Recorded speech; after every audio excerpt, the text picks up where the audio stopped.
Good morning, good afternoon, or good evening. Welcome to the stream, everyone. Hello, welcome to the stream. Hello. Hi. Everything on my monitor is in a different location due to the situation. Anyway, hello. Welcome to the stream. How is everybody? How is everybody? Yeah, live hand cam. It's a live hand cam stream. That's the point. That's the point of today's stream. I will be showing you guys things. I have hands. Hello. The situation, yeah. So I spent a gripper reveal.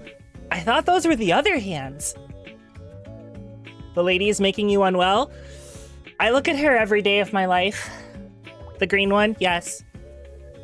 She also makes me unwell. That's why I look at her all the time. That's why I had to stay home from work. I was too busy looking at a beautiful woman. Just catching up with the yesterday stream. You watch VODs? Blushing. Incredible. Also, hello everyone. Hello, hello, hello. Welcome. Wait, hold on. Fucked up. Fucked up. I zoomed somewhere and it didn't do what I wanted it to do. Anyway, congratulations on most attentive Nyakalite, Luna. Jersey, congratulations on least attentive Nyakalite. And then welcome Shorty, Jess, Sticks, and Evan. Welcome to the stream. Also, hi Penjack, welcome. Welcome. And also, hello, White Wolf. I think that's everyone. Hehe, who would watch VODs? Okay, I have the sick and twisted thought in my brain that, hardly anybody would watch my VODs. They're just there as a log of the things I've done. Also, Willow, hello, from YouTube. Welcome to the stream. Sorry, I'm still getting used to reading two chats, but I'm getting better at it. If I didn't watch the VOD, I would have mixed Jersey arriving drunk midstream. That was an event. That was a thing that happened. That was definitely a thing that happened. There were discussions about Final Fantasy 67.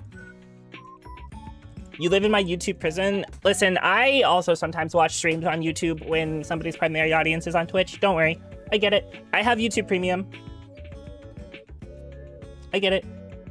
That might be what prompted you. Oh my God, Jersey, congratulations. You got people to watch my VOD by being a drunk mess.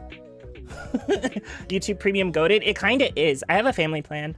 I know people are like, just use ad block, but I listen to YouTube at work through YouTube Music. YouTube Music is my Spotify. So that's how I do everything. I don't have Spotify. I don't have that. But anyway, welcome to the stream. So today's God, hold on. You guys can see whenever I reach over to like mute my box to clear my throat now. Adblock doesn't even give you background play. Exactly. That's exactly it. You don't use it enough on mobile, so you don't feel like it's worth it. So yeah, so background play, and for me, it's I use it on an app on my TV, which would inject ads all the time, and I can't get an ad blocker on that thing. So yeah. Still on an ex's YouTube Premium family plan, not spoken to her in 2 years. That means, okay, I'm not gonna say there's still a chance because that's encouraging delusions that I don't want to, but it does mean she doesn't hate you. It does mean she doesn't hate you. Use your phone for YouTube too often? Yes, me too. Background play for ASMR? Yes, that's exactly what I use it for. It gets used literally every night. Literally, well, yeah, basically every night. Basically every night. I'm always looking for something new to listen to. I should make a playlist of favorites, but then the problem with playlists is I don't actually want it to be on when I get up. I kind of want to listen to the thing and then fall asleep and have it be done. But yeah, it's nice. It's really nice. I have like 6 or 7 ASMR artists that I listen to on rotation. They have sleep timer? What? Oh. I didn't know. Yeah, we 67'd. Days since 6-7. 2. Days since 6-7-2. I'm sorry. Listen, it's just not my fault that, well, it technically is still 2 days from 6-7. Technically. Sips my coffee, waiting for the realization to hit. Your favorite ASMR artist used to upload weekly, like clockwork, is gone for over a month. Tragic. There's a couple people who got sacked by like YouTube's ASMR strikes. One of them had her channel deleted, I think. So it would not surprise me if that was her. Stepified 69. God, it is 6'9" today. Nice. Nice. Crazy. Yesterday was 6'8", and I had to go back to work, and that sucked. But anyway, so one random link. Yeah, hers is good. Hers is good. I like hers for like just comfort's sake, in general. But I find for what I want to for sleep reasons, it's not quite long enough. I like 30 minutes or longer for most things, and a mixture of trigger and whispers, both at the same time. No greater curse than I hope your favorite ASMR artist stops uploading. Yeah. That did happen to me, actually. That did happen to me. She's still making content. She's still making content, and she's very happy doing the things that she's doing. Selfishly, sometimes I want her to make more stuff, but at the same time, I know what it's like to be forced to do stuff that you don't care about, and that sucks. So, yeah. Yes, yeah. White Wolf, you are so correct about that. I have a couple Patreon, like there's like one ASMR artist whose Patreon I'm sub to, because it's basically like double the amount of content that she uploads, and her Patreon content and her YouTube content are only very slightly different. Like they're not particularly different, and I like both of them a lot. So it's basically I get 2 uploads per week instead of 1, but like I can't listen to it to sleep, the Patreon stuff. Do they not let you download or link an archive? They might, but I'm not trying to download the ASMR to my phone, if I'm gonna be so familiar with you. I'm very much like a new person. Like I'm a new ASMR generally every night. It's part of the bedtime routine, unless I really can't sleep. And then if I can't sleep, then I will find something that's like comfort. I have like 5 or 6 specific ASMRs that are comfort, and I go back to all the time. Also, hi Jersey, welcome. Need triggers and talking at the same time? I don't need that, but I like it a lot. I like it a lot.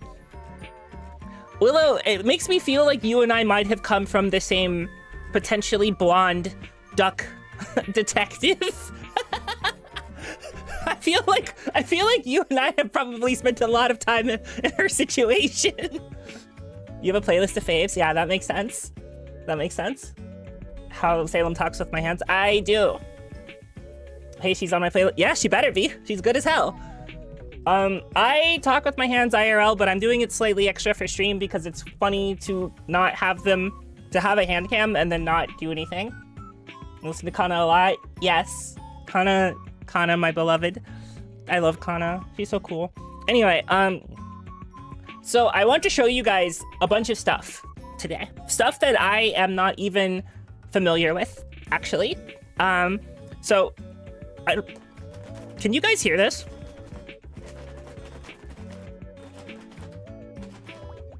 I don't know if you guys can hear that, but it is a very large, reusable Costco bag from about 15 years ago. Hold on. Let me see if I can pick this up. How heavy is this thing? You see this? You see the edges of this bag? It's a Costco bag from 15 years ago. Probably longer, actually. That I have been keeping a lot of my merchandise. In, like prints and other bullshit for years. And I keep moving with it, and I've had it for so long, I don't know what's in it anymore. Like there's some more recent stuff that's gotten added to it, but I literally don't know what's in it anymore. So today, we are going to explore what's in the Costco bag together. It was a pasta box? No, it's a giant reusable bag of Costco bag. It would be really funny to set up the hand camera and just never do anything with it. That is an S tier bit. Also, do you guys like my keyboard? I think it's cute. It's simple, but it's very cute. I like it. very cozy. It's also very like soft, very pastel, nice and clean. Yeah, I liked it.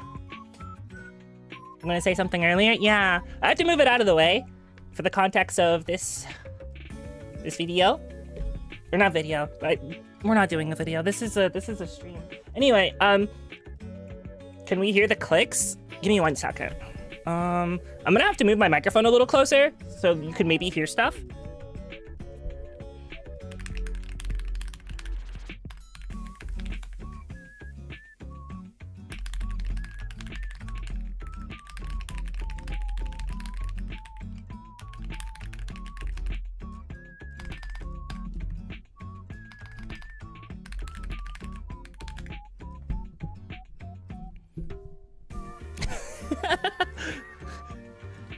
Ten of them. Yeah, that's what it sounds like. But I have a bunch of quieting stuff, not on the keyboard, but on the on my filters for my microphone. So it probably doesn't sound correct. And I'm not monitoring my audio. I should be monitoring my audio. Something. I'm a bad streamer. Okay. Yeah, that's probably fine. Audio filters do that? Yeah, they sure do. I'm not echoing, right? I'm not echoing. At this point? No? Okay, cool. I started monitoring myself for the first time in forever, and now I can, I can hear things. So we're good. Anyway, this wire is the wire from my microphone. I can't do much about it. It just has to live here. And that is my PS4 controller wire. So I'm going to move that. I'm actually not going to plug that in. If I plug that in, it'll mess up my audio because it'll try to route my sound to my PS4 controller because those things have speakers on them. And you guys might be familiar. Sorry. I didn't mean to. You guys might be familiar with how bad that is. Anyway, the first thing I saw in the bag, by the way, when I pulled it out, was this.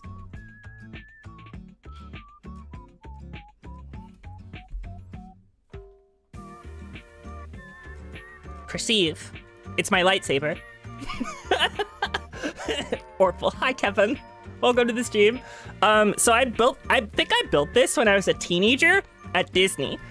For instance, I believe this is Count Deku's handguard. Do not quote me on that. I'm not a Star Wars person. But I believe I built this at Disney when I was a teenager. And I wanted it purple because, well, you know. And I believe this is, Deku. No, it's Doku. It's Doku. Doku, not Deku. I don't know why I said Deku. I think I have either Zelda or My Hero Academia on my brain. Doku does have the curved handle. Yeah. So I didn't even know that when I built it. I was like, wow, it has a trigger. That's sick as hell.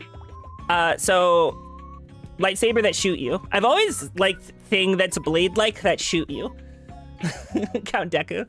I am not very smart. But yeah, I found the lightsaber. It doesn't turn on anymore. But lightsaber gunblade, yeah, it's like really long actually. Like the handle being this long is like I can grip it. I can grip it. Like it's a gun. That's a gun. Ezra's lightsaber is the one that's a gun. There's somebody who actually has a lightsaber gun. That's crazy. Yeah, I can grip it with like 2 hands. Wait, is that not double bladed? No. This is single blade. This is this is single blade. It's just curved. It's because the actor is trained as a professional fencer. Awesome. Yeah, no, the handle's just big. It's just like this is a 2-handed sword, basically. Although I will say this little like piece here, I would have moved it somewhere else because it's kind of in the way. But it does mean that I have to hold it like this, basically, you know? If I was smart, I would have done my nails today, but I didn't have time. I was kind of busy. And also, I'm kind of bad at painting my own nails, so there's that. Okay, so I'm gonna show you guys a print. I actually got these prints kind of recently. As recently, like I remembered these as soon as I pulled them out, and that should tell you something. It wasn't a like, where did I get this? But anyway, ta-da. It's reflective, which is why I'm backing away from the camera. But no, so like these prints, both of these, I got these at a convention 2 years ago. I have not framed them and I have not hung them up, but they are Hollow EN Myth and Council as magical girls, which like, look at them. Look at them. My scrimblos. Even Sana is in the picture. God bless. Also, her. This is so good. Also, Tummy. Sana is big. Yeah, no, it's good. This is like a really good interpretation of them in all like Sailor Moon style like outfits, and really good interpretations of all their original designs in like a standard magical girl fair. I want to frame this. This is not double-sided. It's two prints. Just in the same sheet because I bought them. So it's two separate prints. The audience remembered to draw Sana. Tragic. But no, I want to frame that. I want to frame it. Also, hi, Style. Hi. Welcome to the stream. In text form this time, actually. So here we're gonna get to my first like really old piece of merchandise. This is a really old print and I don't actually know if I should keep it anymore. So, I used to be really into Ruby, actually. Like really, really into Ruby. This print has probably existed frameless for probably 10 to 15 years. So I used to be really, really into Ruby and I liked it a lot and I still like the premise a lot and I've watched like 7 seasons of it and I have probably slightly different takes than many people who've watched that show. But when I caught up to the show near the end of season 7, and I have complicated feelings about it. Ruby print older than some of the people who get into arguments with me on twitter.com? Probably. Some of this merchandise is definitely older than some of the people that you guys see posting. Can I get you, recommend you get a print portfolio? Yes. Yes, I probably should. I'm assuming that's like is that like a TCG binder except it's for prints? Ruby 7 through 9? Yeah, like I didn't hate. Basically, I'll DM you. Okay. Thank you. Thank you. I can actually make heart hands at the camera now. Hooray. Hooray.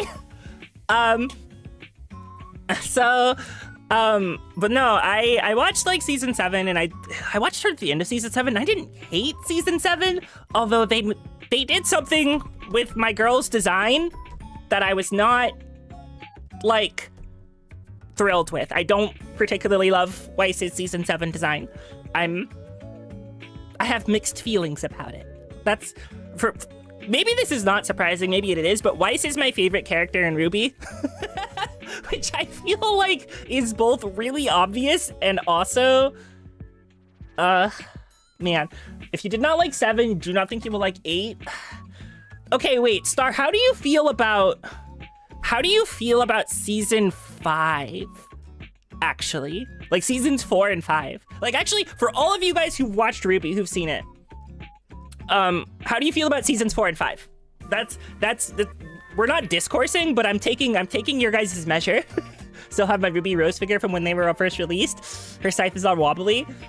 Okay, 4 and 5 is after the incident in season 3. After the incident in season 3 and everything slows down really far. 4 and 5 are okay, but such a downturn from 3 specifically. I agree with that. However, I really like seasons 4 and 5, personally. I like them, but that's also because I think quiet moments of getting the team back together are good, personally. Like, I think they're cool, but I understand why a lot of people don't. So, pacing got so slow. It does. Yes, it sure does. Yes. All of that is true. I cannot deny any of that. But also, I'm a sucker for the pace can get real slow. The problem, okay, I can't be trusted to judge the pacing on anything, because if I say the pacing on something is garbage, it has to be awful. And you know why that's true? I read Homestuck. Like, that's my credentials. My credentials for I survived terrible pacing is I read and enjoyed Homestuck. Like, objectively, the pacing of that webcomic is dog water. However, the payoff is very good. You're brave to admit that.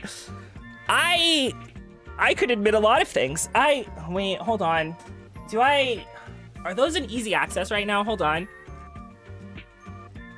You also read it? Okay, hold on. I'm gonna look for something really quick. I don't know if I'm gonna find it.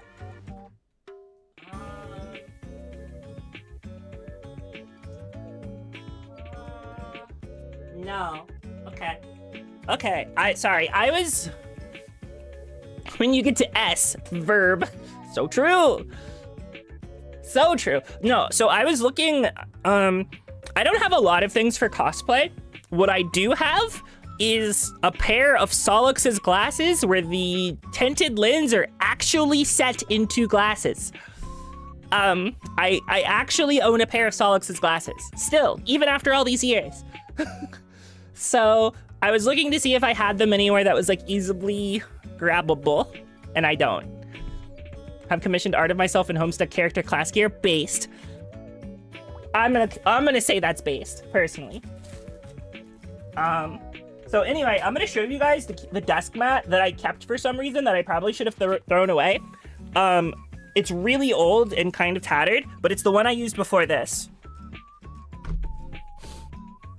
Touhou 6 announced today, remastered. Let's go! Let's go! This is my old desk mat. My old Touhou desk mat. This is what I used before VTubers. I fucking love Touhou. I love Touhou so much. It is so important to me. You're so excited for TH6 and translated. They're translating it into Portuguese. That's crazy. They remember it's because I think it's because it's being handled by the same people who do the fan translations anyway. They like teamed up with an actual circle of like developers to remake Touhou 6 so it doesn't actually like run at 300 FPS on your computer. You're way too bad at it. That's okay. I'm not good at Touhou either. I have only 1cc 3 games, 3 on normal. Those girls are from a game. Me when I get you. Me when I get you. You love to watch people play? Me too. I like to watch people 1cc stuff bombless on Lunatic and be like, I could never do that. But most of the time these days, I consume Touhou through fan games. If you like dungeon crawler RPGs, play Artificial Dream in Arcadia. That game is awesome. Eyeing Toby Fox. Listen, yeah. Toby Fox did the only release in English and Japanese. There's one character who's a Dia reference. She's on the playmat, actually. You should play Touhou Luna Nights. You get to play as the Dia reference character. Where is her? Where is she? Here. This one. This one's the Dia reference. Sakuya and Touhou 6. Yeah. This one? Play Touhou Luna Nights. It's a Castlevania game, except it's Touhou, and you play as this maid, and you have the ability to stop time. Game's good. Game's really good. One of the best, like, Castlevania fan game type things ever made. It's so good, people who know nothing about Touhou enjoy it. So like, that's like actually one of the things about Touhou I think is really special, is I think so many of the fan games are playable by people who don't know what Touhou is, and the games are still good regardless of you like knowing or not knowing. Like, have any of you played Misty's Izakaya?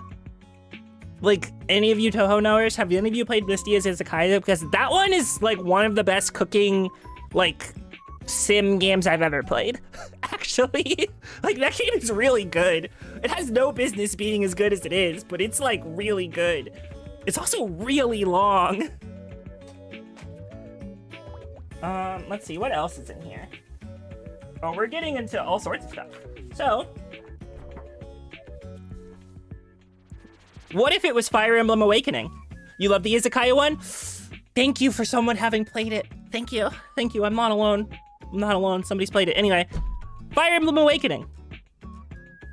This game, very important to me. Relic of a different era. Relic of a different era. This print is old. Like, I don't know how old this print is, but it's gotta be like, it's gotta be old. Cersei, your beloved. There she is. Wait, no, wait, that's Cordelia. There she is. There she is. Where's my beloved? There's a couple of them actually, but I think that one. Nah, Fire Emblem Awakening. I love her. I love her a lot, actually. I also like Morgan a lot, and I like Henry a lot, and I like Olivia a lot. Yeah. I have complicated feelings about this one, but she is really hot. Weak to redhead fire girls? Understandable. They're very prettyful. They're very prettyful. She's very hot. She's... You know, I've gone like back and forth on that trope. Actually, oh God. What are you about to hit her with? Are you gonna say she's cold-blooded? Because that would be really funny. Salem and Tharj's outfit. You could do that. You could do that. I'm not gonna stop you. Wow, this is some really old Pokemon art. Holy shit. Is this like official? I think this is official. Like it's licensed, like it's official. The meme of letting her do anything to you? Yeah. Yeah, I understand. This has to be Gen 5 era. Oh my God, okay. Yaoi paddles were banned. Banned widespread like 4 years before FEA. Oh my God.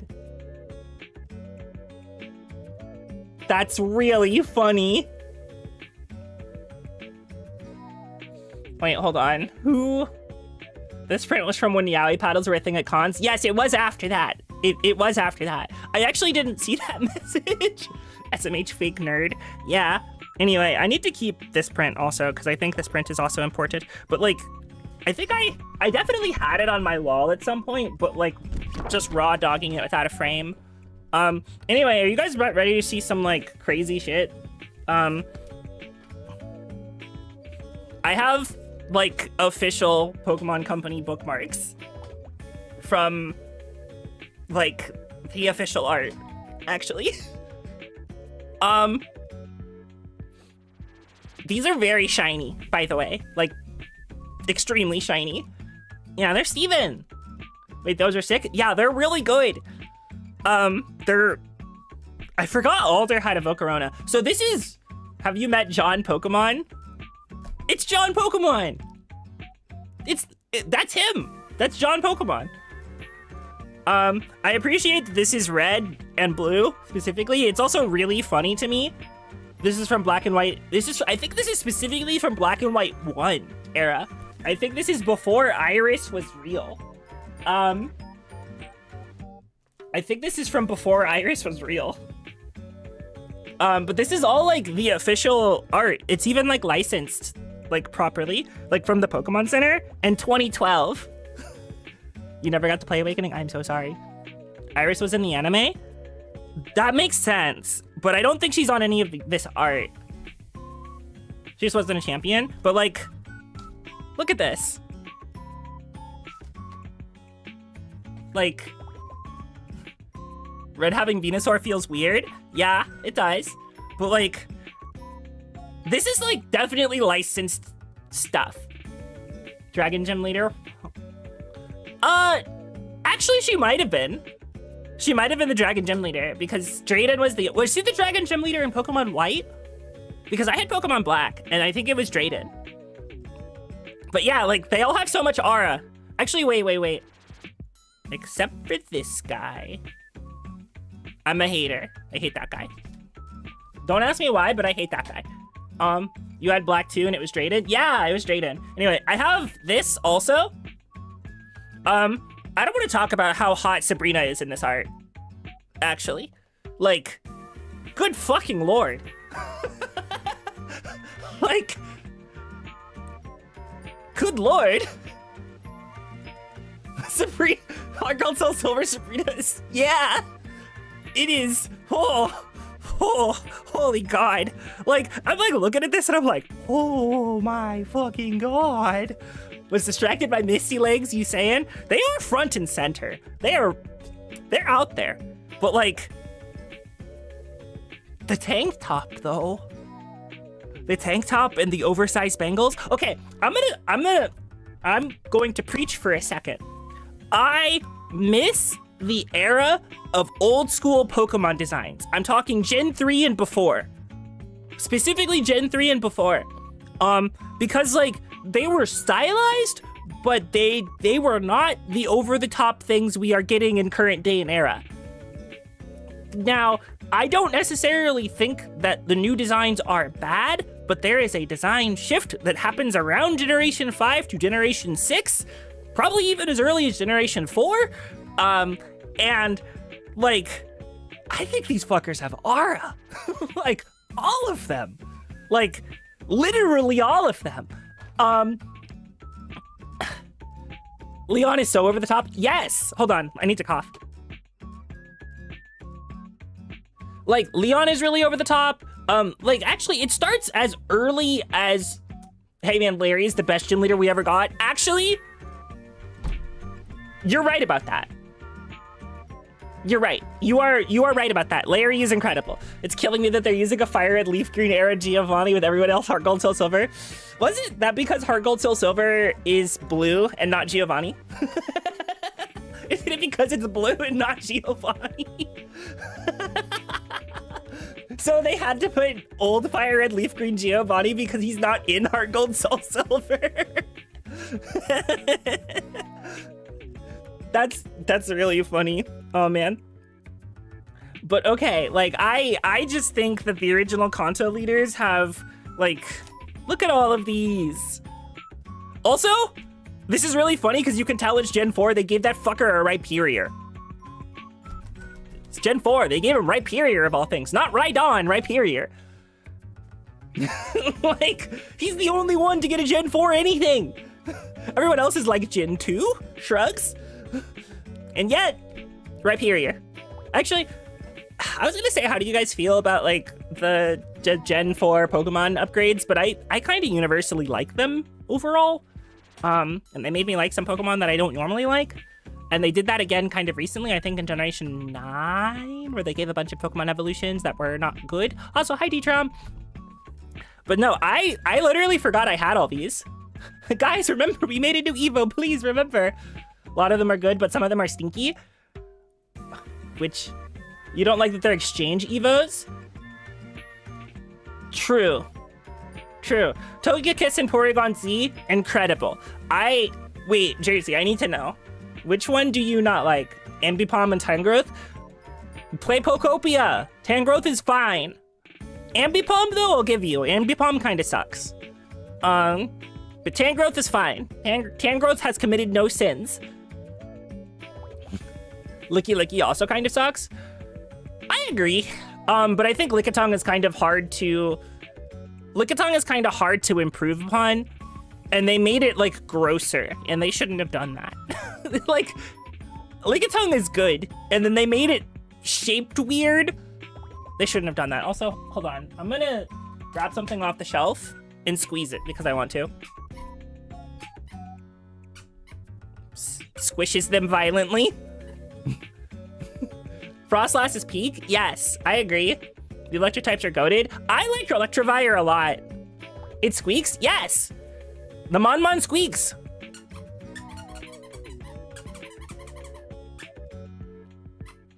I have a funny story involving this guy, actually.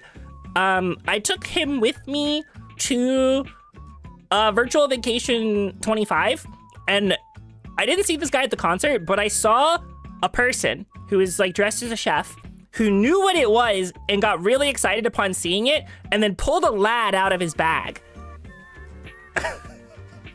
He pulled the lad from the same product run line out of his bag. And I was like, oh my God, somebody fucking knows who they are. Hey, I got one of those. Me too. Wait, she has them on Preg on Twitch? Based. I think it's really funny that we lost access to Monpreg for a really long time, and then we had to petition to get it back. Do you think that's Chidori's fault, actually? Do you think us losing access to Monpreg is Chidori's fault? It might be, actually. But anyway, this is the last one of these, but I have this one also. The Hoenn Gym Leaders. Which is funny, because you can tell that this is first Gen 3 because Wallace is not in the picture. This is Ruby and Sapphire. This is not Emerald. Need to get the squeaky too. July 6th is Monpreg Day? Okay. I'll remember. I'll remember. But yeah, I have the one for Hoenn too. With all of their stuff. It's actually really funny to look at this and see, like, I feel like Gen 3 lacked more color in their gym leaders. That's kind of true. Flannery, I think... So, when it comes to Gen 3, I think the really memorable gym leaders are like, Roxanne is really good, Tate and Liza are really good, Watson, I think, is good, Norman is good, and Flannery are good. I kind of forget Broly exists. Skyla is fine to good.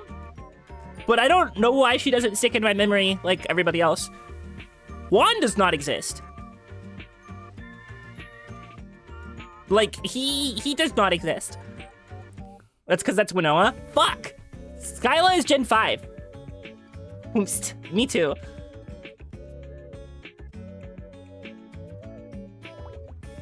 Can I get a vibe check on Gardenia? Based. I like her a lot. Roserade is a really good Pokemon, and I like it a lot, and I like her a lot, and I wish she would stop ending my Nuzlocks. Skyla's the sexy pilot? That's true. Aren't there... Wait, no, I was gonna say, isn't there another pilot? But no, Gen 7 doesn't have a pilot. Gen 7 has a golfer. I forget what her name is, but Gen 7 has a golfer. Okay, so, fun fact. I have this. You liked Flannery a lot when I was younger? Me too. So, you might not know this, because I don't really talk about this one particularly often. I was really into Soul Eater. Like, really, really into Soul Eater, when I was younger. Like, a lot. Like, a lot.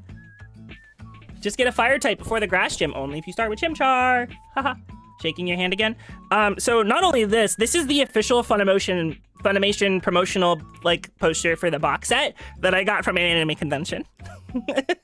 Like, this is the official thing. This isn't, like, a fan thing. This is official. Which is, like, crazy that I still have this, actually. Wild to think about, actually. Something, what is even in here? What is in this box? That's what I want to know. It's so peak. It is! But, like, I kind of wonder that I don't think a lot of, like, people in this generation of anime would know about Soul Eater. Because, like, Soul Eater's old now. Like, Soul Eater's really old. And it's, like, from a particular era where all of us were trying to be edgy teens, and it was the edgy teen shonen anime. Like, it was the edgy teen shonen anime. What's a Soul Eater? I can't tell if you're being serious or not, and I'm taking damage. After Fire Force, maybe more people will get into it. I want to rewatch it. The streamer I love released a Paper Moon cover, and it's banging. Awesome. Awesome. I need to, like, rewatch it, personally. And then remember that I hate Black Star, but that's because I hate Naruto archetype characters. I did an Adult Swim when I was, like, 6. Listen, that makes sense. That's not supposed to be in there. Okay, I have something really funny to show you guys. I'm unrolling him.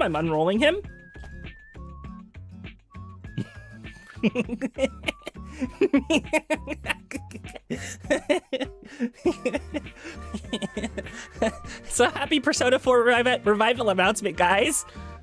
Cursed object filled with extreme malice. Yes. pop in like a balloon. I might have already done that, if I'm being honest. It got flattened. Yes, it did. And he will never be inflated ever again. You could tell because he's like missing paint here. Inflate the creature? Absolutely not. I don't respect him enough to get inflated. Of all of the Persona 5 or Persona 3, 4, 5 mascot guys, this one's my least favorite. I think he sucks.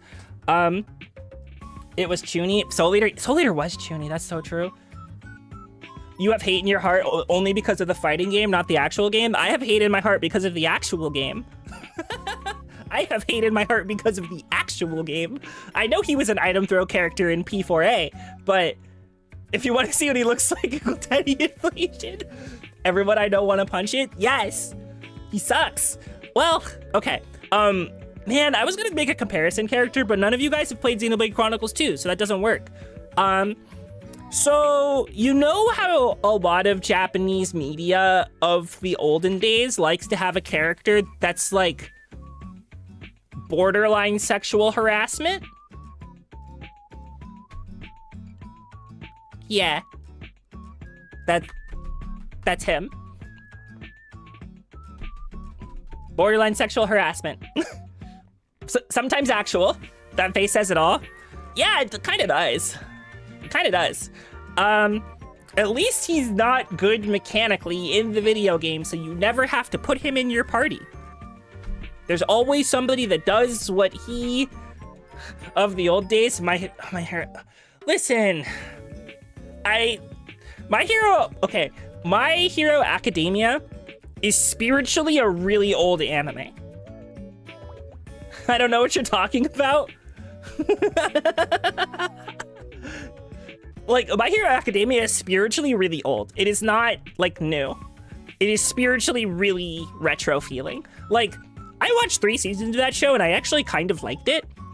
But I fell off of it because I think I caught up with it and then I just never picked it back up. That's what happened. Started getting published in 2014. Yes, exactly. It's old. It's the tail end of that era. It's about as much as I watched too. Yeah, like, it wasn't bad. Shrug. It wasn't bad. It wasn't like the best thing ever, but it was relatively enjoyable as like a shonen to me for like that. And I'm not really a shonen like liker anymore. So the fun thing is we actually have 2 of these. You were current on the manga since before the anime. Oh, you were an enjoyer. Okay. But we actually have 2 of these in the household.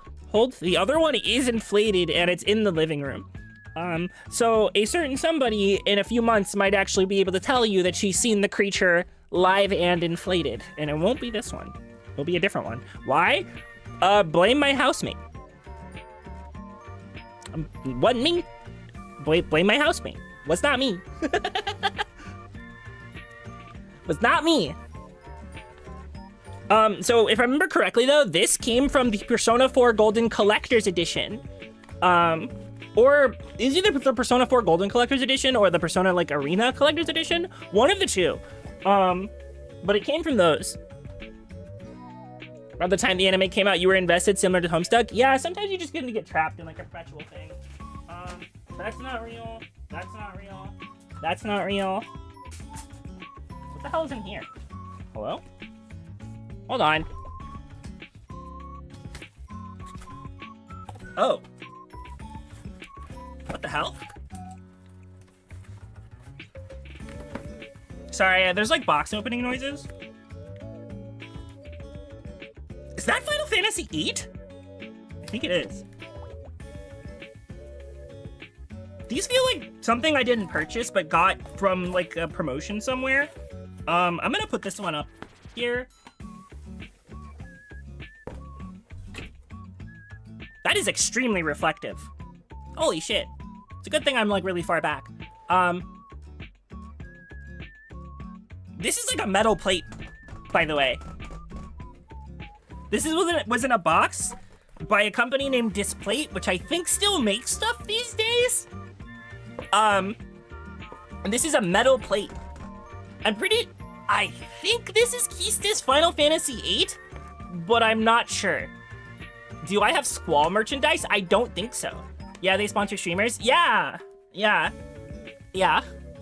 Displayed ads are so often. Yeah, so I think this is like from like when they first started doing stuff, because I have 3 of these. So I have this one. I have this. I have this. Like, it's still in plastic, but it's pretty good. Which is really funny, because here's the thing. I've never actually played a Tomb Raider game. Even, like, definitely not Squalid Renoa. Fuck. I haven't played Final Fantasy VIII, in my defense. And then there's whatever this is. I don't know what this is from, but it's very pretty. It's like, it feels like, so what this looks like to me is this looks like it was somebody else's and I ended up with it. Princess Mononoke? Okay. Okay, that makes sense. Vintage display? Yeah, this is incredibly vintage display. This is like, this was somebody else's and I ended up with it somehow. They are still in the box that I bought them in. So that's like kind of crazy to think about. See, I told you guys, I have no idea what's in here. Like, none. I don't even know the characters' names. I'm a fake nerd. Does this mean I can be cool yet? No, actually, does not mean that, Salem Starlight. It means you are actually less cool to your audience and you are now more of a loser. Unfortunate. I don't actually mean that, by the way. I just feel like I should clarify. But no, like, these have been packed away in a box for, like, God knows how long. I don't know what to do with them, frankly. We all be fake nerds sometimes. So true. So true.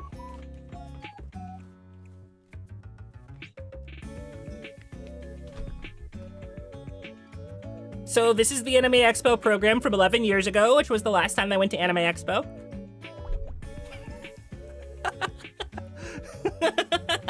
This was the last time I went to Anime Expo. It was 11 years ago. Dust. I forgot I went this year, actually. I thought it was 2011. Hold on. I wanna like look at it. Hold on. You are now cool and are thus banned from Magic Night? Awesome, I don't even play Magic. Hold on, I wanna like look. What's in here? We've got an advertisement for Sound Euphonium. We've got Yuki Yuna as a hero. Got it. Christina V. Is she still doing stuff? Went a few years after then, because 2015 is the year I get shot before finishing the sell stocks. Daisuke, Guilty Gear? Daisuke was at Anime Expo? I didn't even know who you were back then. Daisuke was at Anime Expo and I didn't even know. I was not a knower back then. I was not. I'm so sorry. I'm so sorry. Damn, this Anime Expo was popping. Why was he there anyway? Guilty Gear is anime. Guilty Gear is super anime. It's him. That's the Guilty Gear. Guilty Gear is XX, so like they're copies. He also composed the music in Blaze Blue, and this was when Blaze Blue was popular. Because Blaze Blue got really popular and then died. That's not the Guilty. I was a knower. That's not the Guilty Gear. That's Soul Bad Guy. That's the Guilty Gear. Anyway, he looks like he should be playing in a rock band, and I think that's awesome.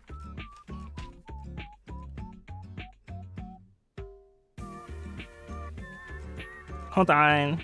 Who else? They had the singer of A Cruel Angel's Thesis? There was an era where Guilty Gear was the more obscure one? There was! Blaze Blue used to be more popular. Was the period when Guilty Gear was in Sony prison? I think it was mostly an arcade prison.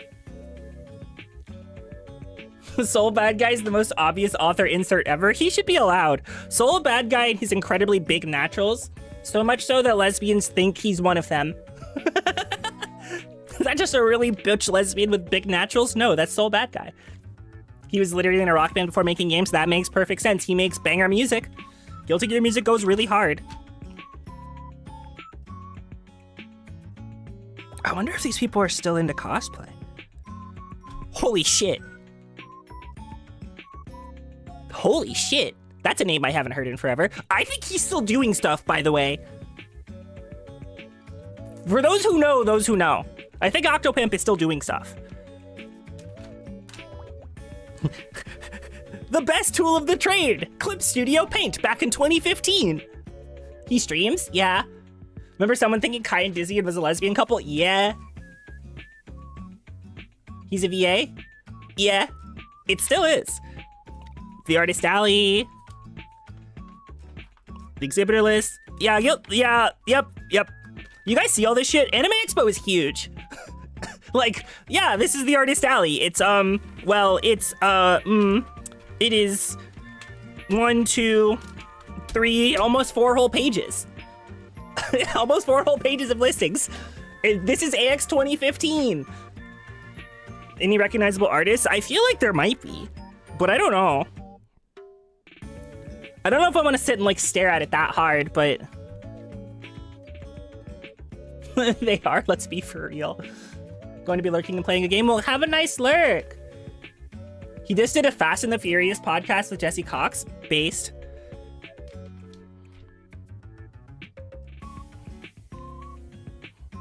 Thank you to our sponsors, Atlas.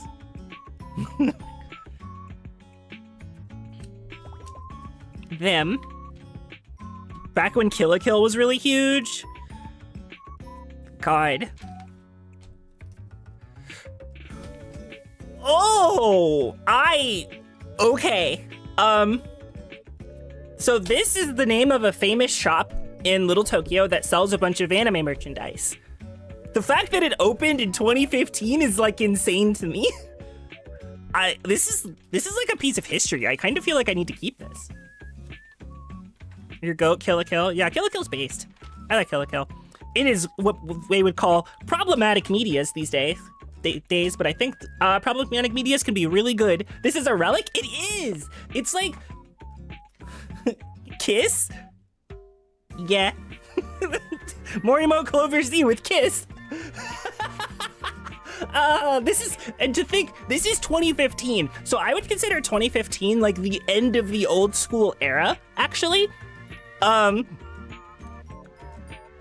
Also, they had an Akiba Maid Cafe. Man, that's... Anamanaguchi was a special guest headliner? This was before they composed Miku. Kill la Kill isn't that problematic. The actual more of the show was kind of woke for the era. True! Kill la Kill is only problematic media is because they get naked a lot. It's because they get naked a lot. That's the only reason. With Attack on Titan, Sword Art Online and stuff around that time? Yes. They probably did the Scott... Yes, I think they did. I think that's when they did do the Scott Pilgrim game, the music for that. The music for that game is really good, by the way, if you haven't heard it. It's incredible. But yeah, no, I like Kill la Kill a lot. It's good. The Wakaki band in Iya. Iya was at Anime Expo. Oh, insane.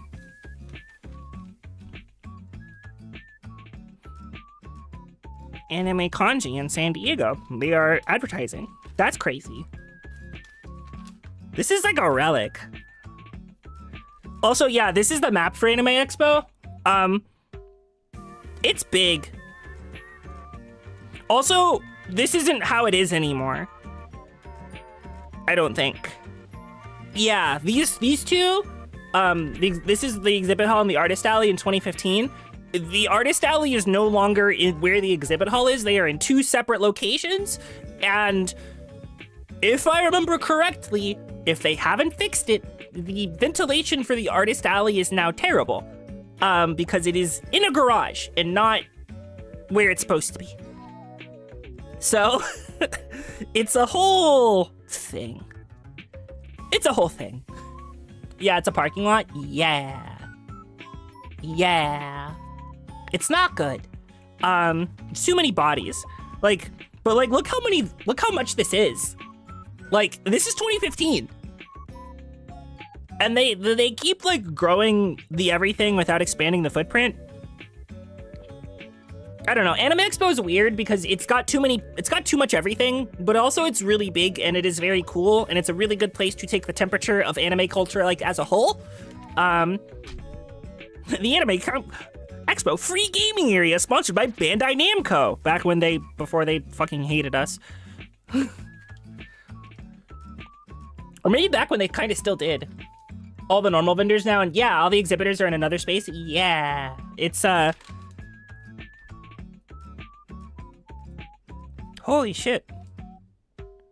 This is like wild. My Relic, the event directory, all the panels and stuff. I'm sorry, I flipped to a page. You guys can't see this shit. Hold on, let me see if I can. Hold on. You guys see this? This right here? Turning your Toho fandom into a career. Insane thing to flip to on a random page. I would have read that shit in 2011. I won't even lie. You always saw the one before it? Well, you know, understandable. I'm sure many people understood. Funko Pops, evil, yeah. Yep, uh-huh. All of the AMV stuff, features event.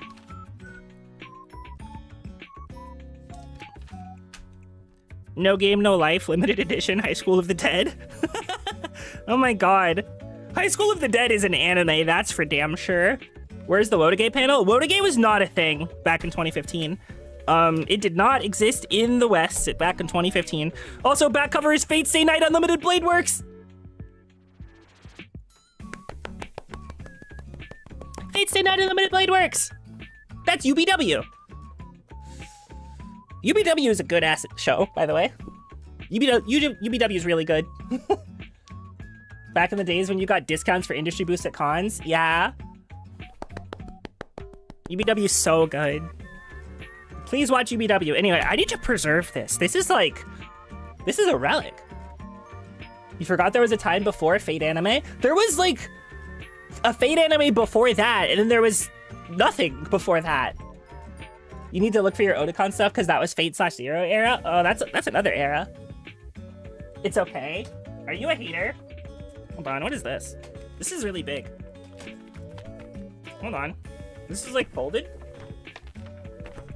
Hold on. Oh. Why the hell do I have this? Why do I have a giant Mass Effect 2 poster? Why do I have a giant Mass Effect 2 poster?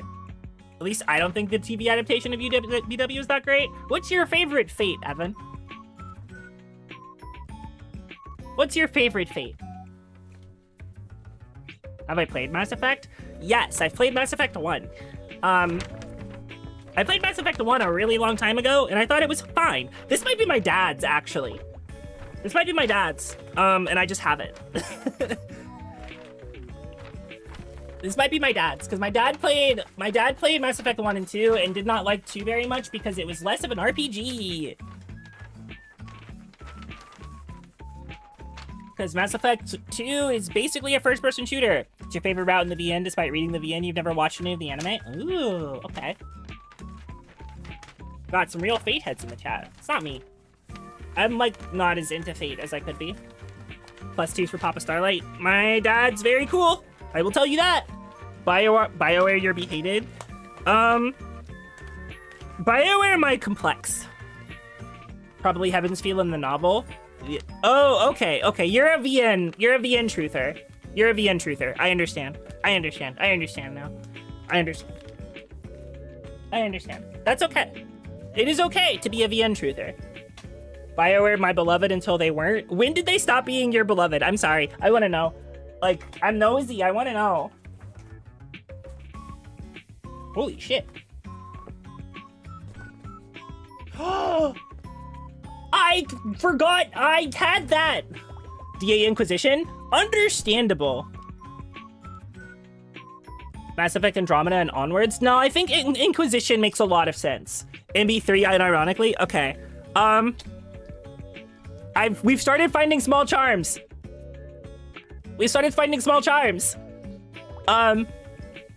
This is very exciting to me because I can see the things that I was into.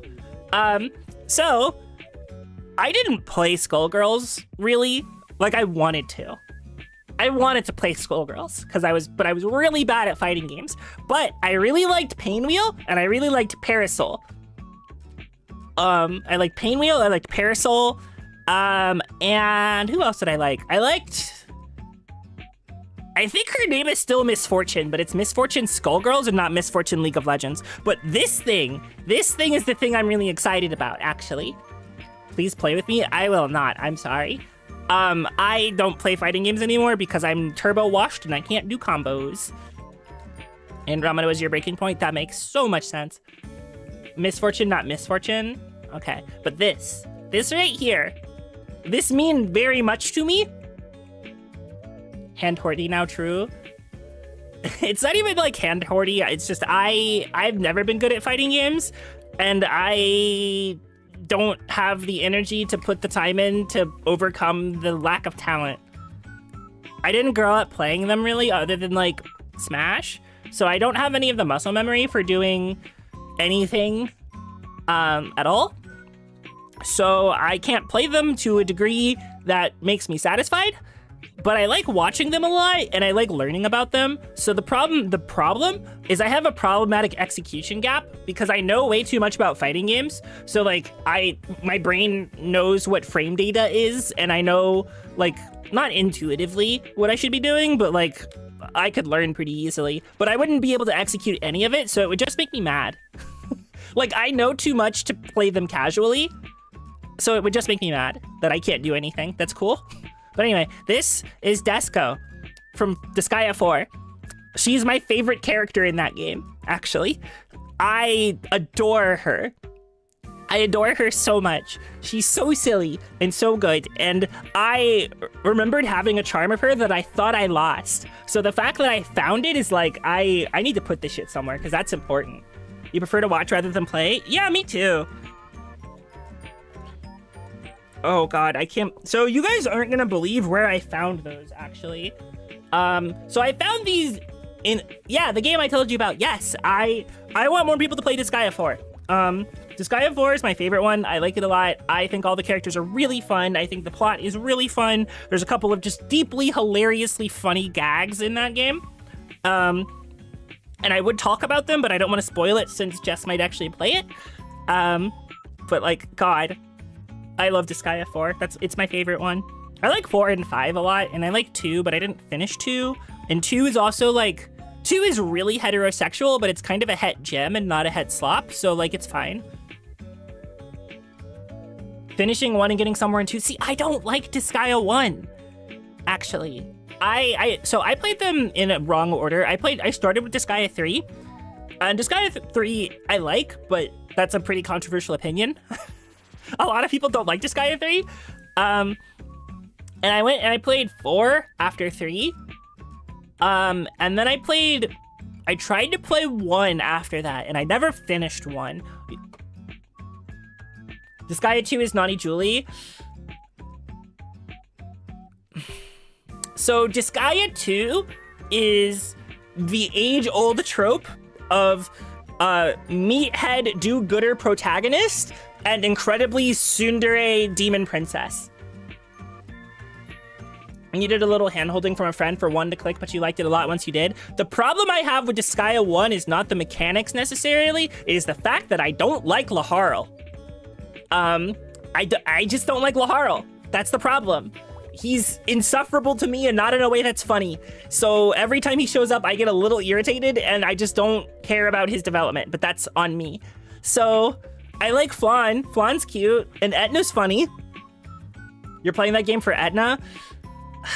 Yeah, but you have to control Laharl. That's the problem. And I like, Etna is not my favorite Disgaea girl at all. There are a lot of Disgaea girls I like more than Etna, personally. But Rosalind is actually the one I like a lot more than Etna, which Rosalind is Disgaea too. But anyway, I found that in a really cursed object. Are you guys ready? Real knowers will know what this is. It's a tote bag. It's a really nice tote bag. I don't know why this tote bag is so nice. You get different pro tags in the different games. Yes, so Disgaea is a little like Final Fantasy, and that every Disgaea game carries a completely different plot with completely different characters, and like just there's not a lot of crossover until you get to like post game or side stories where there's just kind of crossovers because crossovers exist. So they are sequels, but they're not really sequels. So like you'll get the post game and they'll be like, here's a side mission where you get to recruit Laharl or whatever. You kind of love him, yeah. I understand. If you play D2, not Disgaea 2, you get Laharl with big naturals. You do get girl Laharl, and girl Laharl hates being a girl, proving that gender dysphoria is real. If you transition someone without their consent, they will fucking hate it. Because Laharl hates it, actually. Which is a shame, because he's really hot.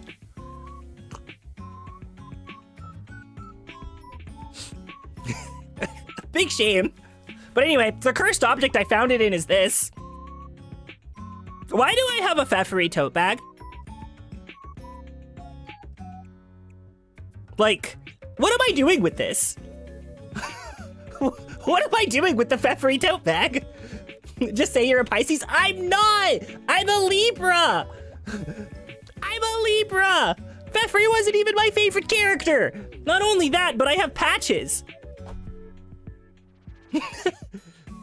Just lie, it's easier to explain. Hold on.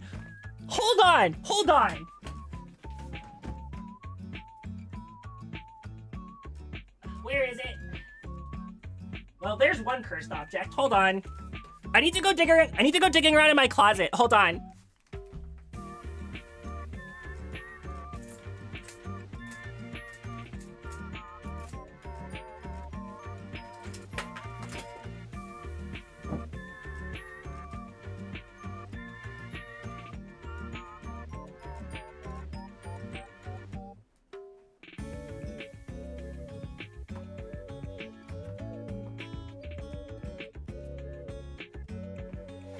Sorry, I'm looking for something important.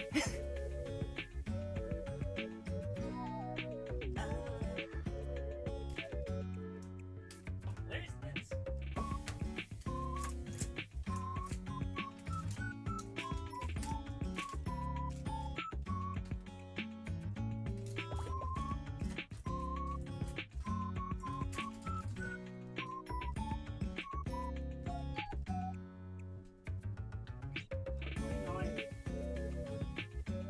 Not landing it.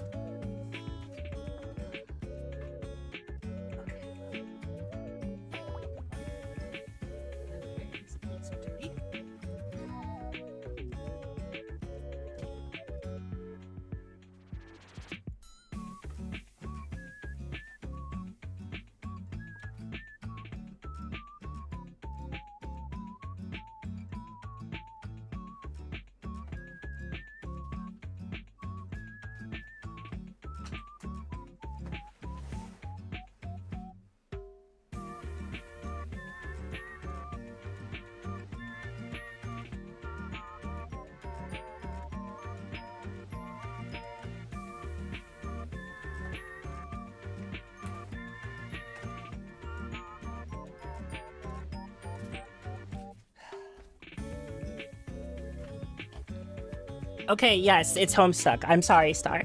Anyway, I was looking, I have a shirt. There's something else I should have grabbed out of the closet. But I have 2 shirts. Well, 3. I was going to go grab my Terezi shirt. I have one. That's my actual patron troll. You only see Aries and Pisces stuff? Well, for the Homestuck knowers, I'm about to show you something else that I have.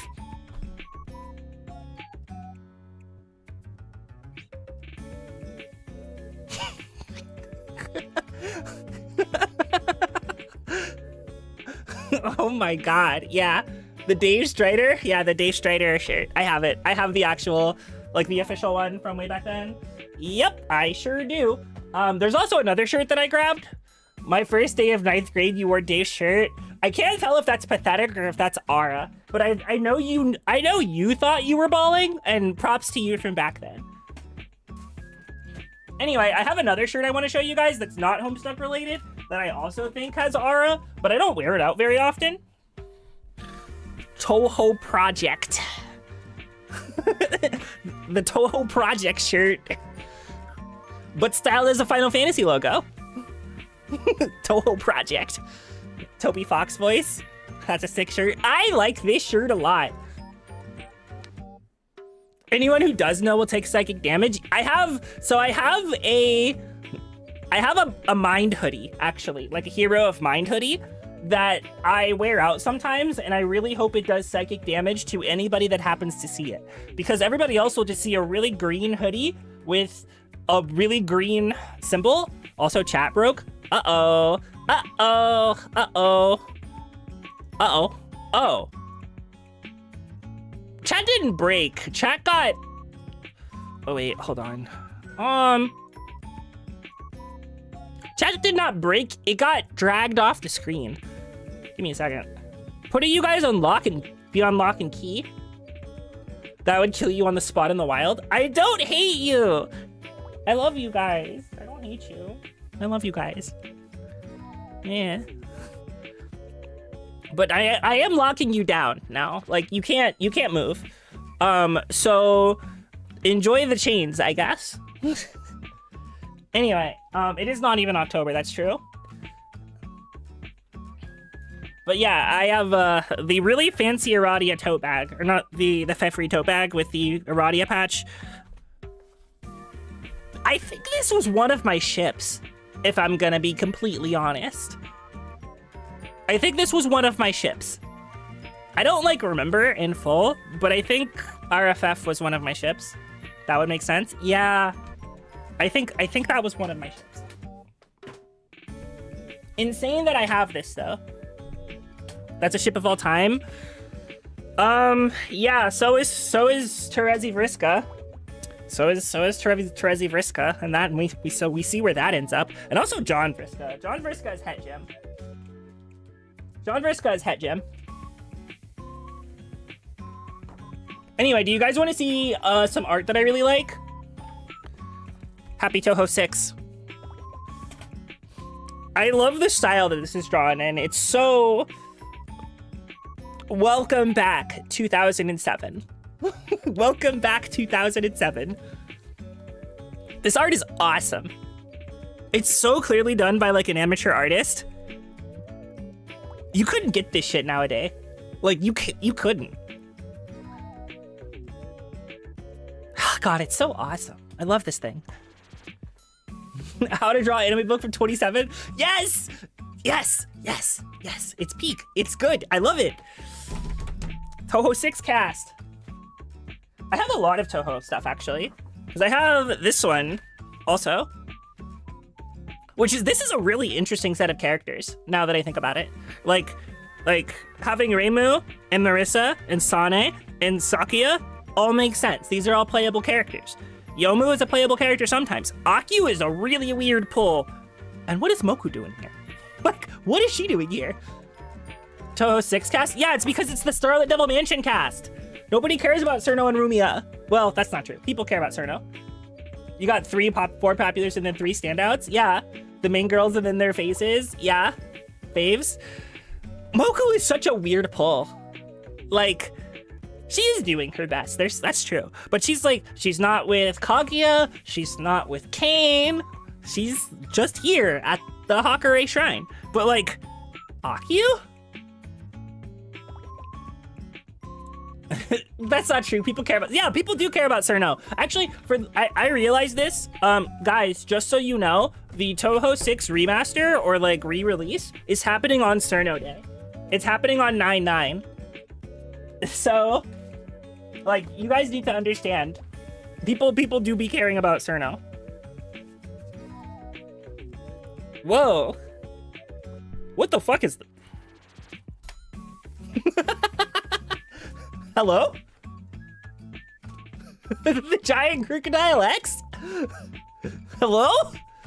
My goat? Hello? Based? This is my goat. I love this line of Pokemon. I don't collect cards at all. I don't know where I got this, or when, or how, or why, but I have a giant crocodile that was just chilling in this bag. It's a little bent, but it's pretty sure that's a crocodile. -2. -2. It is, you're right. Wow, what beautiful Toho, Yuri, the evil and intimidating crocodile EX. True, true, so true. Also, do you guys want to see what bag that this was in? Because this the two Toho prints and the crocodile X were in a specific kind of bag.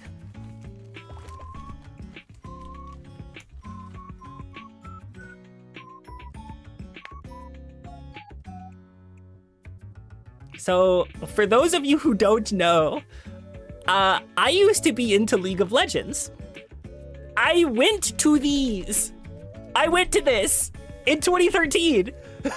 I went to this. I saw, yes, the fact that you remember is insane. So I saw SKT play Najin Sword in the semifinals. Actually, I saw that live. We didn't leave the stadium until 1 a.m. Yes, baby Faker. He was still goated, by the way. He was still LeBron James. Yeah, Salem coming. So, Homestuck fan is probably still a current. I am no longer a League of Legends fan. This was their first Worlds. Yeah. You went 4 years later, we could have been best friends in high school? No, because I would have been graduated by then. Actually, I went in college, so no. I went in college. I guess it depends on when it was, but you know. I got out of League very shortly after this, actually, so probably back in like 2014. But yeah, League of Legends is one. It's been around this long, but like I think we missed each other by 4 years. So true. But no, I went to these physically. It was kind of goated. You got out when it was still decent. I was a jungle main, actually, back then. What champion was new? The last champion I really remember locking in on that was new was Zach, actually. Always has been. Like, okay, if I'm hating on League, it's really performative. I say, like, if I say I hate MOBAs, it's not because I think MOBAs are a bad video game, necessarily. It's because I'm bad at them, and I don't really enjoy playing them anymore, and I'm kind of bad with PvP, so I feel bad because I'm letting my team down because of the giant knowledge gap, and a bunch of other things. I did really enjoy playing it with my friends. A 5-stack of people who are your same skill level. True, with an asterisk of I can't be the worst person on the team. I don't have to be the best person on the team, but I cannot be the worst person on my team, or I will want to krill myself. Still love going to the events. I think esports are awesome. As someone that enjoyed solo top, you hate the players, not the game. Handshaking you violently. I was a jungler in solo top, so I get it. I love them for what they are, but I really can't play seriously. Ooh, yeah. No. I used to play, so I started playing, and I tried to be a mid laner because, okay, I'm gonna tell you guys what got me into League of Legends. You guys want to know what got me into League of Legends? It was Lux. It was Lux League of Legends. And you want to know why it was Lux League of Legends? It's because she's Marissa from Toho. It's because she's Marissa from Toho. So many solo tops. Why are we all solo top? Why? Actually, chat reflects the streamer. I get it. She has the name of her ult is Finales Funklein, which literally translates to Master Spark in German. Like ADC main. Oh, okay. So I was mid, then ADC, and then I started playing solo top and jungle around the same time. You were a support mid. Okay, that makes sense. That makes sense. You just wanted to be a farmer with Gnosis? You were my enemy. You were my enemy. Varus, your beloved. Oh, that was after my era. A lot of people in the stream thinking they are tops in for Awakening. +2. +2. Good bit. Perma support now. You love that role in League, but it means you have to play League of Legends. Hey, Star. So what we should do is we should get really drunk one day and play a MOBA together. Like Pokemon Unite or something. We should lane together. It'll be funny. Handshakes you. Like Vagar. Vagar is really funny. So much Teemo. Yeah. Only support you remember liking was Thresh. That's in 2x KO. Thresh is in 2x KO. You only play ARAM in League, but I play Dota seriously every few months. That makes so much sense.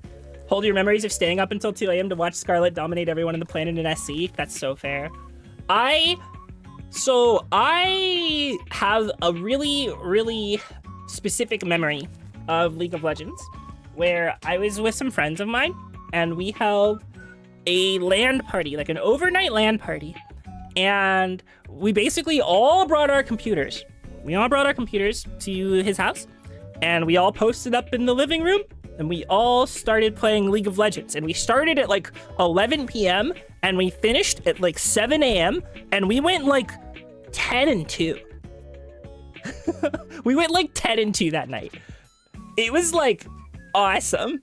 Get this chatter true. Only ever played the mobile League of Legends or you played Remus and Singed? Oh, you were one of those people. I'm learning so much about my cat today. I'm glad we can talk about League of Legends without immediately resorting to horrible slander. However, I will continue to slander it as a bit. Normal skins of the humanoid ones? Normal, probably. Also, yeah, I love esports. I actually used to watch Overwatch League stuff too, back before Blizzard ruined it. I used to watch Overwatch League stuff before Blizzard ruined it and tried to make it worldwide. Human Thresh sucks. I know which you are. I don't say that derogatory, but I know which you are. One of those people, genuine question. So like, anybody who's like, yeah, I play Ramus and Singed is kind of a troll in types of personality. Because you're playing a really tanky character that has both an engage and a getaway button, like, immediately at the same time. So, like, you can't be caught easily, and chasing people, or you can chase people either really easily, or people chasing you kills them. So, the only people I know who really liked playing Singed were all trolls. All of them. Without question. Like, it's just kind of like a specific personality types are drawn to specific characters, I think. And that lines up with how you tend to chat, because you do love just to say things. You do love just to say things. I don't mind it at all. I think it's funny, but it is very like, yes, this makes sense. This makes perfect sense. Slides this into your character profile. You played ranged 80 top. You remember playing Nautilus ADC? That makes sense. Tried to play it because it was the game in high school. It just wasn't my thing. Yep. I understand. I wasn't ever really good at League either, but, you know, it is what it is. What else is in here? Is this all badges? That's a lanyard. Oh, that's my badge from 2012. That's my badge from 2014. That's my badge from 2011. I think I need to destroy these. Yeah, I think I need to destroy these. I don't bring this up very often, but these, as it is Pride Month, these all have the old name on them. So I have to destroy them. Are they dead naming? Yes. Yes, they are. Yes, they are. They sure are. I was like, oh. Also, do you guys remember on Twitter seeing the discourse about Offkai and the Fansly thing?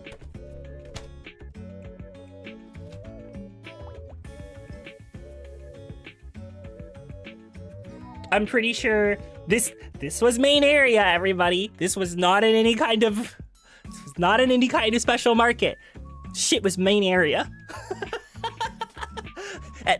I don't remember exactly which convention I got this at, but I'm like 90% sure it was Anime Expo. These fuckers have never been to an anime convention in their goddamn lives. Like, I'm sorry. You also really liked Lucia and came out near the end of when you got bored playing? No, that doesn't, it makes a slight difference. Who is that? It's less of a who is that and more of a what is this? This right here is a notable place to buy your H stuff. You buy hentai off of this site. Just announced. Yeah, but that's in the anime market. Their ads were everywhere. Yes. So like they sell everything anime, including hentai. Their booths at Anime Expo basically had a bunch of miscellaneous Japanese snacks and or it's before your time. Does J-List still exist? Hold on. I'm about to Google some shit live on stream. Yes. First thing you see when you click on the site, anime girl ass. You see the small hentai in the L? Yeah. Yeah. Yeah, there it is. They sell everything there. I'm pretty sure I picked this up when I was 17 or 18, if I'm gonna be completely honest with you.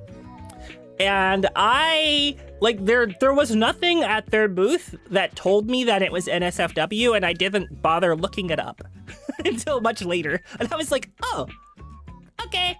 But like the people at the booth were very nice, and I bought a Ramune there, so, you know. Yes, they have been. My God, have they been. I don't like need this bag anymore, but it's really funny as a relic to have that. What's in here?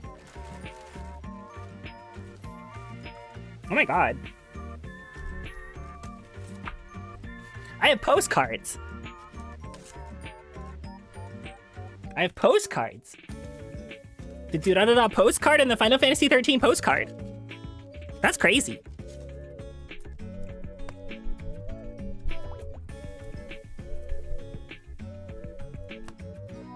Sorry, there was probably just a bunch of wind. Yeah, that's Lightning Final Fantasy 13. Why Lightning posed up like that? Oh, you know. You know why she's posed up like that. Anyway, whoa, it's Dimension 13 Strangers of Paradise. Yeah, anyway, I have two fans. Hello, Disgaea. You have the Darara flyer somewhere? Handshakes you. Anyway, I have these.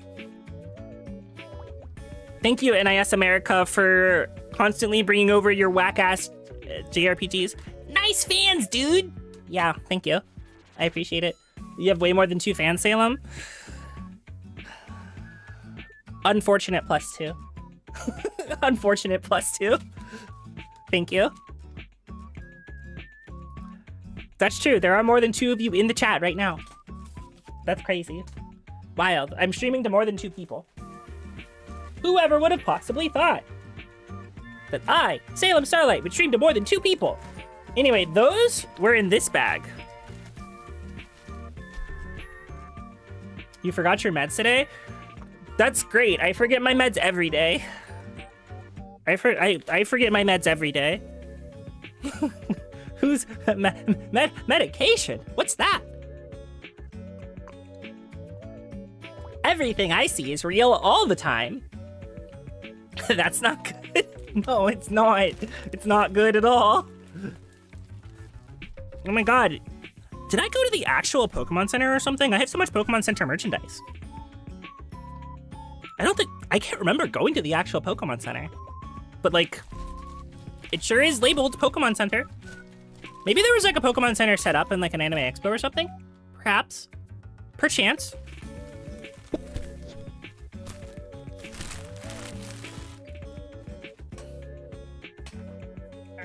Alright, we're getting down to the bottom of this box situation. Alright, let's see, what's in here? I've got an old shoebox with some stuff in it.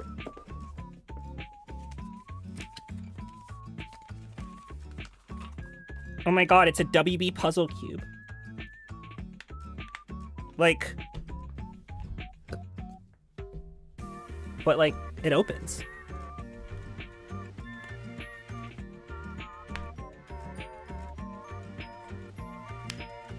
It makes noises. I bet you I could use this to make actual ASMR.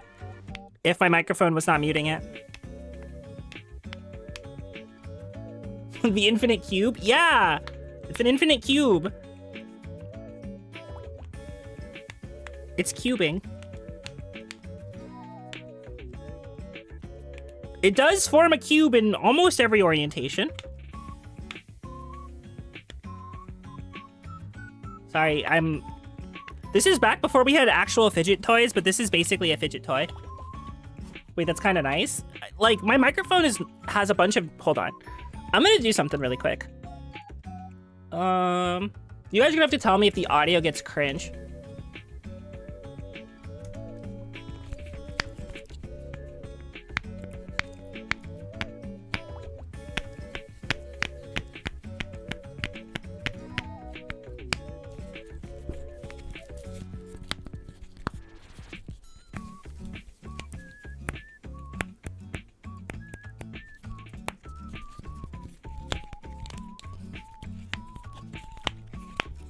Cube.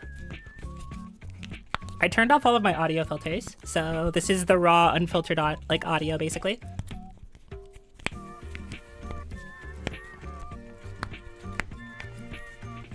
I think I should save this thing. Yeah, save them raw. How do you like your unfiltered audio? There's no like noise reduction or anything going on right now. I don't know if you guys can hear the outside, but the outside where I live is pretty loud, so I've always been kind of worried about it. Cube. She's saleming it? Yeah, I am. Anyway, I think I need to keep this. Anyway, let me turn that back on while I dig around. That's a Pokemon card.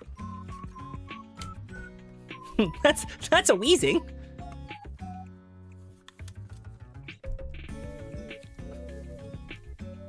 Look at him. It's a basic ass wheezing. Just chilling in the box for some reason, not even in a sleeve. I must have gotten this at some event and like really not cared. It's green for an amazing reason. It is. It's because it's grass type. Also, you guys want to see something really funny? 3DS charging dock. All nice and dusty, too.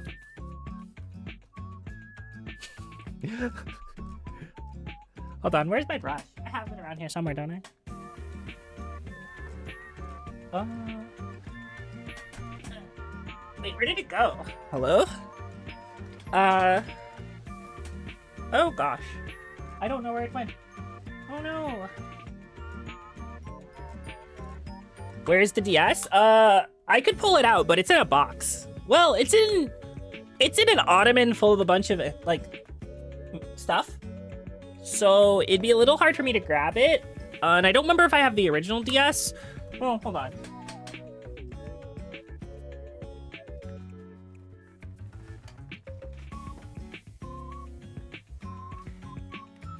Wait, that's something else.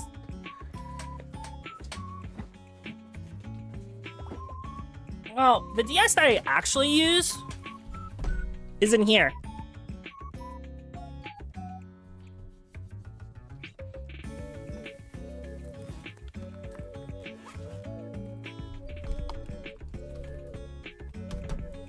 It's the Mario and Luigi one.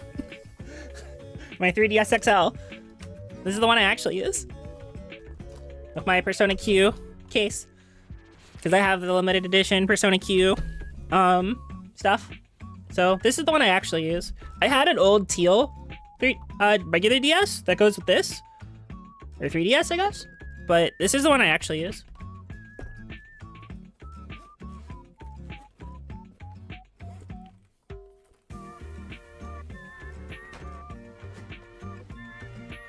What else is in here? No. The Skullgirl second encore postcard. Huh.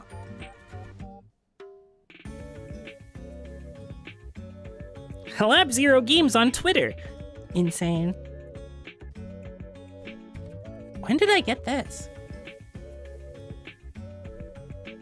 I like how Marie is approaching like a titan. I think that's fun. I think that's fun. Might be a little hard at this point. Yeah, might be. Oh my god. Okay.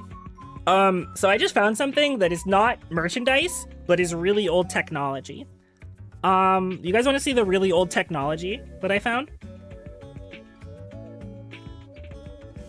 Wait, old technology 2?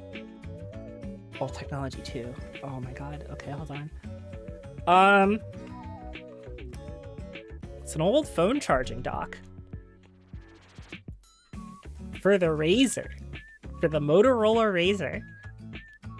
You know, the old flip phone that's like kind of legendary. I had one of those. They invented sideways charging docks. So I found this in the box. Terrifying. Yes! Like, I have one just sitting there for some reason. I don't need this. Like, I don't need this anymore. Also, I assume that this is something very similar because this is also Motorola branded and has like a little like plug here. I think these might have both been for the Razr or something. What the fuck? What am I doing? I don't need either of those. What else is in here? The Anime Expo 2015 pass. One for the side and one for the bottom. Double charge it. Yeah, because we needed fast chargers in the 2000s.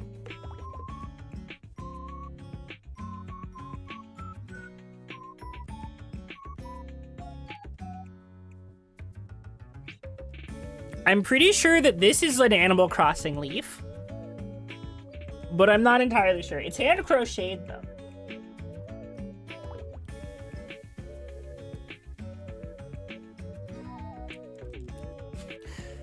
Like, it's what it looks like, a hand crocheted leaf.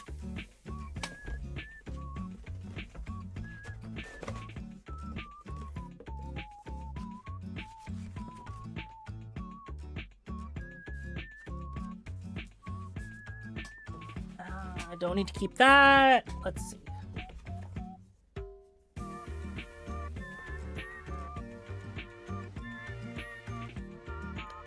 Old school 2015 dusted crocodile checky. Or I guess that's not a checky. It's like it's a shikishi, but not on a board. It's just on paper. The pencil still exists. That's my boy. I love crocodile. It's one of my all-time favorite Pokemon, top 5. Quite easily. Awesome, yeah. I don't know who did it, and it's literally on like side paper. There's like a story here.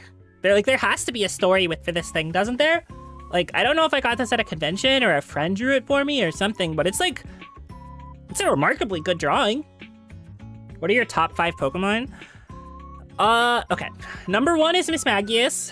Number 2 is Mimikyu. Number 3 is Aegislash. Number 4 is where it gets a little complicated, but I think it's Metagross, and then number 5 is like Crocodile. Like 3 through 10 is kind of all interchangeable, because then you get stuff like Porygon 2. Porygon 2 is really high up there. Rotom Wash is really high up there. What else is really high up there? You knew I was goated. Thank you. Thank you. Aegislash is one of my favorite Pokemon ever. I love that thing. They're so cool. They are so cool. Which is really funny because I don't like Sword and Shield in almost any video game ever because I think it's like really basic. Having a fame from new gen sucks as there's no merch or anything. Yeah, yeah, I understand. I understand very much. I like a lot of newer gen things. Forgotten lore. Yeah, we have a lot of forgotten lore in this stream. Just like I have this keychain of Tyrant Valvatoris from Disgaea 4. I have more Disgaea 4 merchandise than I have of any other Disgaea, but that makes sense because I like Disgaea 4. Anyway, I don't need this box anymore. So that's going away.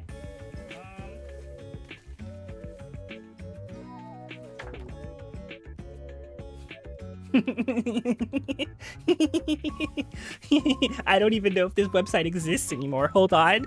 I found an advertisement for a website I don't think exists anymore. Hold on.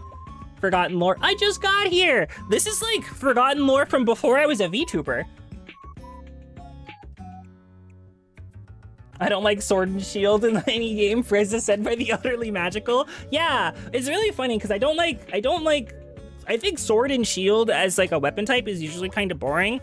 And I like whether it plays fine or not, my brain is like, that's boring.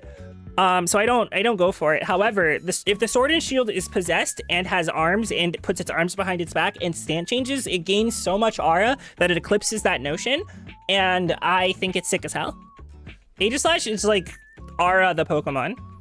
In fact, I had a character who had an Aegislash that would basically had a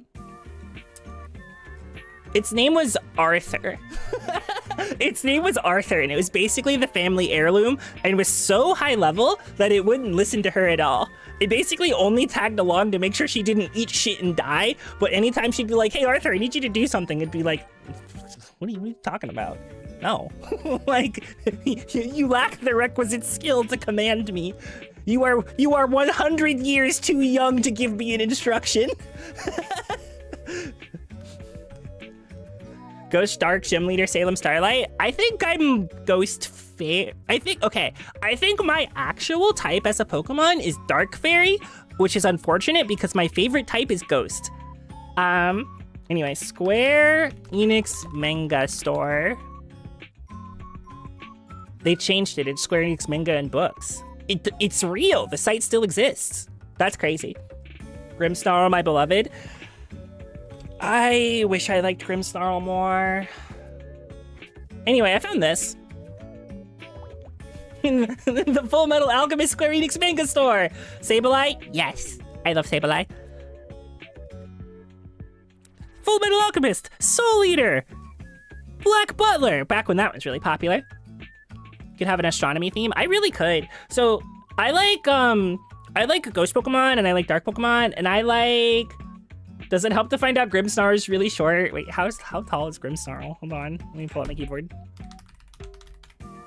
How? It's 4'11". That's a short king. Short King Grimmsnarl. Okay, but 4'11" is like normal height for a human-shaped Pokemon. A lot of them are like 5 feet or like 4 something when you would expect them to be taller. Grimmsnarl looks like it should be like 7'6" or something, and it's not. Short King Grimmsnarl. I think that helps. But also I'm not like an imp enjoyer. And it is a really hairy imp. So like, it's not for me. But it is funny that it is a Short King Grimmsnarl. Anyway, yeah, the Square Enix manga store. I have so much stuff to go through now. Anyway, you guys want to see a really cute bag?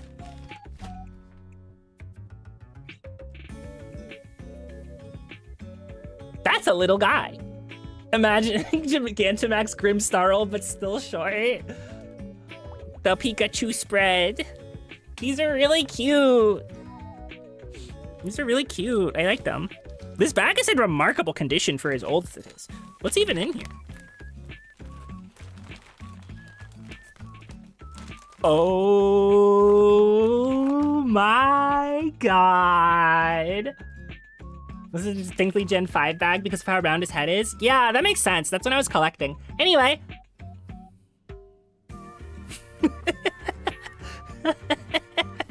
I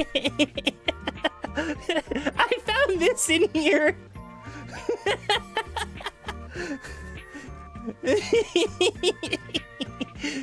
Images to give any person who's watched Soul Eater a heart attack. I need to like, do I have it on Discord as an emote or something? Because I think I might. I think I've like somebody made an emote of the Excalibur face.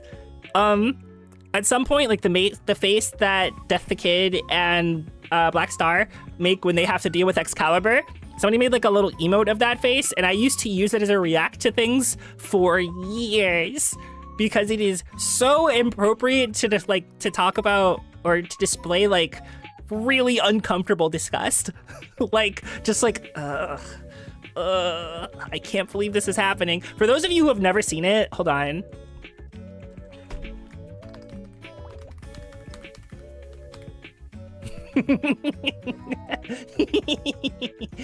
It's so good. Hold on. It's so good. Okay. Image.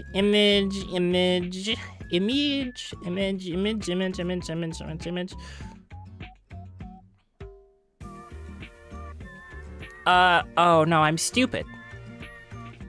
I'm stupid. I typed Excalibur PNG, but I didn't put the dot. I just put Excalibur space PNG. I'm stupid.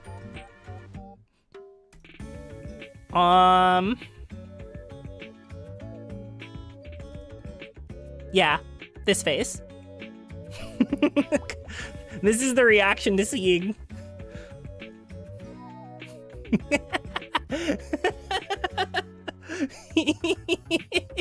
It's so good. This is one of the best faces that's ever been drawn in anime. Unironically, it's one of the best faces that have ever been drawn in anime. It's so good. It is so good. Every scene with this motherfucker on the screen is actually insufferable. Experiencing that fucking guy. Yes, like I don't know if the Ino face. Hold on. Let me look. Oh, that one's also really good. That one's really good, yeah. But like, that face is this guy. I need to keep this because it's too funny. Like, I'll think about it in a few years and be like, wow.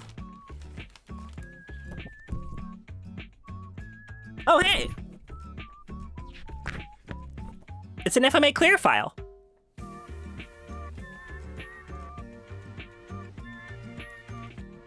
Wild.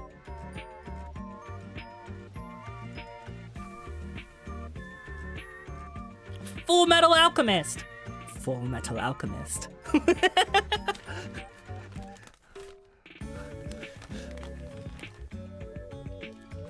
It's awesome. I also need to keep this.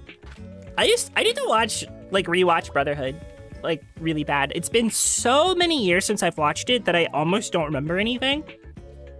So I could do with a rewatch, honestly. I could do with a rewatch for a lot of my old stuff because I don't remember a lot of it. But then I spend all of my time rewatching old stuff that I don't remember and not new stuff. Fun fact. I've never seen this movie, but I have the poster for it, the cardstock poster for the Fate Stay Night Heaven's Feel movie. But I haven't seen the movie. Oopsie. Tee. Something, a bit of a poser, I guess. What else is in here? Oh, wait. My goats! Yu Yu Hakusho. That's a damn stupid shonen, actually. Wait. Has anybody here seen Chrono Crusade? No relation to Chrono Trigger or Chrono Cross, by the way. Completely different thing. Mine is one of my favorites. You guys have tats? Wild. I don't have any tats. None with a gun. None with a gun! Yu Yu Hakusho is like the classic. It is!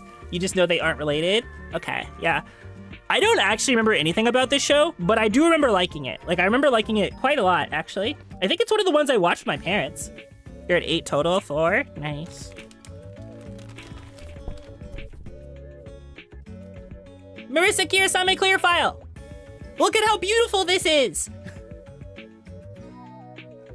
This is like a poster. Like, holy shit. This is so pretty. Marissa Kirasame clear file. Whoa. That's my witch. That's the witch that stole everybody's precious thing. Ooh, ooh, this is really good. Ooh, I found something and that's really sick. Ooh, I don't know if this is a clear file because it's still in the plastic, but also it's sick. The P4 Ultimax, it's a P4 Ultimax like splash art, like official. Good game, yeah. I like P4A and P4 Ultimax. Fun fact, when I played P4 Ultimax, I played Persona-less Show, actually. I played Persona-less Show Minazuki. I also think it's really funny that in Persona 4 Revival, they gave Yu Narakami cross-slash from Persona 4 Arena.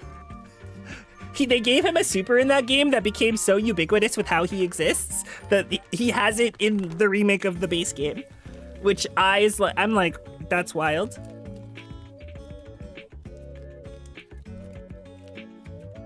Whoa.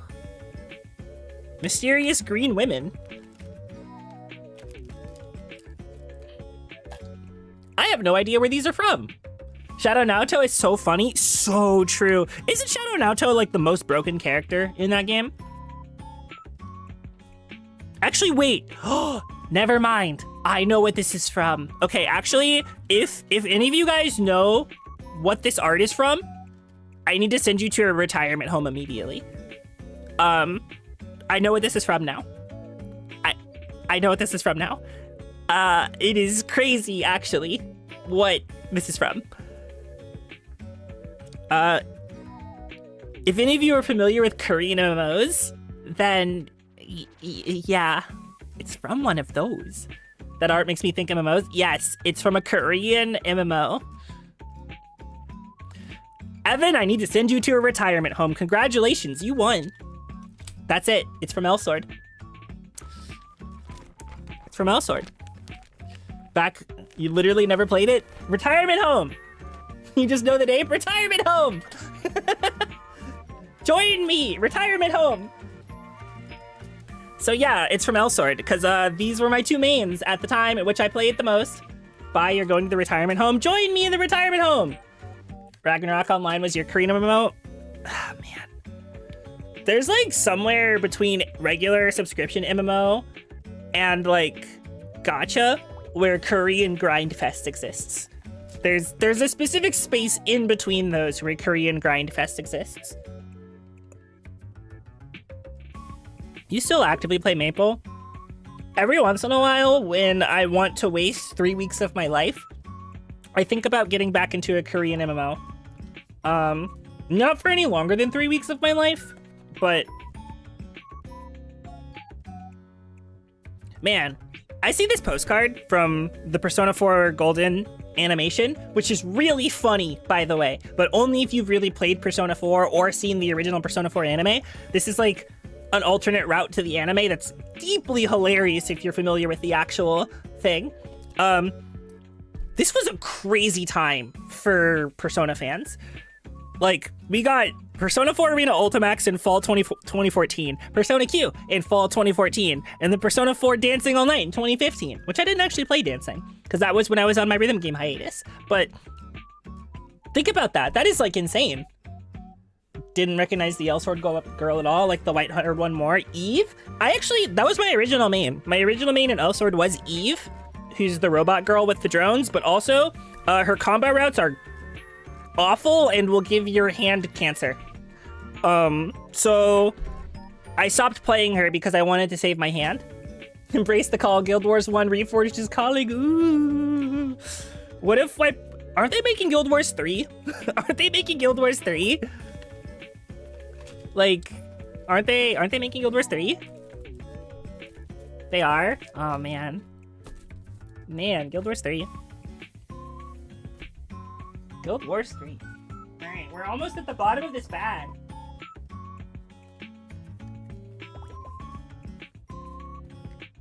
Is this a Pusheen? No, but it is really cute. It is really cute. You're playing on a Terra Classic server with friends? Yes, they are. Please perceive.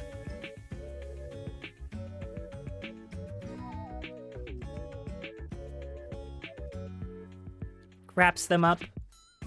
Cute, yeah. It's really cute. Hold on, I need more water.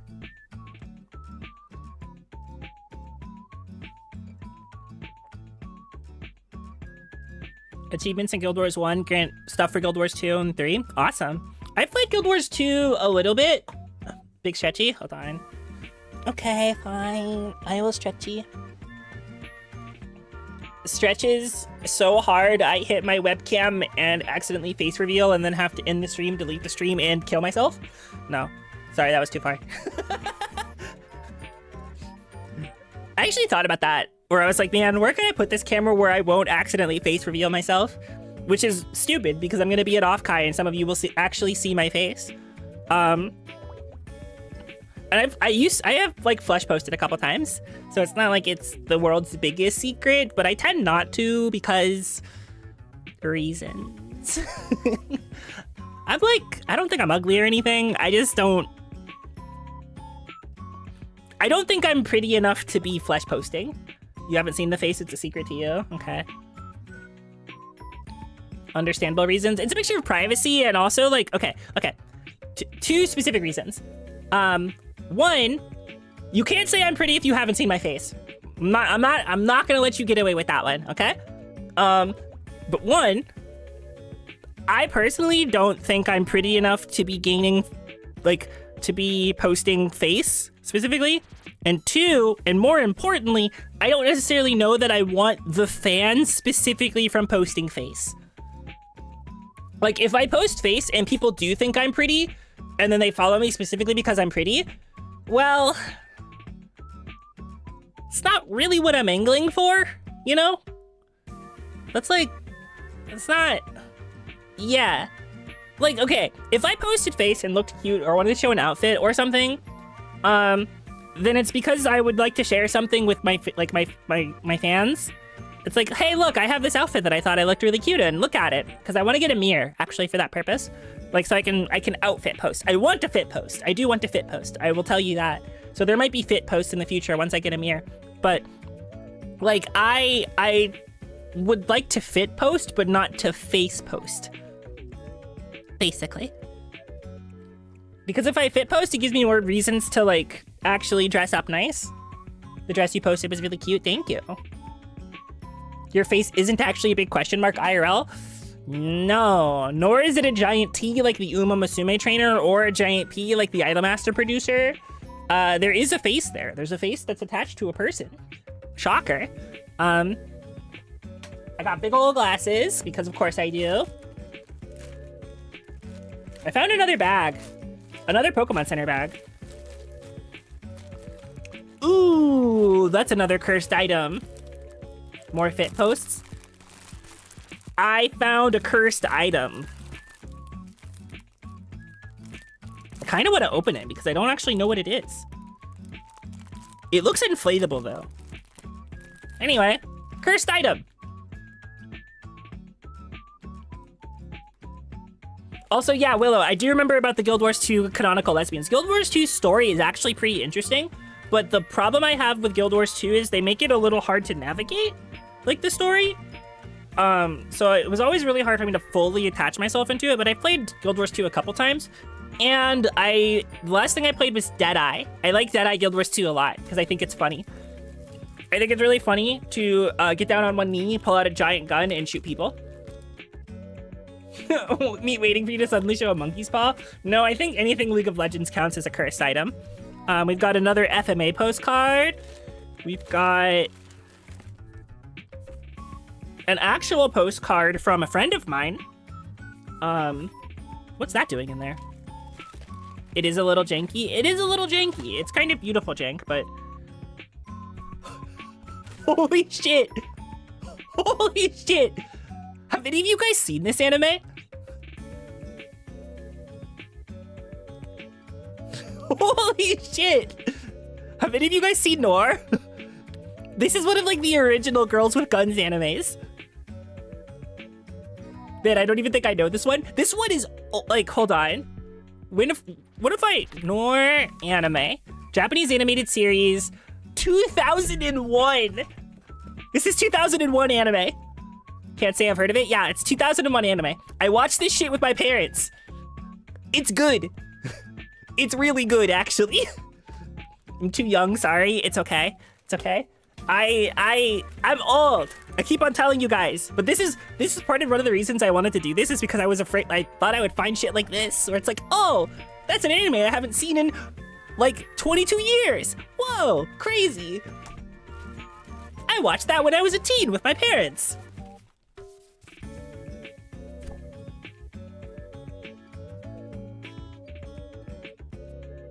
Huh?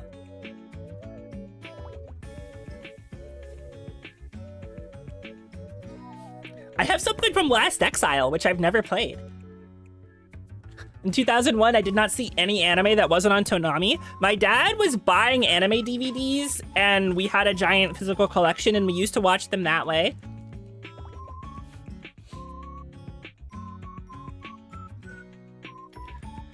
Like, I watched 300 episodes of One Piece back when episode 300 was the end of One Piece. That's Batman. It's a render of the Penguin from probably from Arkham Asylum. Why is this in here? I was not a big Batman fan in this era. I probably just picked it up from an anime convention while I was out, or like somebody was giving out freebies, and I just took it. And I was like, oh, okay, that's free. Who cares? It's free. Free stuff. So I just have this now, which don't need that in my life. Oh my god. Oh my god, this is a time capsule. When is this dated, please? When is this dated? It's an anime distribution center advertisement for figures.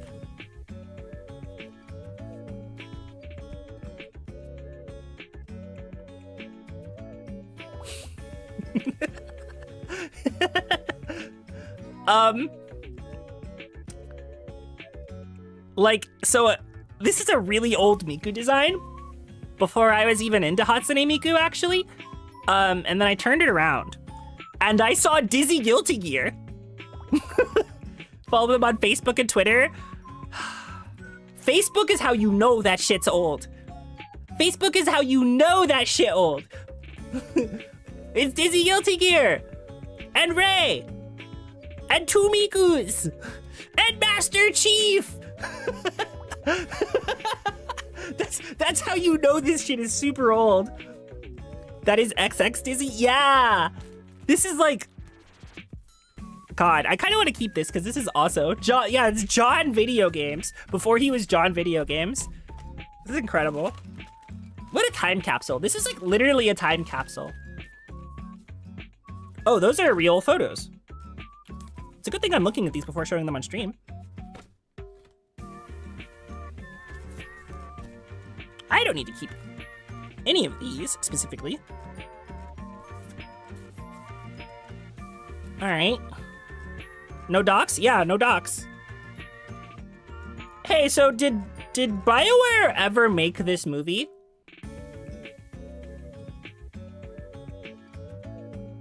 Did they ever make this movie?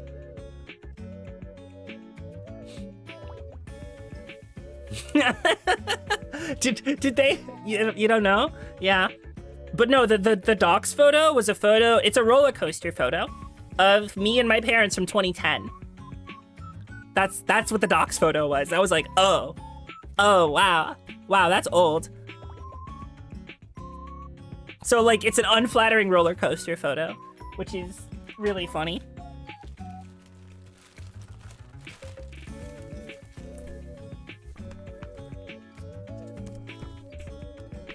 This is like such a weird, just looked it up, they did? Whoa.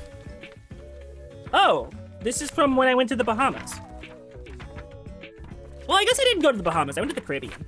I went to the Caribbean when I was 15, and I just found a poster from then. I have more Arkham stills, which is kind of crazy. Why do I have, there are so many of them, actually. I think I have one for every villain.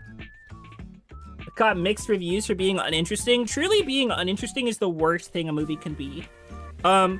Like, look at these. He's green. Why is he green? Also,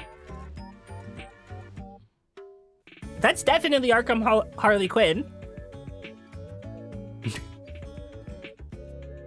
You know? And then, so I believe that is Mr. Freeze or Sub-Zero. Sub-Zero is Mortal Kombat. What am I saying? But that's a guy. Oh my god, I found, whoa, stickers. I bought these from a person. And I bought this set of stickers from a person. And not only that, but this is the everyone. I'm about to show more Homestuck on screen. I'm sorry. That's just how it is. That's just how these things go. Is this like normal?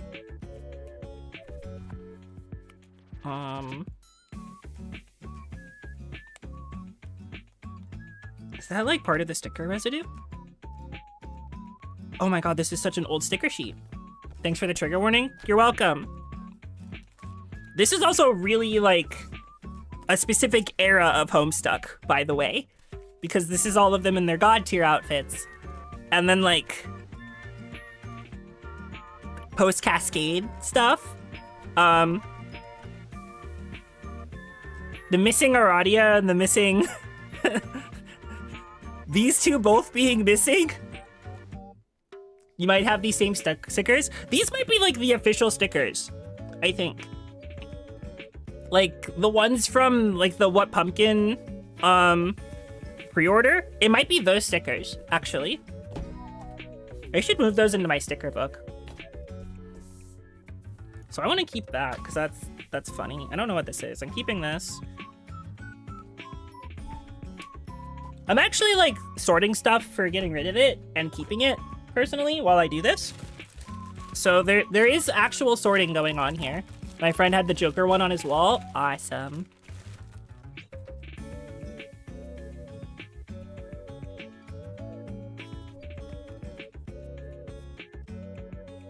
Wild. Lots of things. Why do I have a TF2 pin? I literally never played TF2.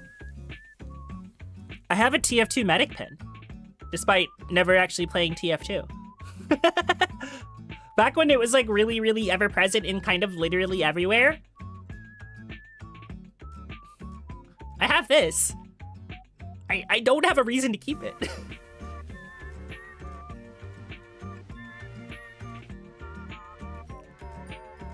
Like, one would assume that I would have played TF2, and I never did. Aha! Okay.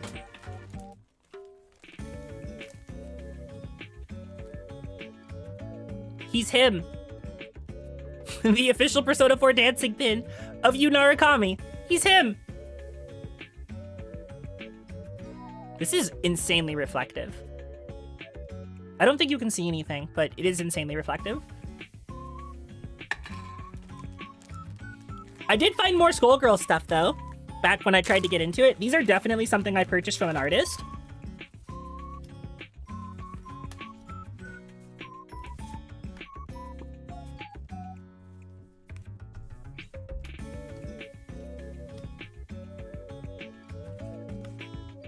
Wow. Women. Women. Wow.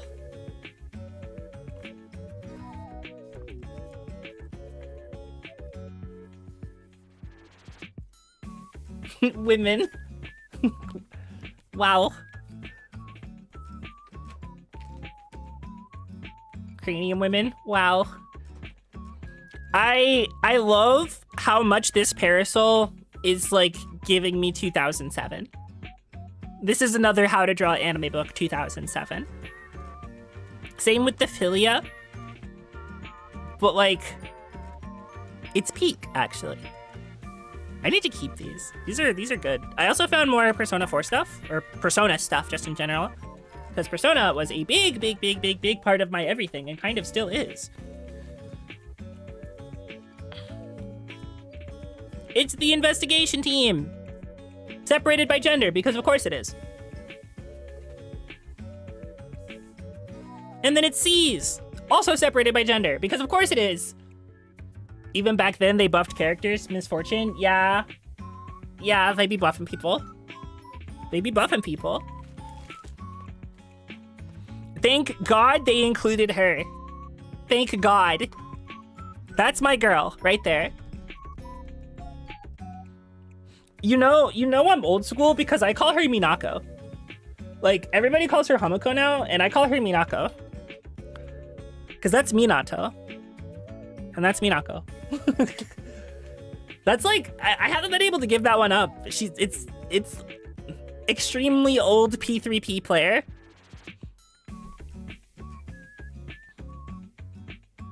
I love. Yeah, they're really cute. They're really cute.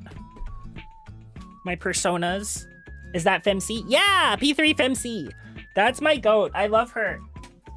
She's perfect. She's everything to me. Also, this is the original Persona Q postcard art. The Persona Q like postcard art is so cute. You can't really see it because it's super shiny, but hold on, let me focus. You can't see because it's too shiny. Anyway, you played through like the first dungeon of Q. Q is a game that I like a lot. And is really interesting, but kind of taxing to play, like all Etrian Odyssey likes. All Etrian Odyssey likes are really taxing to play, because they are first-person dungeon crawlers, and the dungeons are big and long and scary. Oh, whoa, that is a lot of pins and stuff.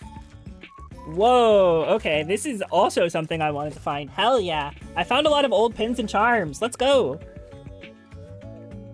And the first thing I find is an incredibly small, you guys can't really tell because of all the light, it's a pig. It's like a small glass pig. That was in a ring box, by the way. This was the box the pig was in.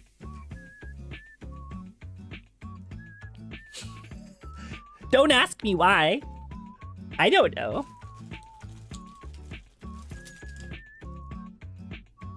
Oh, my broken watch. This is a watch I used to wear, by the way. Actually. What brand is it? I think it's a Citizen, yeah. It's a really old watch that's broken. I could have gotten it repaired, but I stopped wearing watches, so I just never did.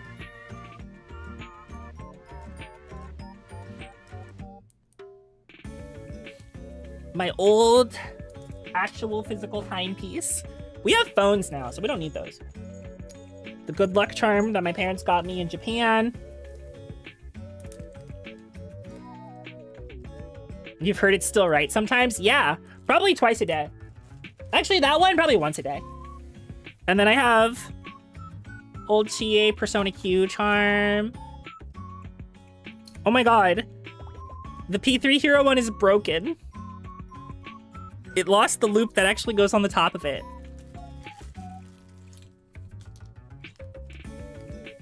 A little charm of Satsuki from Kill la Kill. This is all like, this is like the spread that I would have gotten. All of my personas. Death Sensei from Soul Eater. Two flash drives. That would have doxed the fuck out of me. That's a charm from my old high school. And the Spurb logo. This motherfucker. The stuff from Disgaea 4 Complete, which is a whole separate thing. Guys. Guys. Look. It is a laminated paper charm of Patchy. It's a laminated paper charm of Patchy.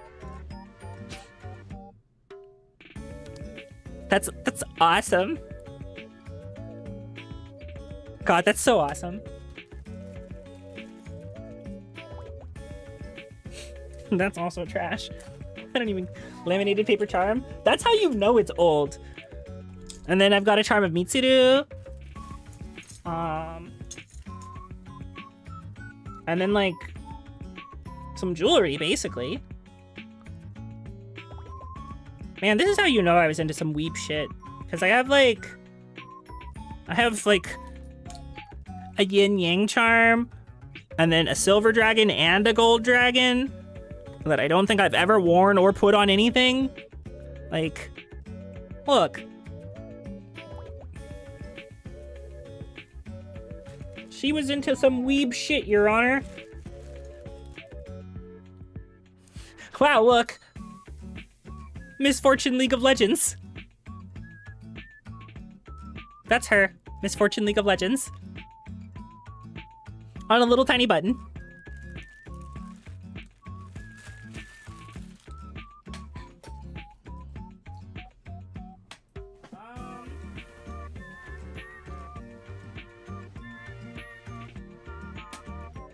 I found exactly one more thing in the bag so that I can say I finally cleaned out the bag. It's the boy. It's Koromaru. Dog. This dog summons her persona. That's dog. That's dog. Anyway, I have to keep a lot of this. I really do. I don't know how I'm gonna store it, but I gotta keep a lot of this. I need what Star was saying about like the print folder. I need that shit.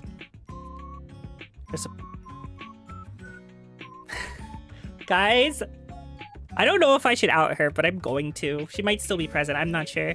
So I go to check my DMs to see the message from Star about the print folder, and she sends me one and goes, "There's a purple one, you can match me." She's so cute, I could die. She's so cute, I could die. I am healed. There is a certain kind of healing I can only get from a beautiful pink woman, and I am healed so frequently. I need love like that in my life. That's my best friend. For real, for real. Somebody will be like, they have something going on, and well, like, wouldn't you like to know?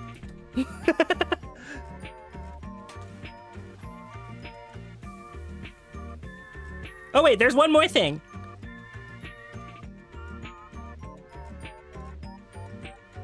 It's my son. It is a little metal charm of my son. Look how small he is. Look how small he is. He's so small. Little metal charm of my son.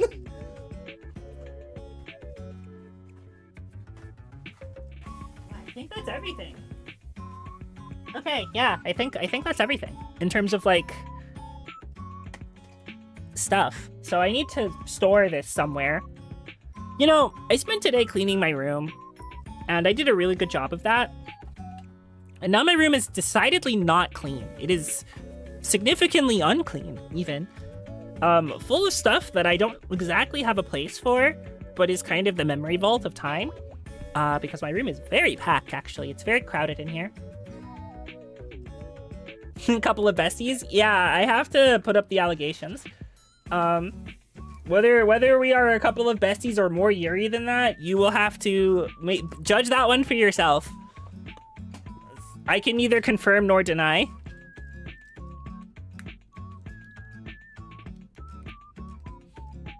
CCGGIB?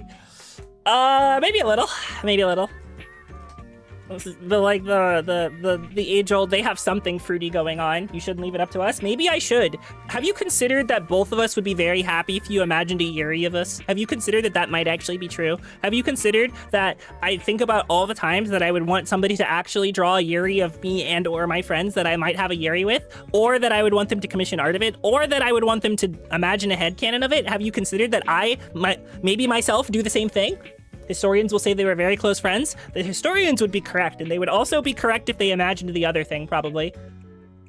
That might be more telling than just saying you're gay for them. That's the Salem special. Like, you know the lesbian special of like, you could just say I love you, or you could just say anything else? Like, I'm the person saying the anything else that could be intonated as a really intense I love you. Like, my bad. I'm sorry. I was earnest with my feelings. My bad. But no, I was... do I tell you guys about this? Okay, I think some of you guys are going to hear about this from the first time. So, strap the fuck in. So, imagine... So, both my lore and Star's lore are compatible in the sense that it's really easy to write fiction of our VTuber characters existing in the same universe. Most VTubers who are indies don't really have that ability. Both of us do, because we both come from fantasy universes. So, she and I may or may not have discussed a particular thing because we were talking about Tragic Yuri, and then we were like, what would happen if like we got into a Tragic Yuri thing? Because we were talking about how we both like have alter forms, basically, that have things happen to them and change their personalities. And then I was like, well, this thing would happen, and then this thing would happen, and then they would get into a fight because of this. So, there may or may not be 4 distinct universes based on which one of us is alter and which one of us wins the fight. There is 4 completely separate alternate realities, all with fleshed out stuff, where various things happen. All because they exist are these quadrants. Kind of, but not like in Homestuck. Like, kind of. So, if I talk about, like, I actually have... I'm, like, outing myself here. But there is a, like, half-written, chapter of... It's fan fiction, but it's not fan fiction, because it's coming from the source. So, like, I guess just fiction of, like, a Star and I's VTuber in the first universe we discussed, which is the universe where basically Star Alter in this canon exists because she's a literal headcanon. Yeah, except I kind of wrote it, and also she's okay with it and also contributes. So it's like both of our headcanons together. Anyway, so anyway, in the very first universe, basically Star Alter happens because she's an adventurer for hire that goes out with, like, a bunch of random party members and stuff, and I am a shopkeeper who supplies her with a bunch of stuff. It's kind of like in an imagine like stereotypically like shopkeeper and favorite customer, basically. Imagine that. That's the initial of the setting. Then Star goes out with her party, and her party gets killed.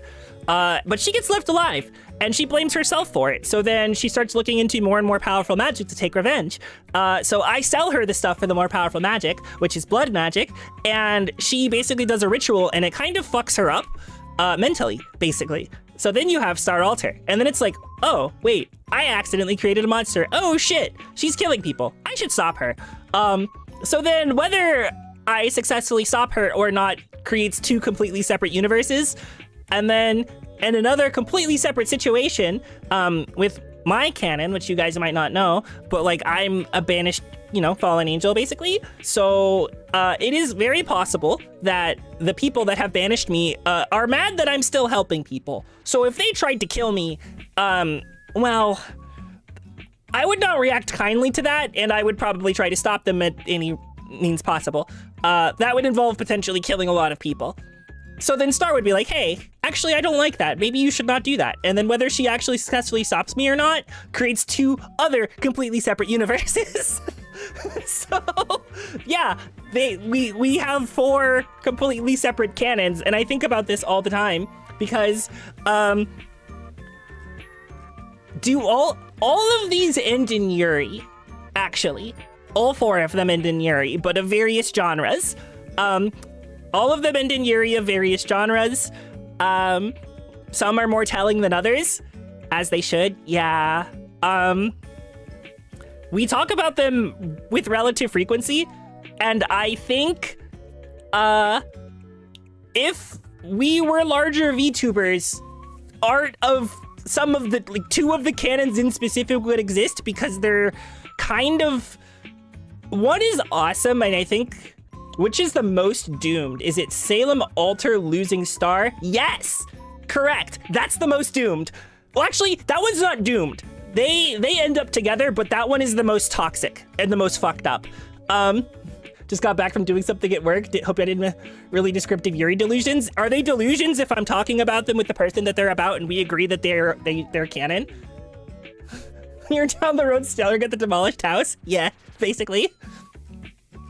Anyway, so like, okay. So Salem Alter Losing Star is basically what happens is Star fails to stop Salem going on her quest for vengeance and then cannot actually handle the horrors of the things they have to do in order to get Salem's revenge. So, Salem convinces Star to take a love potion so that she'll stop thinking about the atrocities they're committing. This turns Star into a deeply codependent person who basically can't be away from her without seeing the horrors. And then Salem is like, woo, okay, that's a little intense. And then Star basically thinks at this moment when she's kind of under the influence, more or less, basically goes, hey, I like the feeling I get when I'm next to you.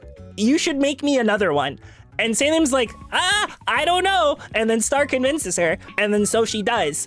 What results is basically the complete erasure of the person she initially loved, and a person who is so in love with her that, like, basically, she doesn't ever think about anything else. And Salem is like, oh, fuck. I killed the person I really cared about. Fuck, Jesus, oh God, I'm a terrible person. So after they succeed in their quest, Salem is like, well, I guess the best thing I could do for you is to put myself in the same situation. So she makes the love potion for herself. So they're basically both at the end of that story drugged the fuck out of their minds. They're together and they're happy, but they don't think about anybody else, and you can argue they don't have free will. It's, yeah. Yeah. I would read 150k words about this. Yeah. That one's kind of awesome.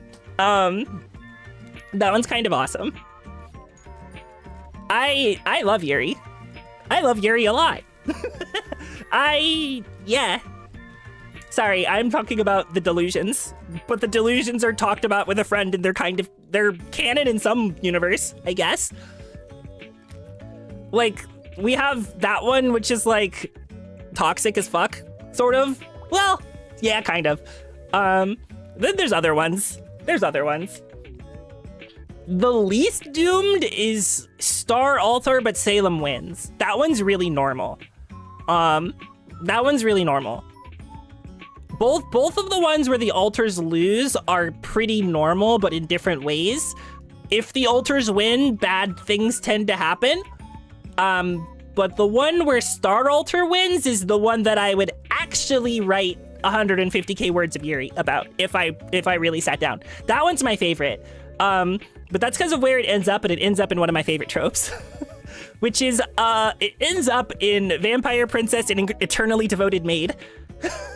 Alters are supposed to be evil. Yeah, I think in the way that we've written them, both of them have something happen to them that causes a shift that makes them not necessarily evil innately, but extremely willing to do evil. Devoted Maid, yeah, it's vampire, basically Vampire Blood Mage and her incredibly devoted maid, yes. Yeah. That one, yeah, please imagine Vampire Star, by the way. Please imagine Vampire Star.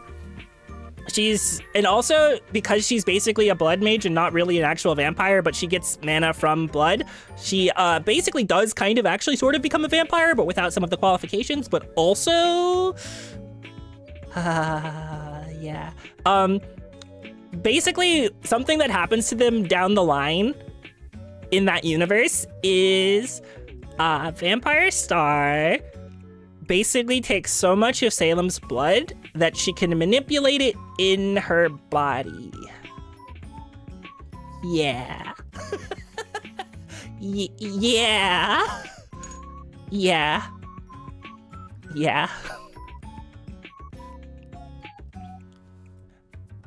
Sorry. That's my real. There's some freak shit made possible by that. Kind of like League of Vampires, where I can't decide if they're actual vampires or just blood magic. Yes, kind of like that. Pervert, subtle. Yeah, there's so much that can be done with just that one line. There is so much that can be done. God. Like, I think about key art from that universe a lot. Or like key art from the first one I told you about. It's not subtle at all. I mean, no, it's not. However, I'm not a pervert at all times. I'm only a pervert some of the time. Yeah. I'm like, my hands are off camera because I keep running my fingers through my hair embarrassedly as I tell you guys about this stuff. Yeah. But anyway, if I was a bigger VTuber and we sat down and we talked about all of this, or it happened in, say, like, I don't know, a Minecraft roleplay, how much art do you guys think there would be? I think we would get a lot of art. I think we would get so much art. I think about this a lot, actually. Something, I need to become a larger VTuber so that I can perform a Yuri roleplay with my friend live on stream, and people can draw art of us that may or may not be toxic, and it would be awesome to look at. Yeah. Is there something going on there? Who knows? Who knows? Who knows? You know, Twit artists love that shit. They fucking love that shit. They do. I've seen it with my eyes. I just need to create a thing compelling enough to entrance somebody and be like, wow, there's Yuri here. Crazy. God.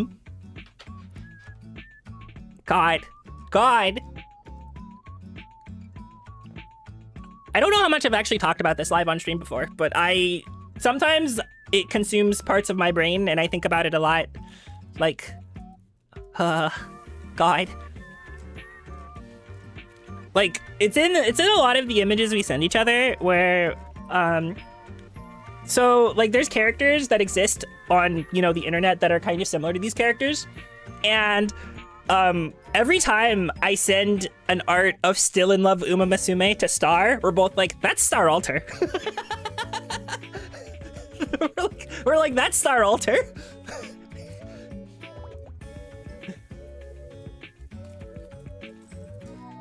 You need to find Star Alter art, please. There's how far back do I have to scroll in our DMs to find something that we were like, oh God?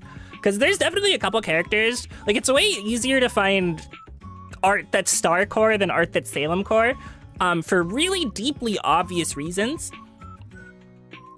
But there are a lot of anime women with pink hair, and there are not a lot of anime women with brown skin. But basically, that's the crux of it.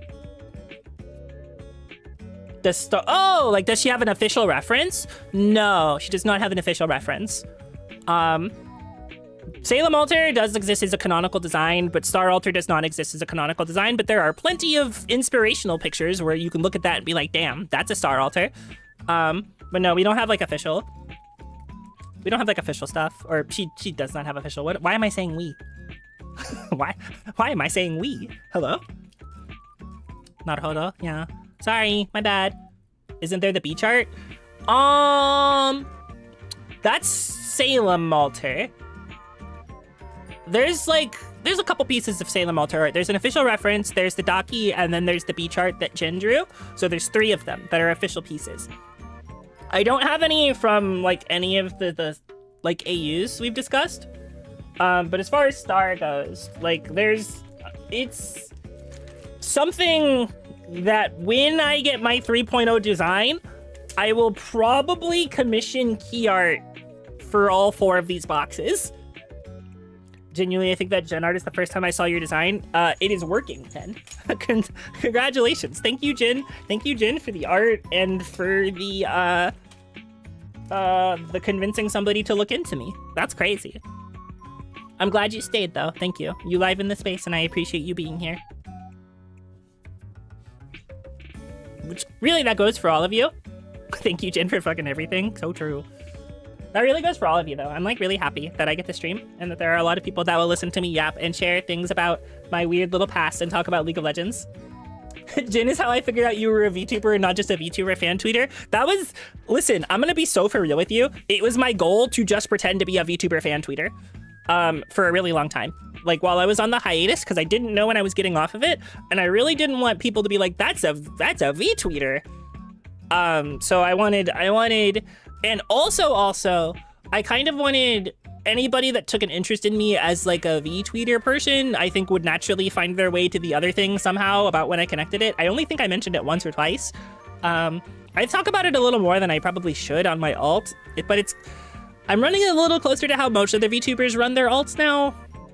I don't know, it's a weird distinction. I kind of want people to watch me for me, but I think all of you do, so it's nice. I appreciate it. Makes me happy.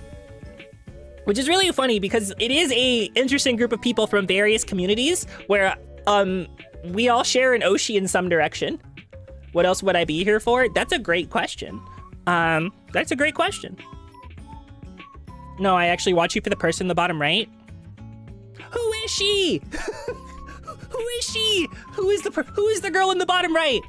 How dare you? No, I'm kidding. How dare you? What the heck is a Salem? Good question. I don't know. I don't know what a Salem is. Oh, speaking of, I can show you guys a thing. So, I don't know how many of you are going to Off-Kai, but some of you might be physically going to Off-Kai. Sticker. I will have these at Off-Kai. If you find me, you may get one. I will give you a sticker. The thing is, you've been on my timeline like constantly. So I think there's a certain circle of VTubers that exist on VTuber, like independent VTuber Twitter that are kind of all in the same orbit. And I realized this because they started hitting my feed as well at the same time. The big one is Pink Cat. Pink Cat is kind of the ever-present one, where way before I followed, like I've known of Pink Cat for a very long time. Also, I have this many of them, so I'm not going to run out. It's not possible. Pink Cat has also infected your timeline? Yes. But I've known of Pink Cat for a really, really long time. It was before the Jin art for sure. Styx, you probably saw my account because we have the same...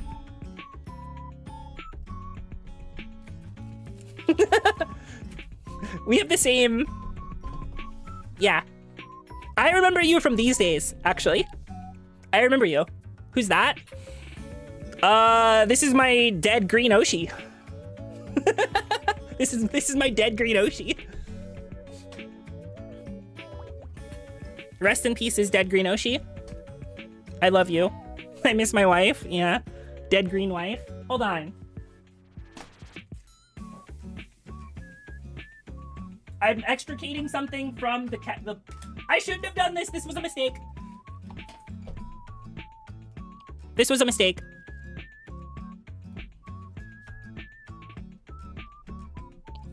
Her.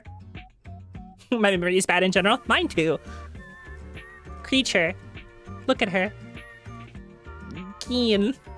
She's Geen for an amazing reason. She's still Geen, but you know. It's actually really funny. I think I told you guys this, but when I was considering designs for 3.0, I almost decided to become green. I almost. It's called green humor. I almost decided to become green.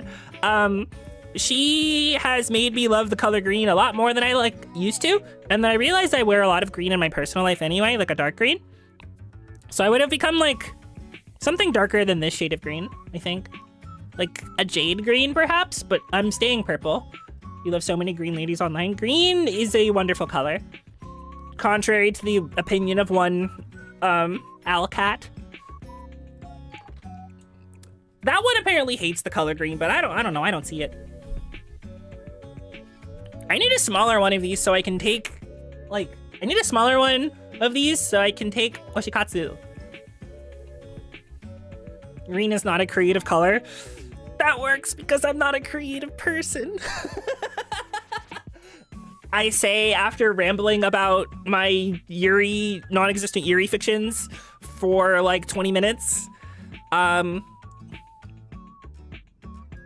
No, she actually does hate green. No, yeah, I saw the tier list and I was like, oh wait, she actually does hate green.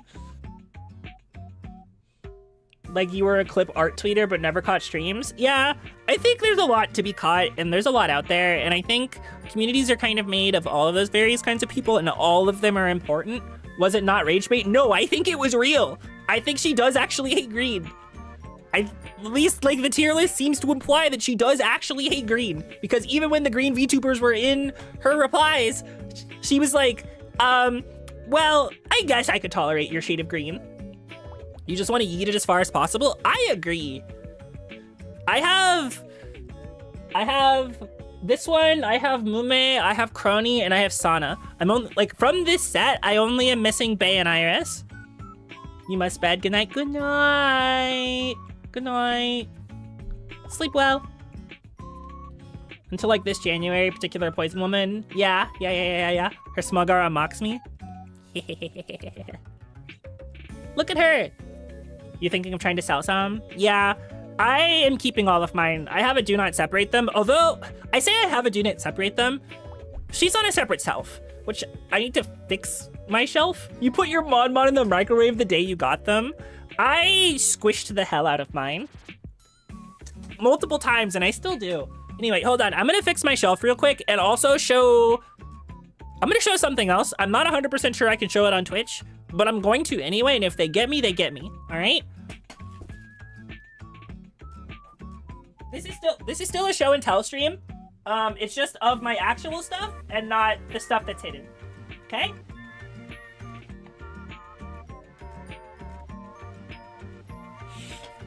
Have you guys ever seen this? The red dress Mento?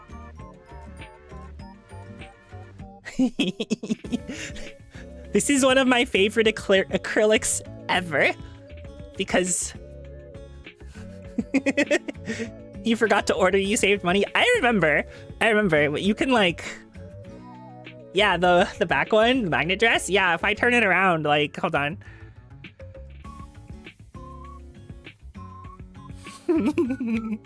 It's insane. It's so insane. It's so insane. Like, have you guys ever actually seen the back of this?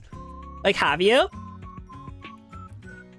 Because I don't know if anybody like posted pictures of it. You have not? The pervert giggle?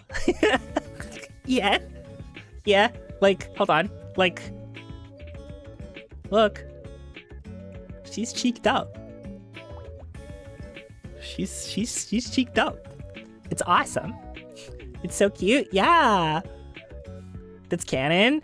I mean, like, I can... It gets better. I'm trying to... I feel dirty removing my Oshi's dress on stream, but like, I wanna show you. Hold on. You guys will... avert your eyes if for some reason you don't want to see front chest Mento. It gets better. Yeah. It gets better. It gets better. the sensor bar over the yeah. It's yeah, there's nothing there, just a sensor bar. It's so funny. It is so insanely funny. It's so funny. Also, I want to show you guys another thing, but this one's really big. So, I'm gonna show you guys. You should not be watching this at work. It's okay. The stream is say so again. I'm gonna show you guys the size of the base first.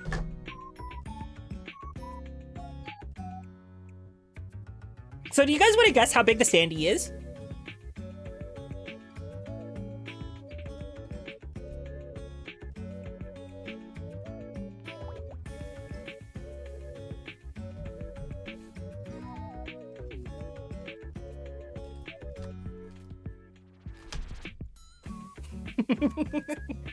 I think it's more than 17 inches.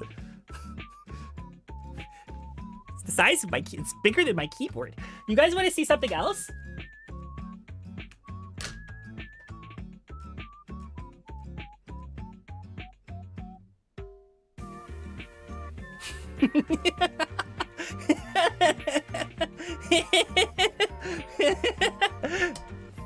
So I actually, because is that canon? What's actually canon with regards to Dia Fortuna is that Dia Fortuna is 1 inch taller than you at all times. So, at least when standing next to me, Dia Fortuna is 6'1".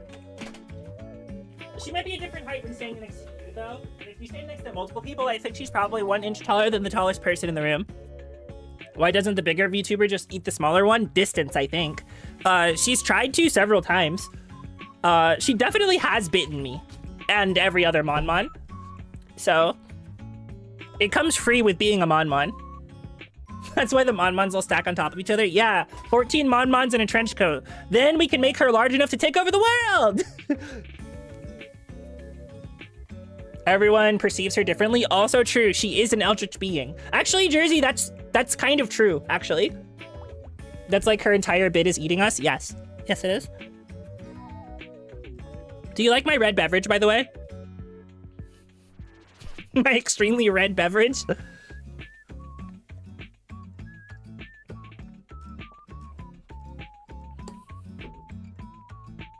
Have you had that the whole time? It is...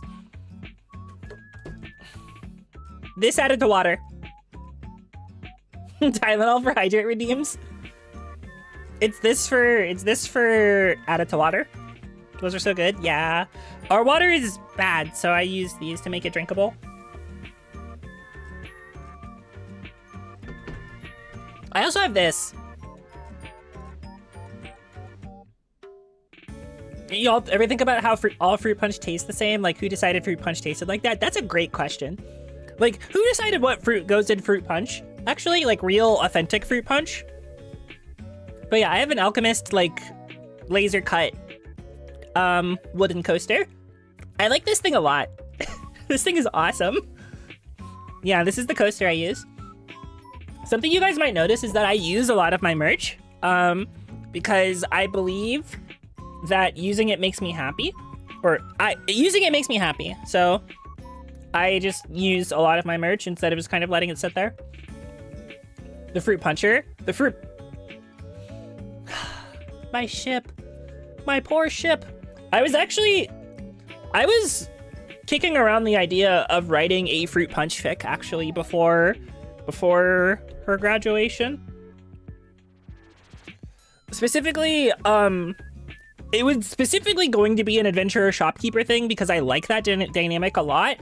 But it was going to be a lot different than the one I talked about with Star, where basically, what's fruit punch? That is Fauna Gigi.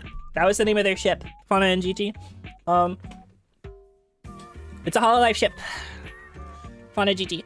But I was going to write basically fantasy AU fruit punch, where they definitely got one after. I think it was like after the Minecraft situation, because Gigi helped her out in Minecraft to finish the world tree a couple times, and they had kind of insane chemistry. They didn't get a lot of streams together, but like the big thing that happened is there was a karaoke that happened where I think Gigi showed up, or no, Gigi did not show up, but Fauna brought up Gigi apropos of nothing, and then was like, basically, normally I'm not into harems, but like I like Gigi a lot, and I was like,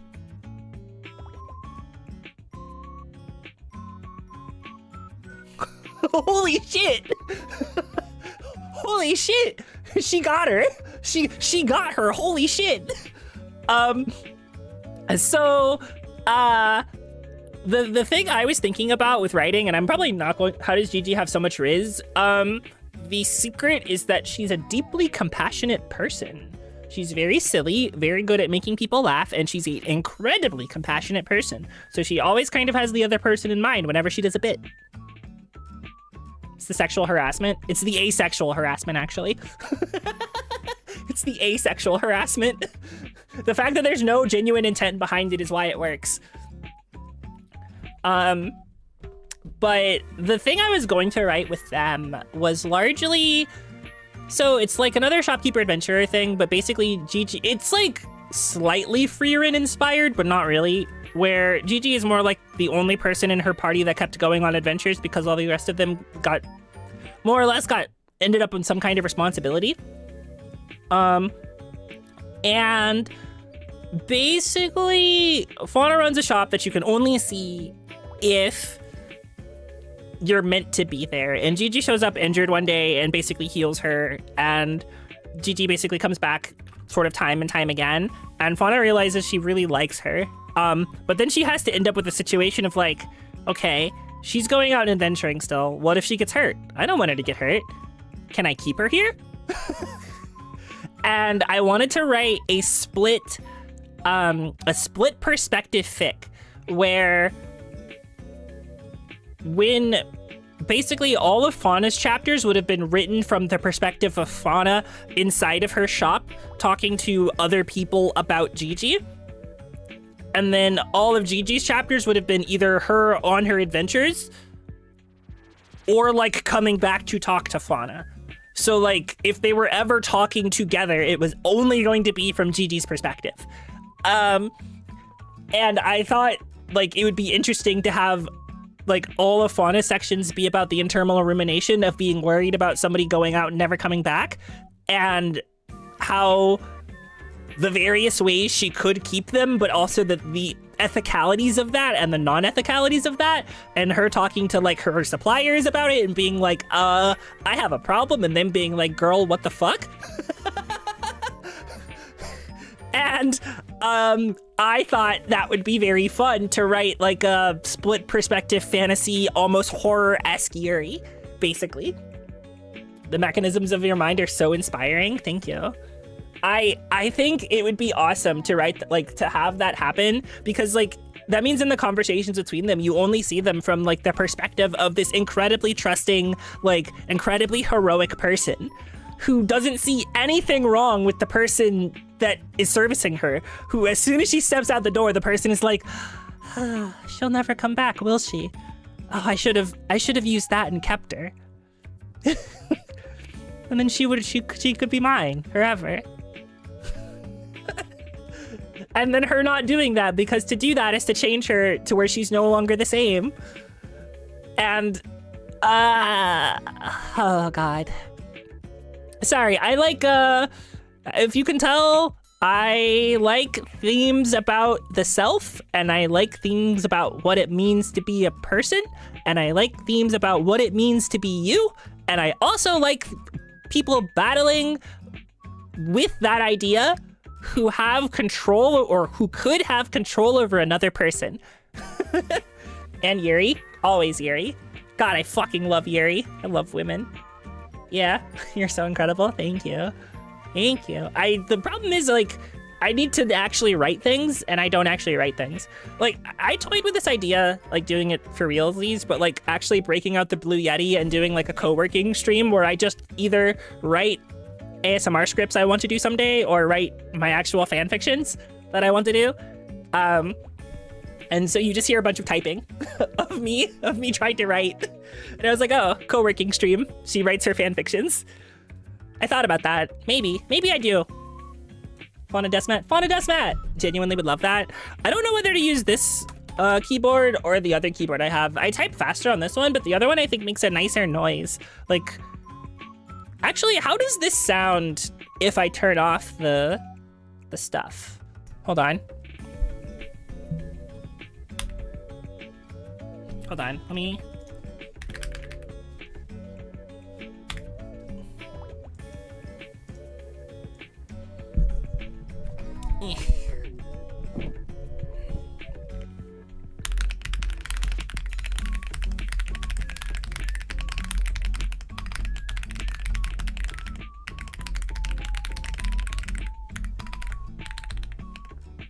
Like, how does it sound? I think it sounds a little interesting.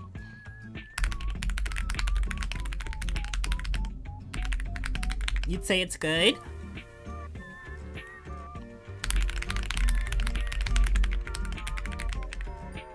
I think I type really fast too. I think I need to type like less hard.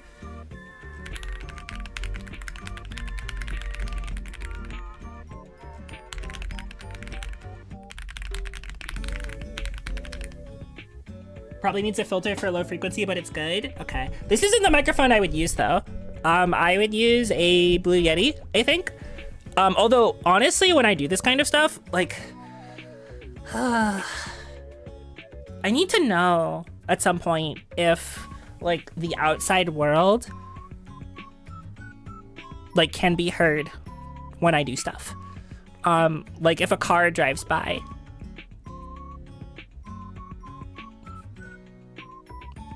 Because they're really loud.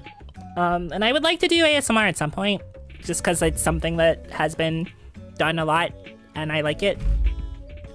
And I think it's good. And I would like to do my own stuff. With a Yeti, that's an important question. It sure fucking is. Like, it's a mixture of, I think with all ASMR microphones, it's an important question, because it's like a Yeti, because those are weirdly hypersensitive, and I don't have a XLR Yeti. I only have a USB Yeti, so I can't monitoring it and talk at the same time, which sucks. It sucks really bad. I looked into getting XLR Yetis, but they're so expensive. You listen to ASMR that have cars in the background and it never really bothers me. I think that's true. One of my favorite ASMR artists does have cars in the background, but I think her presentation and her vibes sort of allow for the cars because she's a digital angel. So the sound of a car kind of makes sense, right? In my case, I am a alchemist. I'm an alchemist witch. There should be no cars in my environment because I should be in the middle of the woods. And yet, there are cars. There are many cars. Sometimes they're very loud. You do not recognize that premise? The digital angel? Yeah. Easy solution, squirrel cars? What if they were bears, actually? What if they were bears? Like really loud bears that sound like cars. What else do I have that's like interesting? I have dice. I have lots of dice, actually. Bears driving her cubs to school? Yeah. Yeah. Hold on. Got a message.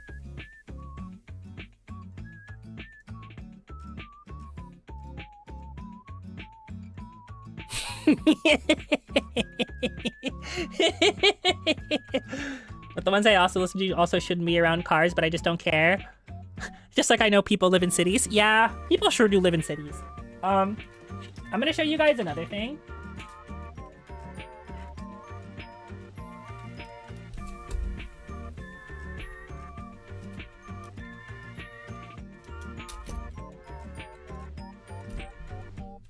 Please look at them. Please look at them. It's my girls. It's her. They're running. They're running. My Umas. It's funny because like these days, like if I would buy this today, I would replace Tachyon. And I would replace Tachyon with digital. I'd replace Tachyon with digital. That's the main swap I would do. Why? Have you seen digital? I'll take her. Tachyon just isn't top 5. She's top 10. But like, have you seen digital? That's the queen. Digital is the fan ever. Like, I love her. She's so funny. I want her to... She's like... I was talking with somebody about this, and the idea of digital asking people to do a Yuri in front of her for better material came to mind. Like, so she could have more accurate fanfic. She's in the chair. She's watching. She wants to know. It's very funny. It's basically canon. Like, it's not canon, but... Wait, what about Pink Cat?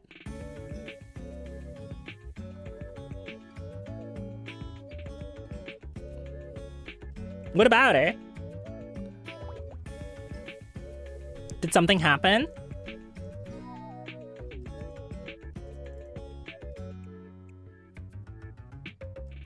She had a tweet like about that exact scenario. That might have been where I saw it, actually. That might have been where I saw it.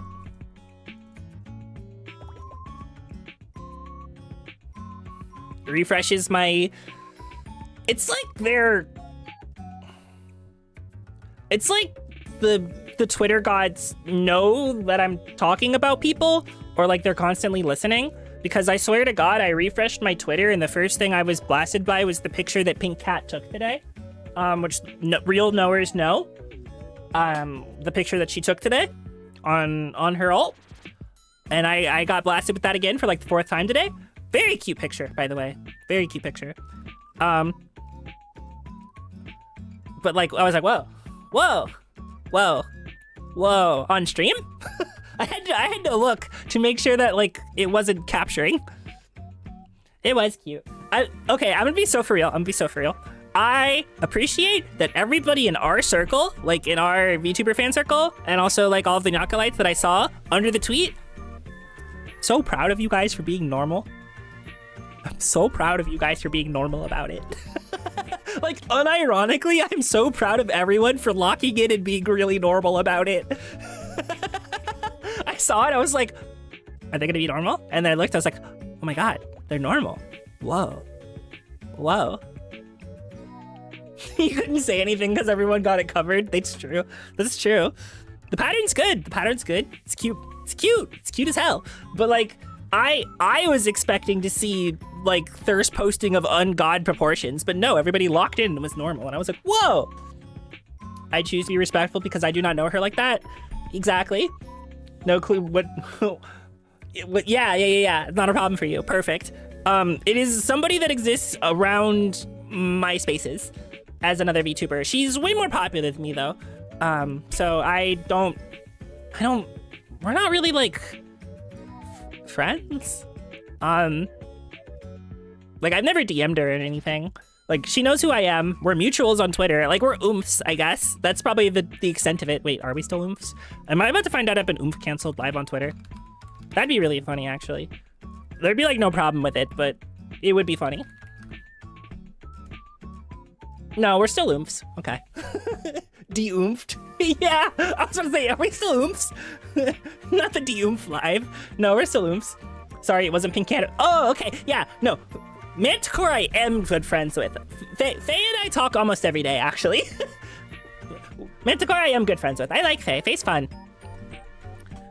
I've been trying to make friends with people because I want to, this is gonna sound really strange, but I would like to get back to an era where I can think about the idea of playing a friend swap on stream. That's like, would be fun, and I could get people for it that I know would fit together like a puzzle piece, and we could make a really funny content together. Because most people in the communities are know of the others. Okay, I'm about to talk content for a second, like content and collabs in specific. I think as an independent VTuber, collabs are really, really hard. And the reason that is because most of the time, people have no fucking idea who your collab partner is. And they don't know why they should care, or if they should care, or maybe they don't want to care about another VTuber. But if you have them on super repeatedly, people will either get used to their presence or know that they're there, and then they become like, oh, they're part of your like ecosystem. Or if you have like fan crossover where they already kind of know them, you avoid this problem entirely. And then it becomes like, oh, this VTuber that I kind of know and my VTuber are doing a collab, I should watch. And then like the collab is actually fun because the fans care about the talent and they get to see their VTuber have fun with somebody that they kind of know instead of like somebody that they don't know at all. Does that make sense? So as an independent, it's like way harder to do collabs because you have to be really careful about like how they're in your ecosystem. Like since I've come back, I've literally only done collabs with Star. Partially that's because I don't really have like friends for content reasons right now. But I can tell you guys that as a creator, I am always thinking about like your guys' viewership experience, especially in terms of a collab. Like I would like to do more of them because I think they're fun and I think they are a fun kind of content. but I think they'll probably never occupy more than about 10% of my channel. Like, that's both because of time reasons and also just like logistics. That's not really possible or even preferable for me. But I specifically want them to be fun viewing experiences for you guys. That's super important to me. I haven't actually even had collabs on my channel. The only collabs I did where me and Star played the Quarry together on her channel. I think those were good as hell streams, if I'm gonna be honest. I think those were really, really good. I think those were really fun. I would do it again. Maybe not for the Quarry, but for some other narrative slop game. I would absolutely sit down and then I would drive for Star. But what friend slap would you play? That is an incredible question because I will go on the record as saying that I'm not a big fan of like horror friend slop. Because I don't really like horror and the problem with most horror is I don't make good content while doing it. So it's not like good for my channel in the way that like I'm not an interesting person to watch for horror most of the time.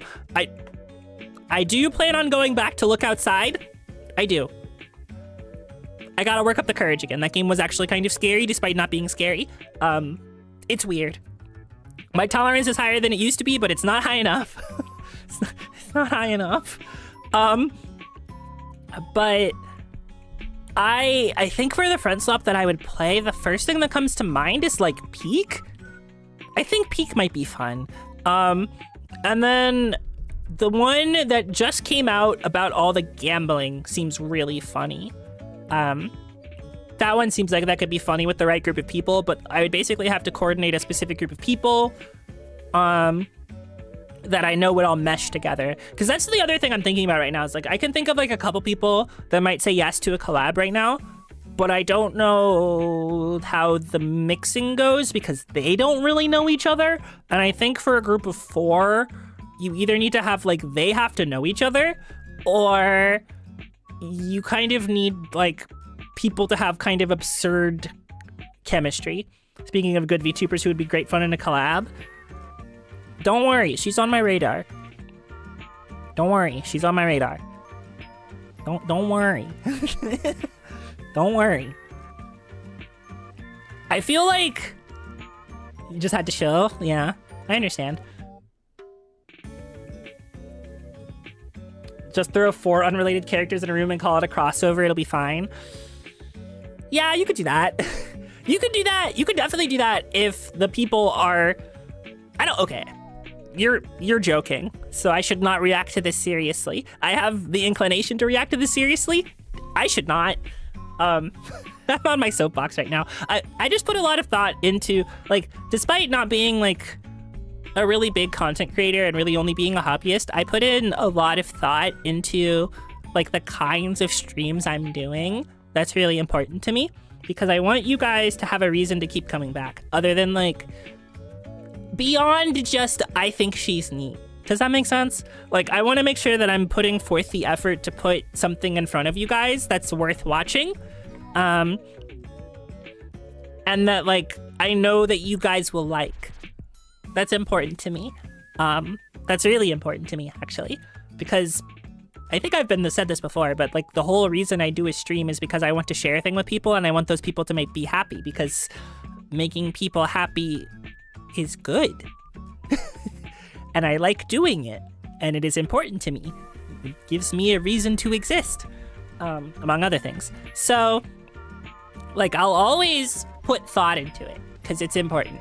There might be times where I'm like, I'm doing this because I want to do it, but, like, 99% of the time, it'll be like, well, I'm doing this because I think, like, I'll enjoy doing it, and I think people will enjoy watching it. That's important to me. So it's like one of those things where I also don't think I'll ever collab randomly with somebody unless I get invited by somebody much larger than me. That's probably the only circumstance. Because that's kind of like shooting myself in the foot if I turn that down. If somebody that's like way larger than me thinks I'm interesting and it's like, hey, you want to be on this collab? Because they don't have time to like schedule a vetting stream before or like a vetting thing beforehand. sure, we do it live, and I figure it out as I go. We just kind of lock in and try to be cool and try to make people think I'm cool or whatever. But yeah, I don't know. I would like to do more collab, but like some, not like a lot, just some. I keep on seeing things where I'm like, this would be fun to experience with another person live on stream, or like I've always found like make a tier list with somebody's stream really fun, because that's like a combined, like it's like a themed chatting stream. And you guys get to both talk about something you know or have opinions on, and then you just get a bunch of conversation out of it. And then people can see what the dynamic between both of you is. And it's fun. I like that. Those are fun. I've done a couple of those before. These all sound like very fun and I would love all of them. Good. We'll take 30. I don't know if I got that many. I don't know if I've got that many. Okay. And if I'm to be particularly vulnerable about something, this is more of a personal thing, but once again, it's Pride Month and I can talk about this. I probably won't talk about this after June for a while, but if I ever get into a position where I'm pulling bigger numbers and I feel okay soliciting or like putting myself out there at the feet of larger people whenever they do casting calls, anytime somebody posts a casting call and they're like, can I get any girls to do this thing? I am so scared of putting myself in that boat. Does that make sense? Like, I think I am fine, but I also think that other people's fan bases might not be normal. You know? So I get worried that, like, if I do and I got selected, I would see people that be like, why does she sound like that? And then I would cry. Not on stream, but after. And also that, like, I don't know, it feels weird and presumptuous to do that. I don't know. I have complicated feelings about it. I think I would have to be invited. I'm like a vampire. You have to invite me into your collab. I can't be like, oh, do you want me? Because, like, no. No, they don't. No, they don't. So, I don't know. Obviously, what has to happen is I have to become so cool that people, like, actually want me instead. That's what has to happen. I gotta become cooler somehow. That's the goal. Become cool and become somebody other VTubers are like, wow, I would love to have Salem on my stream. Yeah. That's the goal. I don't know. I think I'm just kind of a normal person. You will start throwing my name in suggestions. Like, I'm gonna be real, that makes it sound more valid, but also only do that if you think I would be a good fit. Yeah. Yeah. Do that if you think I would be a good fit, is what I'll say. It'd be, like, I guess, this is getting into, like, talk about VTubers and growth and me being kind of, like, I don't know, not weird about it, but, like, weird about it.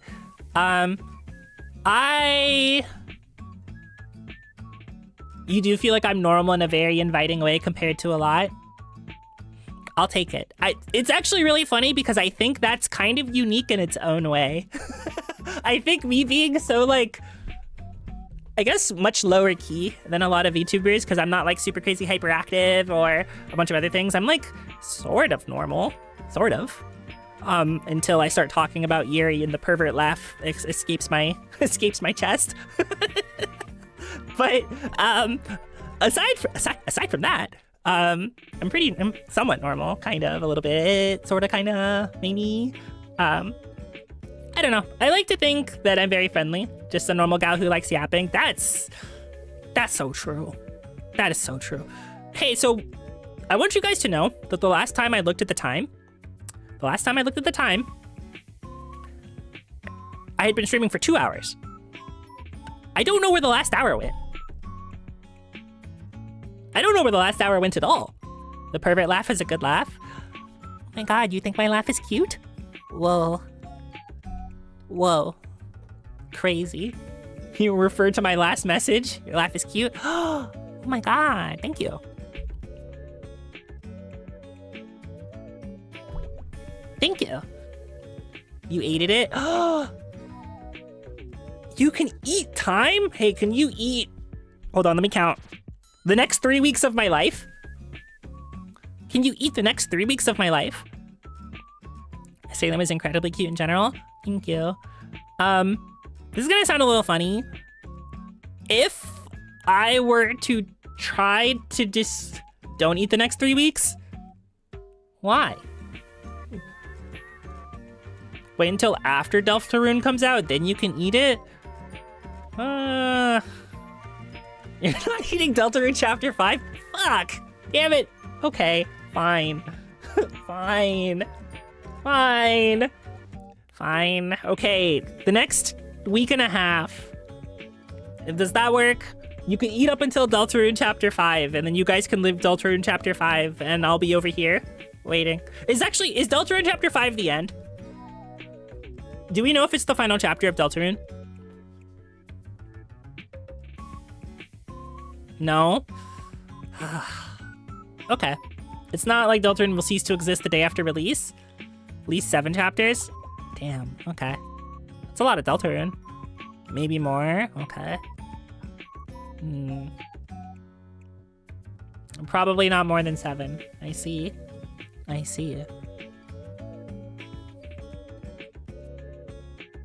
Sorry, I'm running some logistics in my head. Am I ready to play Deltarune? I don't know. I think if I started playing Deltarune, that would just be because it's popular and not because I actually want to play it. So I think I still need to wait. I don't think I'm ready to start it yet. Because I think I would approach it with the wrong intent. Yeah. Have you played Undertale? Yes. Once. One playthrough. One playthrough of Undertale. Sorry. Also, I played Undertale like 7 years after it came out. I think I played it on stream, actually. I did play it on stream. I did play Undertale on stream, actually. No, wait, no, I didn't. No, I didn't. I played it on vacation. You've yet to play it if it makes you feel any better? Maybe a little. So, okay. I'm going to explain my train of thought about this, all right? I wanna fidget with something. Do I have something that's worth fidgeting with around here? Well, I could grab Fine Motion Uma Musume, but I'm not going to do that. What I will say is when I have ADHD. We all know this. What this generally means is I don't fully control like the things I'm pulled to or am capable of really doing at any time, especially with streaming. Like with streaming, I just kind of let my whims take me somewhere, and I end up there.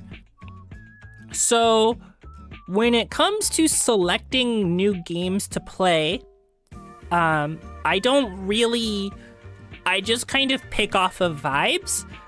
And yes, the more people recommend me a series, the less I actually want to play it, which is not particularly fair. Well, okay, that's not true. If a friend directly recommends me a series, then I will basically put it on a list of when I'm ready, I will play this. I don't know when I'm ready or when I'll be ready, but at some point I will be ready to give this series, the shake that lets me understand my friend better. The more that series is talked about in the public consciousness, the longer it takes for it to be time. And I don't really control that. So, Deltarune is the best example of this. Jersey, much to her credit, has been asking me to play Deltarune for several months. I will play Deltarune someday, but if I played it now, it would feel like kind of two things. One, giving into the hype train, and I don't really like doing that because I have weird hipster genes that I don't particularly like, but I have them, so I just kind of deal with them. And two, it would mostly mean that I was playing it like for her and not for me. Does that make sense? Like when I play a video game, I want to play it for me, and I want to play it because I know that I'm ready to play it and I'll enjoy it and I'm going to give it my full attention, and then it will let me understand my friend better, etc., etc.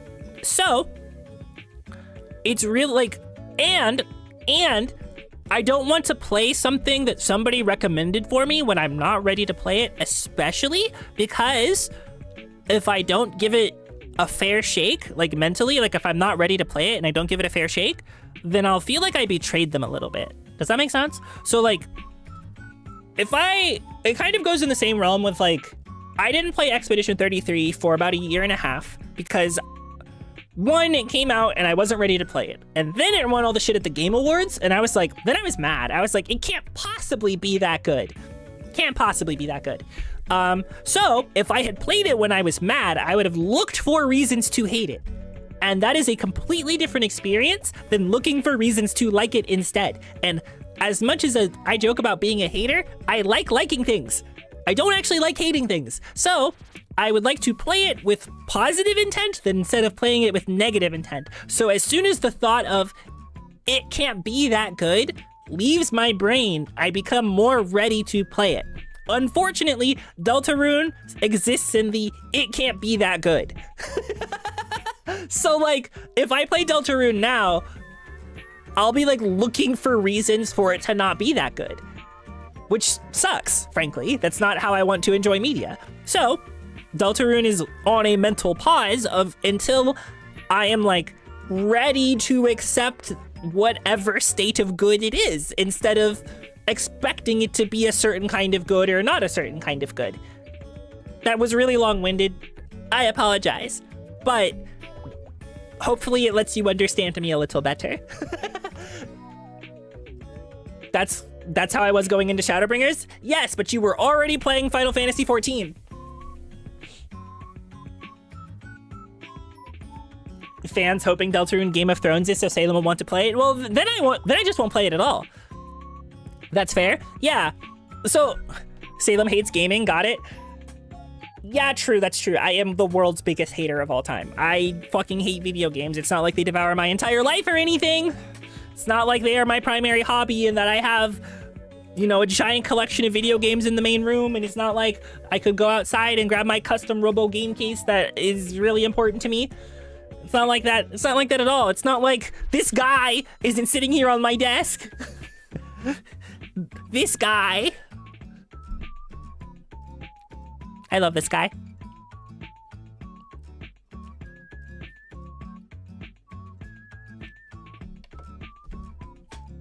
That's him. Well, that's them. That's it, maybe? That's it. What are the knight's pronouns? It's it? Fuck, you're right. I think that's it. I don't even think it's them. I think it's it. How do you feel about Resident Evil? So, I am not going to play Resident Evil. However,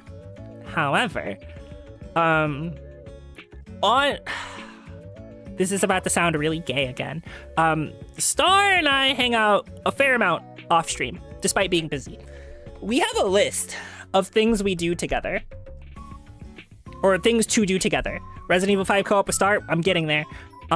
We have a list of things. On that list is Star plays Resident Evil for me. Like right now we're watching Higurashi, and I think the next thing is she plays Resident Evil for me because I watched her play RE9 on stream, and I don't think we'll do this on stream, but I think she said she would replay the Resident Evil, like I think it was like 2 remake and 3 remake and 4 remake for me. So over the course of many months, I can corral her and she can play Resident Evil for me. And I don't know if we would stream it. It might be no 1 remake. I don't know if she wants to play 1. I don't know if she wants to or has easy access to it. But I don't know if we would stream it because that would make the scheduling harder. And also, like, frankly, I really enjoy spending time with Star when it's not on stream. It's great, actually. It's great, actually. Anyway, so she said she would, and so that's like on the list. But also on the list is both of us parallel play Atelier Meridu at the same time. because that's from her favorite trilogy, and she never finished that one. And I was like, well, that's the next one in the series I have to play. So if you come back to it, you could play it and I could play it. We could play it at the same time, and we could see how far our paths diverge. That would be fun, wouldn't it? And she's like, yeah, that'd be pretty fun. So that's also on the list. I don't know what we do first. We have to finish Higurashi, but we've both been really, really busy, so we haven't been able to. I will say, and we have not discussed this, so like, no promises, but I really do want to to squeeze in some kind of off collab with Star. Like something, like even if it's in the form of a Twitter space, like something.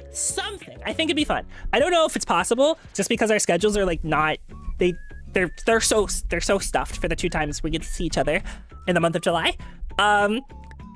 Like there's not like free time in there, but man, it would be nice. I think it would be fun. Convention. We are not local. It's convention, but we do get to see each other twice in the month of July because of conventions, which is awesome. We get to see each other at Anime Expo, and we get to see each other at Offkai. I'm really excited. I get to see Star twice in a month. I'm going to get so much of the nutrient that only Star can provide. Like, I'm gonna get so much of it.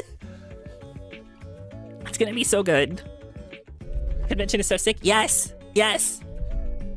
It's really good. I'm really excited. I'm really, really, really excited. Star fruit. Yeah, she's fruity as fuck. Have you seen her? Have you seen her? She's fruity as fuck. The nutrient. Yes. I do. Yes, or are you? Yeah. Actually, if I was a fruit, what kind of fruit would I be? Poll on twitch.tv. If I was a fruit, what kind of fruit would I be?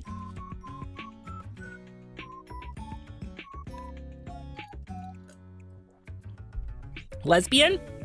That's the low-hanging fruit. That's a low-hanging fruit. Jersey typed faster than you? It's the easiest answer. I understand. I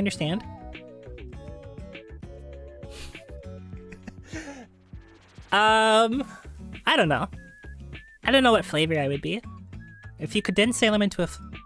Actually, no. Okay, I know what Salem would be. A plum. That's probably true.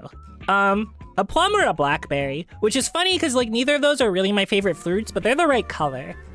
And blackberry is what you add to drinks to make it Salem coated, like blackberry lemonade or blackberry like syrup.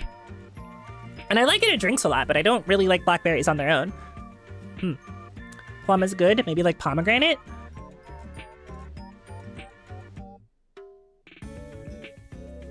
Yeah, maybe like pomegranate. Ugh. Oh, God. Oh, God. Oh, God. Sorry. You said pomegranate, and I was blessed by a vision in my brain, which does not happen often, as I have aphantasia. And I guess it was less a vision and more a string of words that I shan't repeat. I shan't repeat. Ooh, no. Not on the stream. Not on the stream. I have a filter. And you guys will just have to wonder what I'm talking about. Chose that fruit for a reason. Is it because the fruit is full of seeds? Is that why?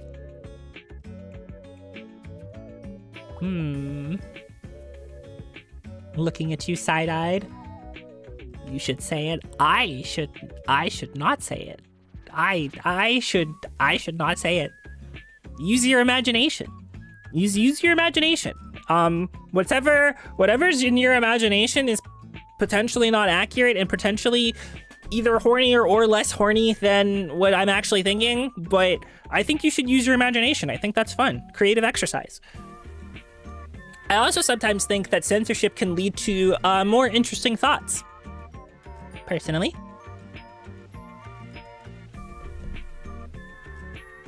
Use your imagination. You can do it. I believe in you. But then again, if you use your imagination, you'll probably end up with something you also can't type in chat. Interesting.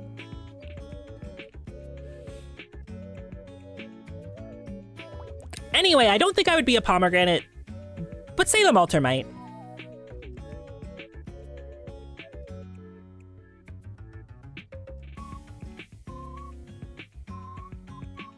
Well, they do represent fertility in some sense. Well, I got news for you. I got news for you about that one. I'm using my imagination. You know, it's a good thing I'm not like a bigger VTuber, because I feel like one of you would say draw her pregnant, and then I would just have to deal with that somebody was drawing me pregnant. I can only think of the Fragante meme. Fragananant, yeah. Fragananant. Fragante, yeah. Thinking about the fact that I relatively recently saw somebody drew my Oshi pregnant. Calling your artist friends right now. Which ones? Which ones? Not a fan of those arts, but the meme is funny. Yeah. Yeah. I don't actually know, sorry. Ooh, called out. Called out. Called out. Jersey hit with the I don't know, that's scary. Is Jin taking comms? No. No. Jin doesn't really take comms. Jin is a passion artist that draws exactly what they want to draw.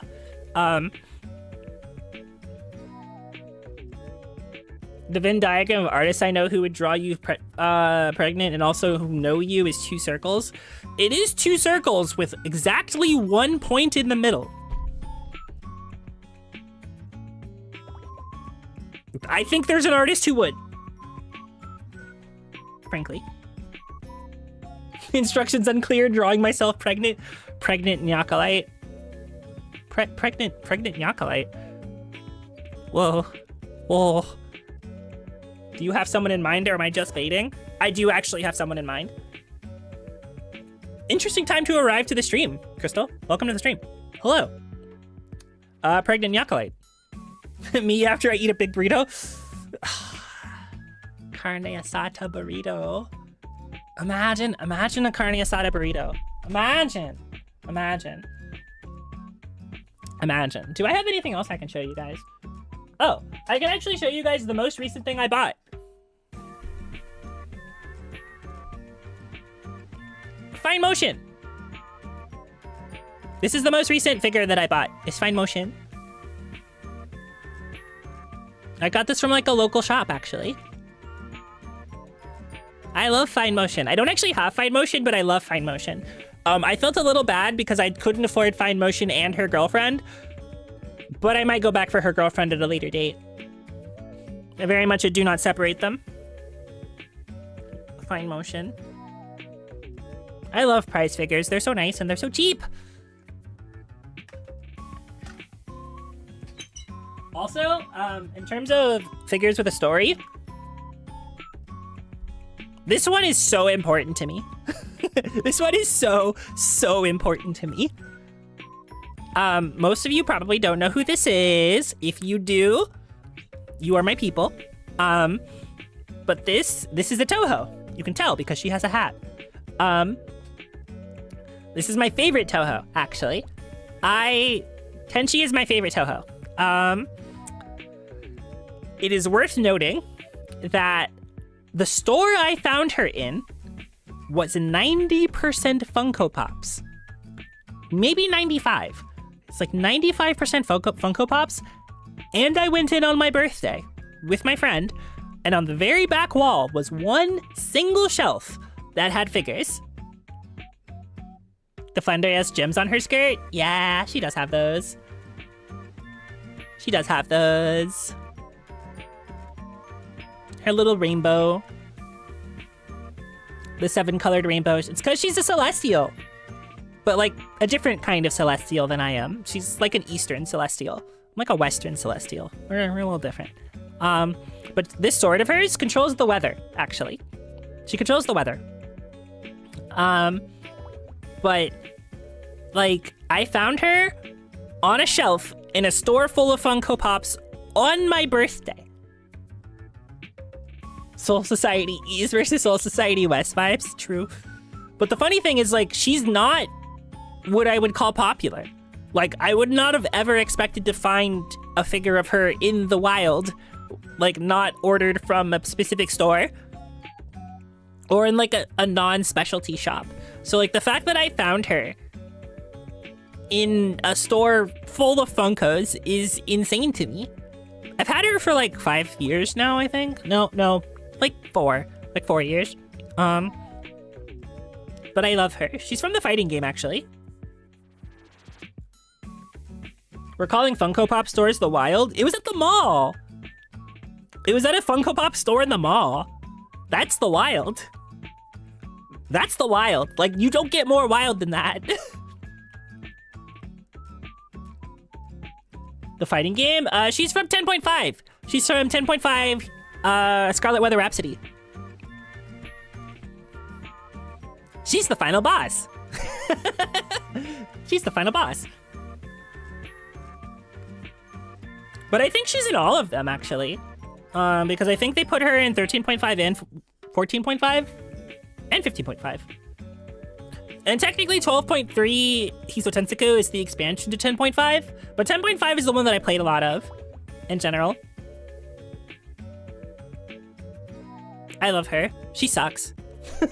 She's the worst, it's the best.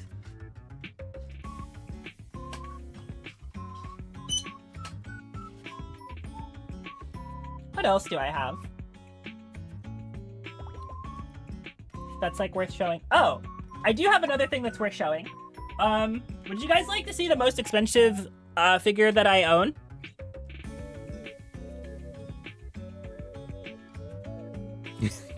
I'm actually already holding it, so I'm going to show you. But it is the most expensive figure that I own.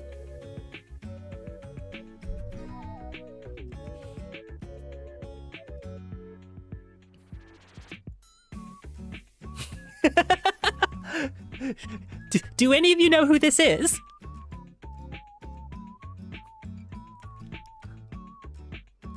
I imagine Shorty knows who this is. She feels familiar. She's from Arknights. This is my daughter. This is my daughter. Looks like 300 or so. Also, it's Arknights. You're right. It was 300. I bought it at a convention, then had to take it home on the plane. Ifrit the goat. She's my goat. I love her. People thought her entire archetype was broken. No, she's just broken. Your most expensive one is your Arknights too? Guess who? Ooh.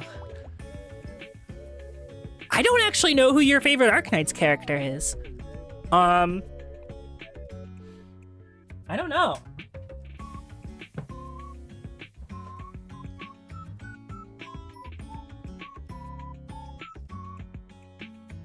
I don't know who it'd be.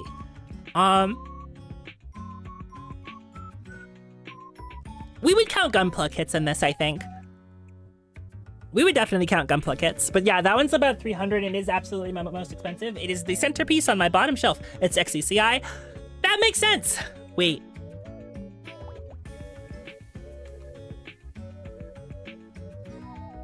Huh. About that.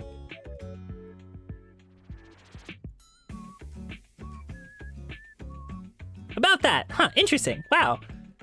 Interesting. What about it? I don't know. Maybe there are similar design features between Exu and myself, perhaps. Perchance.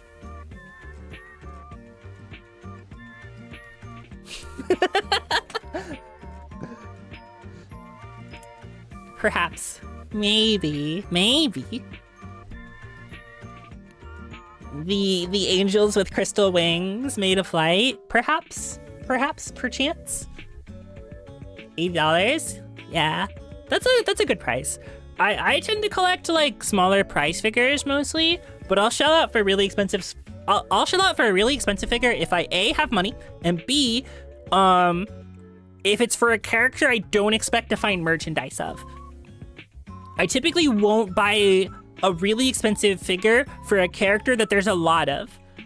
So like I might buy, like, I think I should buy one really expensive Miku, but only one. Not like a ton of them, because I have a bunch of Mikus already. Like, ta-da! See? You have one Funko, but it's Time Wizard? That's kind of a goat for a Funko, actually. Time Wizard Yu-Gi-Oh! You have that Miku? Isn't this one so cute? There are a lot of Miku figures out there. I have more Mikus than I have anything else. I have like 9 Mikus. The skin-colored bodysuit, I thought she was naked. It's not skin-colored, she's just white. What are you talking about? And like she's not that white. The fishnets are so cute, aren't they? And they're like real fishnets too. Like, wait, I'm feeling what Miku's like on stream. Wait a second. I'm feeling what Miku's like on stream, pervert. They're never gonna let me lift this one down. Do you guys want to? Okay, wait. Got a nice flood of cash at one point. Got to splurge on a couple expensive figures. Chika from Kaguya-sama, good taste. Do you guys want to see my real pervert figure? The only one that I have. It's not naked, but it's like. It was actually also a gift. Hold on.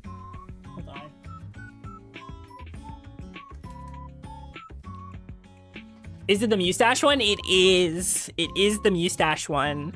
How to show her? God, your boobs are so enormous.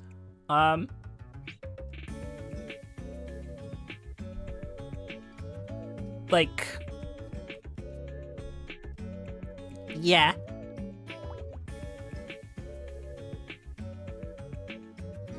It's, yeah. This is maybe one of my favorite pieces in my collection. Additively, it came from Nyakalites. It's one of the very few things I've ever been bought on Throne. She is so cute. God, your boobs are enormous. That is medium by today's standards. Yeah, you're right. Sorry, I'm not familiar with boobflation, alright? I'm old. My brain still exists in the before times. Back before boobflation really hit. Alright? But no, boobflation might be hated. Yeah, well, all boobs are good boobs. Like, I'll stand by that. But I think, bravely, hold on. Bravely, I think the medium-chested characters should stay medium-chested when they're drawn. And the flat-chested characters should stay flat-chested when they're drawn. I believe this to be true. She's so brave for this. Truth nuke, thank you. Listen, I knew you guys would understand. I agree. Man standing emoji. Saw art of Gigi Murren. Why would you draw Gigi Murren with a rack? You think you should draw the big-chested girls flat sometimes too? I think... Depends. I have mixed feelings about that personally. I just think you shouldn't draw them that much bigger than they are, unless you're drawing them bigger in other areas. You're more into butts anyway. Haha, boy, I got good news for you. boy, I got good news for you. I got good news for you. You have the correct Oshi. Congratulations. Congratulations. Because normally when VTubers are like, draw her chest bigger, I'm like, no, draw my butt bigger. Bigger. It's supposed to be bigger. Thicker thigh. Both.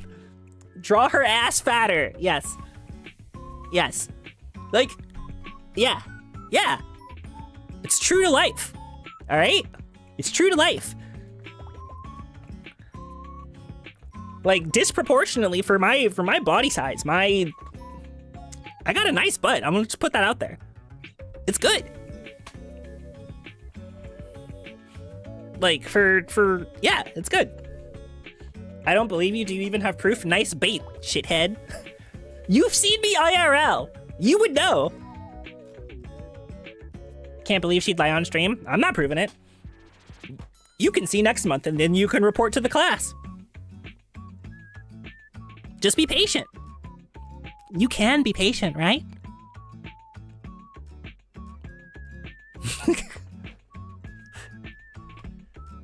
Trying to get me to post my ass on twitter.com.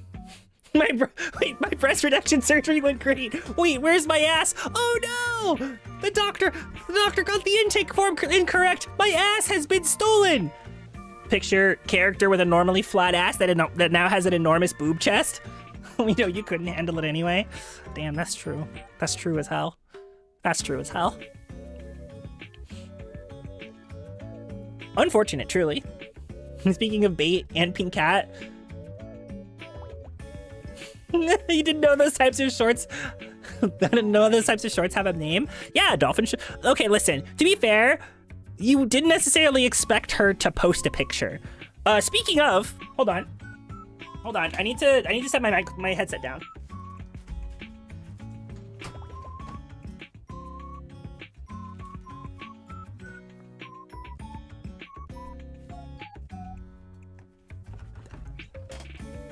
I have gay dolphin shorts.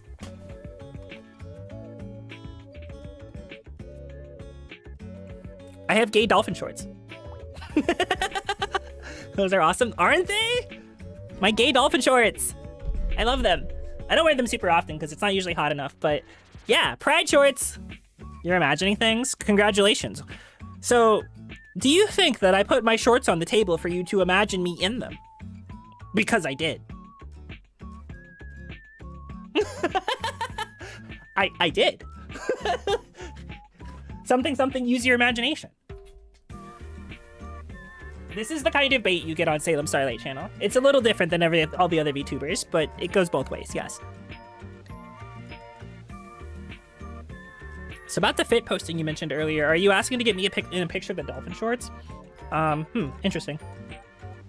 My phone buffered and played gay dolphin shorts, then went back to buffering. You are living in a nightmare realm. I'm so sorry. Instructions unclear, imagining you using them as a hat. Okay. Puts them on my head as a hat. I did actually do this, by the way. Honey trapping with my own imagination is not what I expected from this stream. I think that's actually a Salem Starlight special. Wait, why can't we see it? That would require face posting. Sorry. That would require face posting.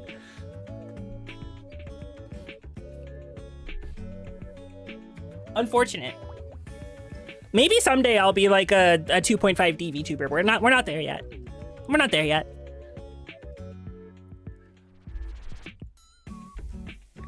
And then you can see me do really stupid bits like put my gay dolphin shorts on my head.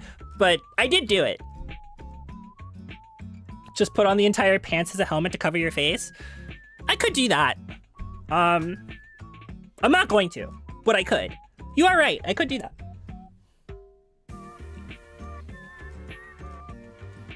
Also, why? Because I could tell you about it and it would be funny. Mostly. Sometimes I have intrusive thoughts. Was Salem wearing the gay shorts? No, but I showed them on the table because, basically, full context. Full context. Shorty, posted a tweet asking another VTuber, what are these kinds of shorts? They are dolphin shorts. They are the shorts with like the little slit on them. We'll put them back on the screen because, oh, I threw them so far away. Hold on.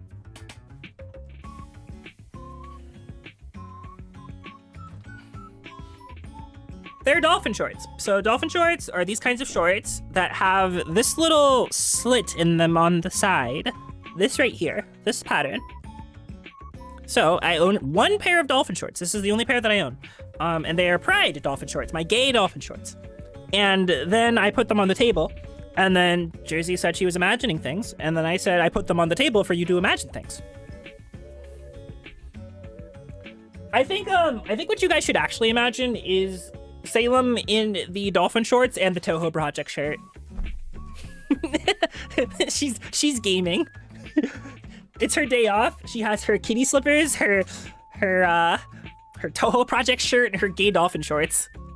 She's gaming. It's summer. It's hot in here. Nice fit. Thank you. That's the off-kai fit? No, I'm gonna be more fashionable for off-kai. I have to be more fashionable for off-kai. There's beautiful women at off-kai. I have to be. I'm not as fashionable as most of the beautiful women. I just don't have the pieces. But, the Zelda equivalent for the Zelda shirt and cargo shorts, that fit is fashionable. It's fashionable when it's a hot summer day and you're inside and you're not going anywhere and you're like, okay. Scenario. I'm gonna paint a word picture for you guys. That fit is fashionable only when you are having a sleepover with your friend that you have questionably gay feelings for, and you're trying to get them to look.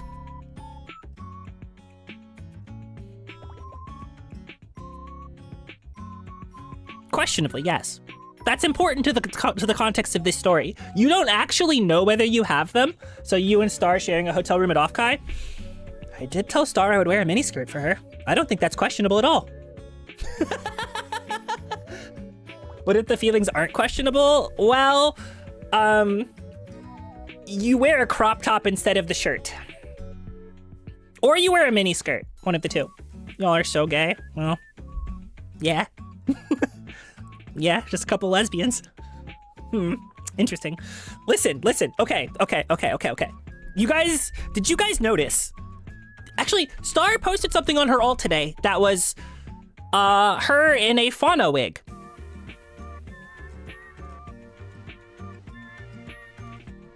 Please imagine how I, of all people, feel about that.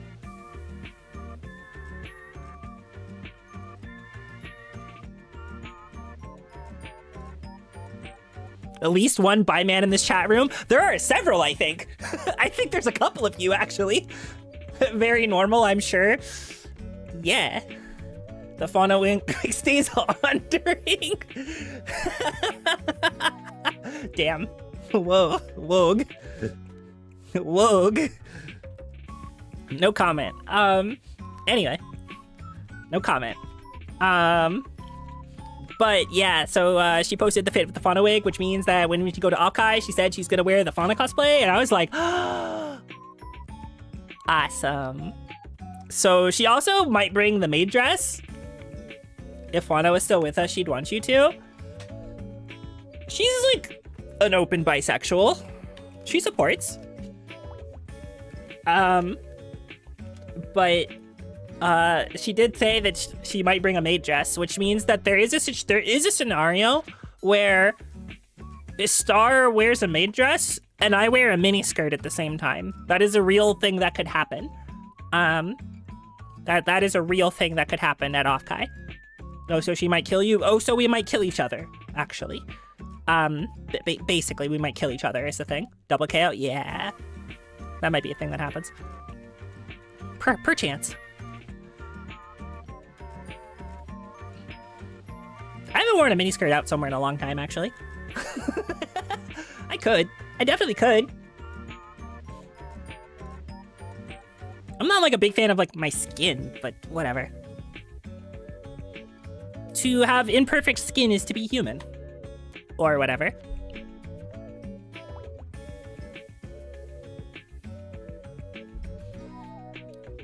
This is like me talking about, okay, I'm about to like say something slightly serious, but you know how, so as a VTuber and as a girl on the internet, it's really hard not to compare yourself to beautiful cosplayer women. The beautiful cosplayer women are naturally very beautiful. However, every photo they post is crazy edited. So they always appear more beautiful than they actually are because that's like the job and it's important. However, it does make me think I'm less attractive than I actually am all the time, which is stupid because like, that's not what they look like in real life. So like, I have to remember that like every time literally anybody posts a picture, that it probably has filters that smooth their skin over, and filters that change the shape of their face a little, and filters that do X, and filters do Y, and filters that do Z, and like, I'm really stupid, so I don't know how to use any of that shit. So like anytime I post anything, it is like unfiltered. It's just raw. I'm just posting raw fit pics with no filtering because I don't know how to do any of that shit. So, I saw a post actually that was really insightful. And sort of on this vein, it's like, okay, if you are a person, are you comparing yourself to like a normal person? Or are you comparing yourself to someone whose job it is to be professionally fuckable? And usually it's the second thing. And like, we should all collectively stop doing that. It's very hard, but we should collectively stop doing that. I think the secret is if you go to an airport, you'll realize very quickly you are less chopped than you think. You are less chopped than you think. A good fit, and a little bit of exercise goes a really long way. Like either a little bit of exercise or a little bit of diet, like something to get you to be like average, but a good fit will move mountains. Like what everybody needs is to have that fit on. Costco is a great place to realize the same thing. True, literally nobody has their fit on at Costco. Working retail? Yes! If you work retail, you will realize you were not as chopped as you thought. Like, does not matter the situation, you are not as chopped as you thought. Because almost nobody walking into the Walmart has that fit on. Almost nobody! So like, yeah, you just like, we should... What if I'm actually the chopped chud? Good hygiene, a good fit, and steady diet and exercise. If that's something you care about. If you don't care about the diet and exercise, good fit. Good fit? Actually, okay. Here's the life hack. Here's the life hack. Regardless of whether you think your face is weird or your anything is weird, a good haircut. Good haircut. That's the start. Good haircut, good fit. That fixes like 70%. That will make even the most chopped person average. And I am like not shitting you. Because like, yeah, good fit, showers and a good cut. Yeah. Like that will immediately make you like significantly less chopped. Regardless of how chopped you think you are, regardless of how chopped you like actually are. Yes, that's also true. If you go with diet and exercise, you may need to change the haircut with weight loss. Also true. And like, if you're like, I don't know what to do for a haircut, then like go into a barber and tell them like vibes and tell them what you might think. Haircuts scare you just like your long hair. If you like, so, okay. Advice specific to trans women. Specifically, because there's a portion of you in my audience that I know where this, and the advice is different for you guys. So, advice specific to trans women: if you live anywhere near a city, and if you are out in the boonies, I'm sorry, I cannot save you. But if you live anywhere near a city and you have a neighborhood, that's where your salon is. You find a salon in the neighborhood; they'll take care of you. Just shave off your whole face? Well, that might help some people. Some people look good with facial hair, some people don't. You have to decide what that looks like for you. Need to get a cut trim before off-kai, cannot be showing up to the functions chopped like I did at Oshi Uplink. Need to make a pilgrimage? You do need to make a pilgrimage, it's important. It's worth the hour or 2 hours you can travel if you can drive. It's worth it. Especially for people who might not think that it like isn't, if you don't feel safe in your like local neighborhood to get like a cut, It's worth the travel. I promise. It's worth it. You weren't chopped. See, Jersey doesn't think you were chopped. But yeah, like I genuinely also for this is also going out to me. The thing I need to do before Oshi uplink is I need to get my eyebrows done. That's what I need to do. Is I need to get my eyebrows done. That's my homework. Because that will, yeah, that'll help. Fuck, you're so right. Yeah. Yeah, I am correct about this one. I need to get my eyebrows done.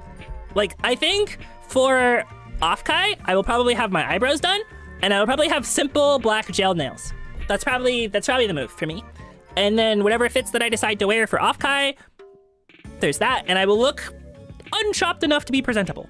And some people might think I'm pretty even. I think it'll be fine. Like, I think I'm like positive of average personally. I'm just really tall. I'm just really, really tall. I'm just really, really tall. So everyone like sees me and goes like, fuck, you're tall. You need to get some fashion tips from Fungi. Ooh. Is your goal, so, okay, Shorty. Sorry to put you on spot, but on blast, but I also had some small fashion tips for Fungi, specifically about trying to appear cutiful as a man. That is an entirely different genre of dress, which is also different from femboy. Those are two different things. What is your fashion goal with regards to like dress, presenting yourself? Like, what's your fashion goal? I'm curious. Is it to like look like masculine but still cute, or is it to like look put together? Is it to look like professional? Because those are all different looks. Like, how much whimsy are you trying to have in your dress? That's also an important thing for both men and women. Very important. How much whimsy do you want to have in your dress? For men, a lot of the fashion, if you want to look, I'll say vaguely fruity or vaguely approachable, inject more whimsy into your dress, but mostly in the terms of shirts. Like nice button downs that have fun patterns on them. That gets you like a long way, along with like decent like hats or some kind of thin like overshirts, comfortable but like professional shorts that aren't like basketball shorts. Because if you show up to the function in basketball shorts and sandals with socks on, we're going to have to get you. I don't make the rules, I'm sorry. We're gonna have to get you. That's true. This is the problem because I've like always been like a t-shirt plus shorts guy and you need to change it. Yeah, I was at IKEA. So I think a t-shirt and shorts can be fine, but it really depends on the type of shorts and the type of t-shirt. At the IKEA and you saw the most beautiful woman? Oh no, I'm expecting a butt here. She had that fit on? Oh hell yeah. Adorable daughter, okay.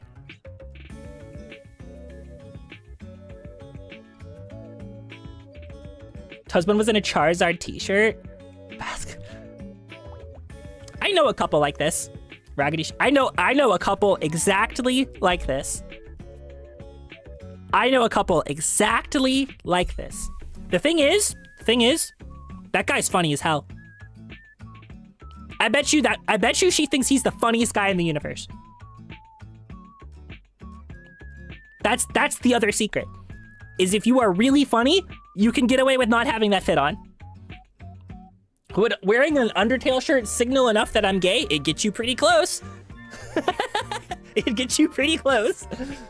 I did see him play with his daughter and he seemed nice, but oh my god, man. Listen, okay. I have a Pokemon shirt, actually, that I wear sometimes. It's a Pokemon graphic tee with Eevees on it. It's pink, actually. I dress it up with a cardigan. I think it looks pretty nice. You need to be funnier. The goal is to have that fit on and be funny. That's the secret. You want to be both. Or just be like a really comforting, kind presence that like people come to you with their stuff. And yeah, I say this as somebody who's like, yeah, whatever. But, but yes, like I think like Salem Fashion Advice Corner or Salem Unchopped Advice Corner. First of all, you are less chopped than you think. Fact. Second of all, a good haircut and basic hygiene will do a lot for you. nerd, really like simple but well put together fits will do a lot, even with nerdy shit. The thing about wearing your nerd ass graphic tee to the function, IMO, is they should be kind of like new-ish or like not crazy old. Like, the more bright the shirt is, like the less times it looks like it's been through the wash or like you've had it since high school, the better you're going to look. And also, color match that shit if you can. So like, layers are an incredible thing for fashion. The problem with Off-Kai is it's in San Jose, which is in the summer, which is probably going to be pretty hot for a lot of people, and they're not going to be able to layer comfortably. The thing... see Jersey? I'm pointing at the screen because I knew when you said it was a Charizard shirt, I knew that shit was old and crusty and dusty and old. I knew it was. It doesn't matter that it was the licensed Kin Sugimori art, but it does matter that it was old as shit. It does matter. That matters. It's okay to have graphic tees that are old as shit if your other clothes look appropriately and properly distressed, because like, there's like natural wear and then there's like professional distressed, and you can do that with layering and still like obtain some kind of look that doesn't look like unwashed nerd, but it's really easy to drift into unwashed nerd. So the big thing that everybody wants to avoid is unwashed nerd. That's the thing you have to avoid. that's the thing you have to avoid. So I believe in all of you. I believe in all of you. You guys all care. So, like, you know, some people who are not trying to avoid unwashed nerds, like being one or kissing them. Because a lot of people will say, yeah, that. Unless you're some kind of real smell freak pervert, you're not shoving your face down there, I'm sorry. I have known a woman who has smelled probably like label smells. You're not shoving your face down there, I'm sorry. No amount of girls smell like thoughtful girls. That exists like firmly in the realm of fantasy to me. Like firmly in the realm of fantasy to me. Like, there's like 1 day sweated at your stay-at-home job unwashed, and then there's like 3 days unwashed. And label smells like 3 days unwashed to me. I'm sorry, to me that's performative. And like, you could have performative kinks, that's allowed. 3 days is probably underselling it. Probably. It's probably like a week. But yeah, like I like, okay. Here's the other thing that I'll say, and I'm going to personally try to internalize this as well, so I would like us all to try to internalize this one. The people that we're meeting at Off-Kai already kind of know us. I don't think they're gonna judge us super harshly if we don't look exactly like they think we should. The communities that we're all in are extremely kind, extremely accepting, extremely welcoming, and regardless of like, you think your friends are gonna beat you with rocks? Well then, honey, I think you need to get better friends. I know you're joking, but if you genuinely thought your friends are gonna beat you with rocks, genuinely, like, no anxiety, like you really thought that, you would need to get better friends. But I know they don't think that. So, because I know they don't. Yes, like, people are just going to be nice to you. Yeah, May was probably feeling the same way. I'm feeling the same way. No, I understand. It's really, so, okay. I'm gonna speak. All right. I'm gonna say this is like a really quote unquote old trans woman who's been presenting for a long time. That first time is very scary. It just is. There's no escaping that. However, It's also really freeing the first time you go out somewhere in a pretty little dress and you feel something kind of like yourself for the first time, like ever. And then you meet your friends and they use the proper pronouns. There is like the greatest shot of endorphins in the world, or like serotonin in the world. It like reminds you of why you're doing this in the first place. At least it did for me. So you can make a small list and you can do whatever you feel like you need to do. But remember that, like, we're going to be kind to you.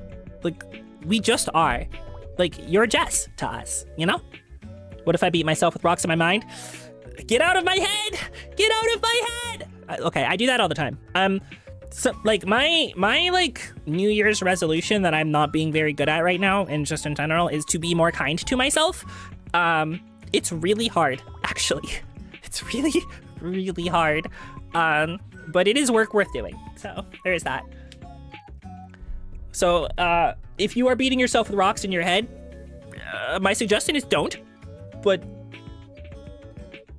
it's not that simple. I'm always beating myself with rocks in my mind. Like always. It's unfortunate. Something, I'm holding myself accountable. Or whatever. I don't know. But yeah, I think, like, my genuine, like, off-kai become unchopped tips are, like, get a nice haircut, get a couple fits you like even if you're not cosplaying. You should channel your inner dyke for the trip. You could do that. Gender presentation is a fuck. There are definitely trans women that are, like, really bushy. I'm not. Well, no, not really. I'm not at all. I dress like it for work because I have to. Because safety regulations say that I do. So I look like that. And also I just need to buy new clothes. But for basically all preferences, I dress pretty femme. Like, I'm, like, outside, like, okay. I'm going to describe my fit to you guys right now, knowing that you guys weren't going to see it. So I'm wearing these black arm warmers right now with constellations on them. I am wearing I believe it is a maxi length black skirt. So it goes down to about my ankles, and I'm very tall. So this is a very long skirt, very flowy. And I'm wearing my Virtual Vacation 2025 concert t-shirt. So I'm actually in a fit of all black. I went out of the house like this, by the way. I did go out of the house like this. I went to a pharmacy today, like this. I think I look fine, actually. Actually, I didn't go out with the arm warmers. I did not wear those out, but yeah. It's hard to think of something else. Yeah, it is. You get used to it, though. You really do. And I think, but like, yeah, haircut, for girls or boys that really care about it. Nails are always a good option. Very good way to express yourself if you want to do your nails. Also, there is something to be said about the night before an event. If you are staying with people, doing your nails together, great bonding experience. Incredible sleepover gambit. It's awesome. More people should try that, including men. Then, like, for other things for the girlies is like eyebrows. Big deal. Big deal for eyebrows. That's the thing I need to do. And then, like, I don't know, just some nice, comfortable clothes that you like a lot and fit well. You want to do our night nails like Thursday night at Off Guy? Actually, I realize I have kept you guys up very long. This has become such a funny, like, just chatting stream where I give people fashion advice. Oopsie, my bad. Well, not my bad. You guys didn't ask, but I hope it's been helpful. Something. You are less chopped than you think. The 4th hour seems to have disappeared too. Yeah, it sure has. It sure has disappeared, hasn't it? Oh gosh. I don't really have anything else I need to do today. It's nice because I did not go to the employment today. I had other things I had to do, so I did not go to the employment today.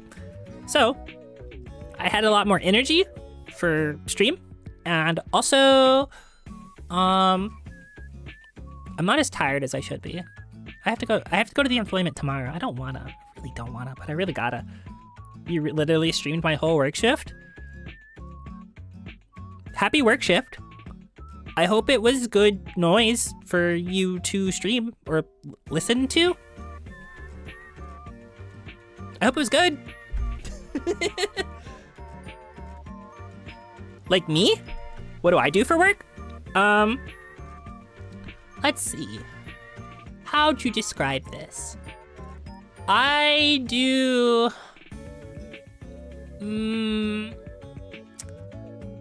let's call it technical documentation. I do technical documentation for proprietary equipment. Yeah.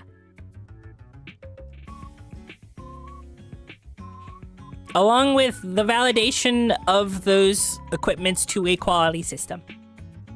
Yeah.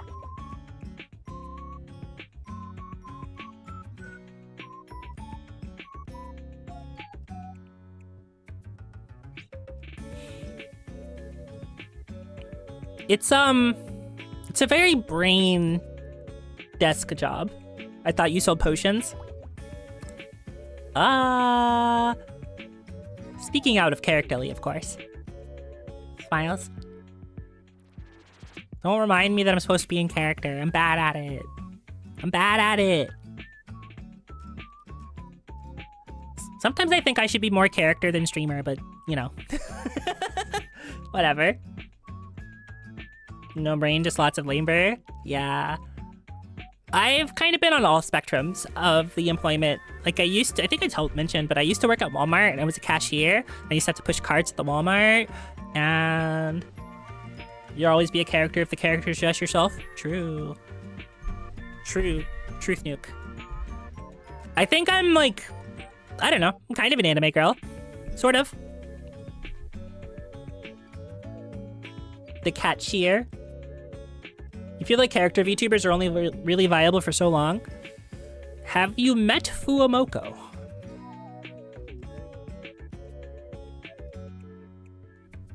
Yep, there it is.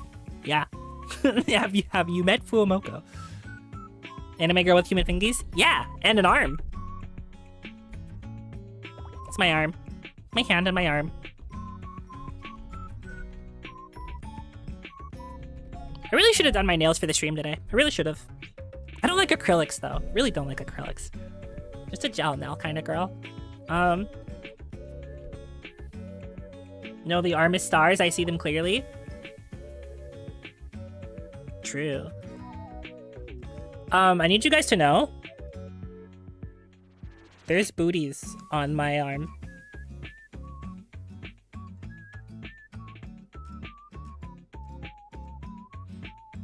You work at Orange Home Improvement Retail? Ouch. Ouch. I'm sorry. Retail is hard. Retail is really hard. We've talked about this last stream, I think, the last time I did a chatting stream, but retail is really, really hard. And I hold an incredible amount of respect for anybody that has to do it. It changes you as a person. Both for better and for worse.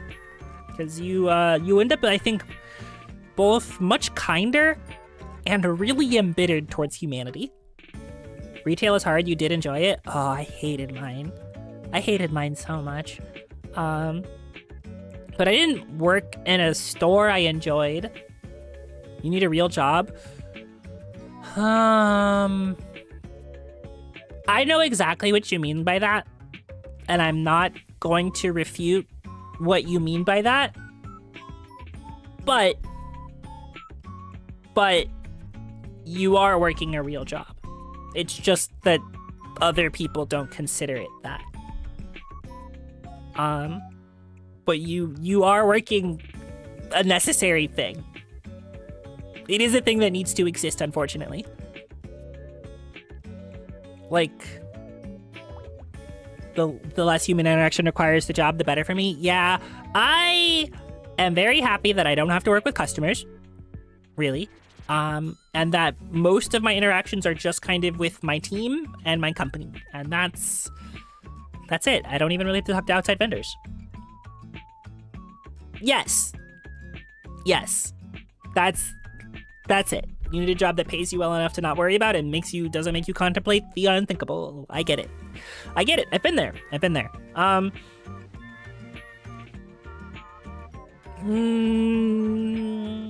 Speaking earnestly, even when you get the better job, the concept of waking up every day for the next 40 years to do your 9 to 5 is gonna make you contemplate that anyway.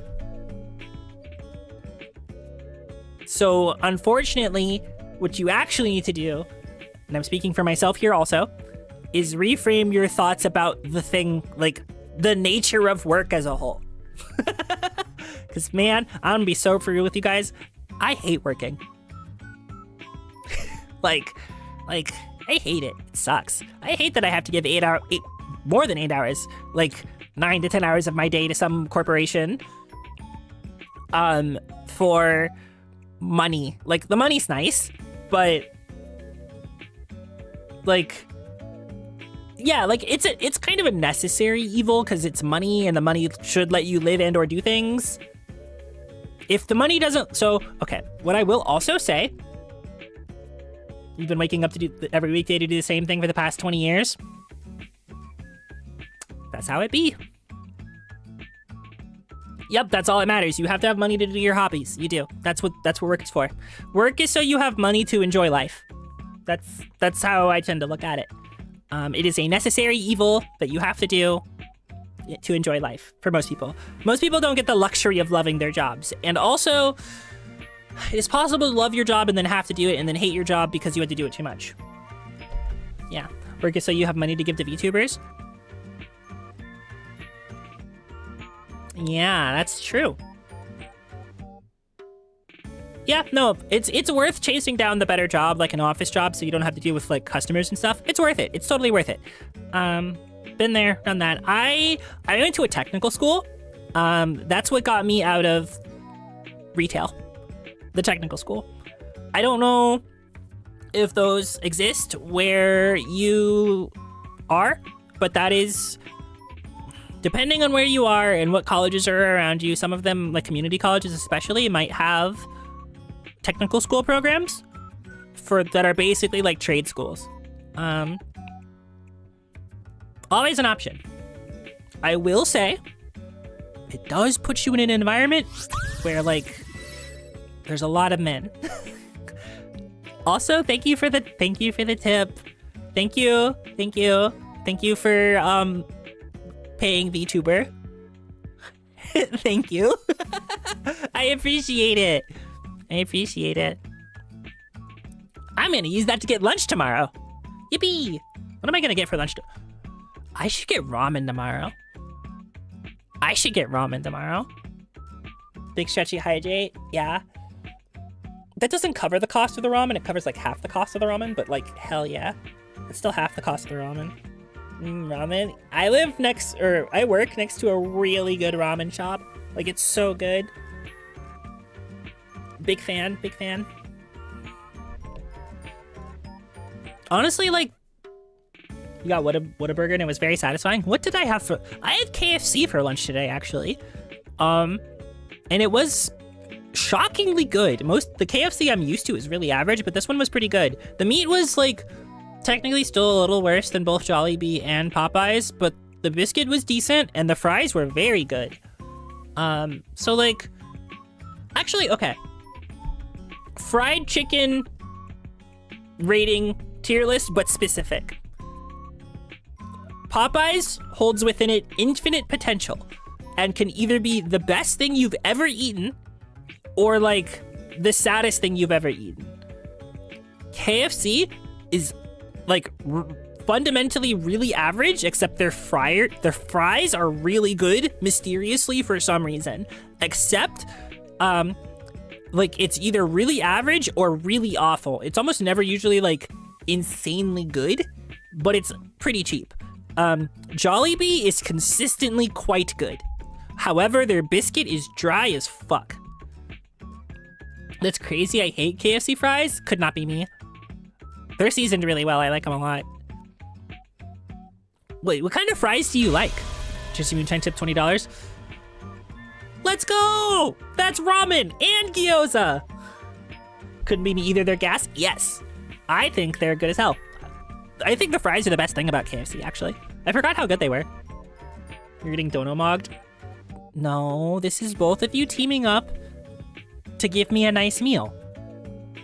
You're not getting mogged, you're participating in a collective and making sure your streamer treats herself sometimes. That's what you're doing. Which I'm very appreciative of. Thank you. I appreciate it. This god-awful... They probably still have the onion seasoning, but I think the onion seasoning is fire. You're kind of a slut for their god-awful mac and cheese. Listen. So, okay. Extremely hot take. Maybe this is really cold. Sam's just trying to be nice. You're being donation mogged. Jersey, don't make me time you out after you just donated $20. Be nice. Be nice. Jersey just hates me. I know. Jersey does hate you. It's messed up. The KFC Mac isn't good, but sometimes it just hits. That's Taco Bell. That's Taco Bell. That's like the entirety of Taco Bell. Taco Bell is like not good food. However, it is delicious garbage. Taco Bell is delicious garbage. Oh, so streamers allowed to bully me, but you're not allowed to bully the people that watch your streams? You're not streaming right now. You are a Nyakalite in my chat. You're not streaming right now.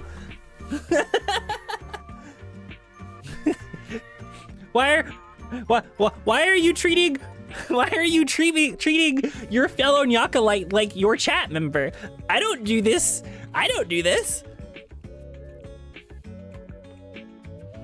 The difference is that when I watch your stream, you still treat me as Yoroshi. That's different. Rules of engagement. It's sort of like when I watch Star, for the most part, I behave as a normal starling. Like I try not to be overly gay in her chat unless she starts it. I try. It doesn't always work, but I try. But yeah. That's fair, yes. I'm making good points. But anyway, I don't know, be nice to her. Especially about, like, money. Sorry, I don't mean to be, like, a stickler about it, but, like, I don't know. I think your donation was really big and cool. The intrusive thoughts are telling me to say that, I don't know, I think that it was average, actually. But that's fucked up. So pretend that I didn't actually say that, and that I just thought it instead. You know, I don't think I want her apology anymore. You know, I agree. The big donations hurt. Skill issue. Skill issue, I could take it.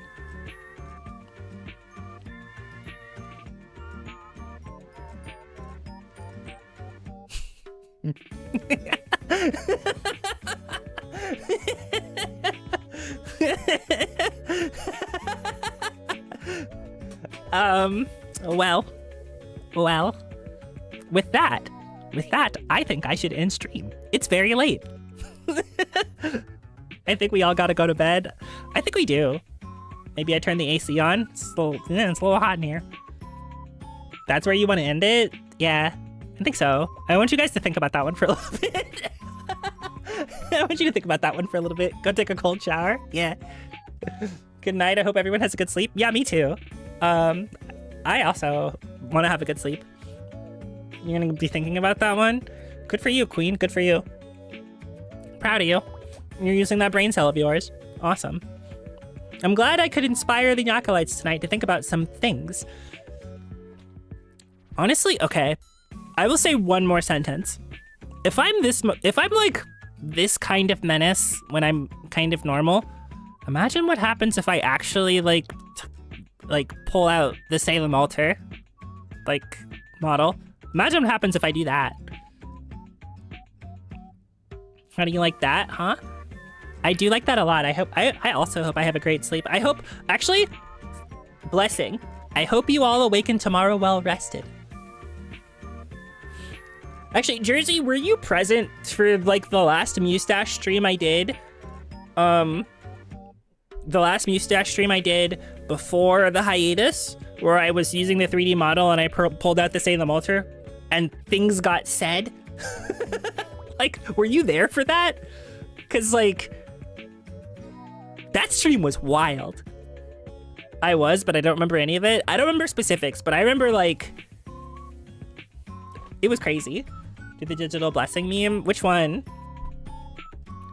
Because the only bless I can think of is, like, Kangel bless, the Scrandle one. No, this was like way earlier than that. At least what I'm thinking of. This was like pre-hiatus, so it would have been about a year and a half ago. Pray emoji at you. I hope you all awake and well rested. One day I'm gonna get 3D trackers or something, and then I'll figure out how to do the 3D stuff, and then I will pull out the 3D model that I have, and then I can move. Moi cute. Moi cute. Ta-da. Now, actually. Ta-da.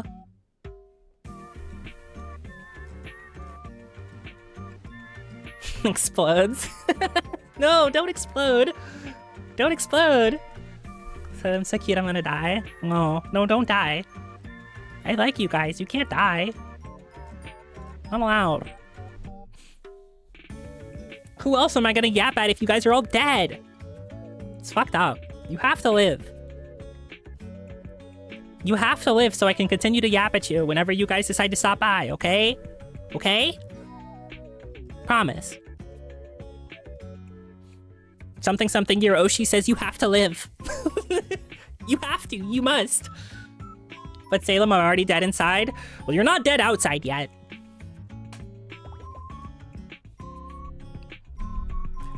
I'm dead inside too, but I'm trying to become undead inside. I need a necromancer for that.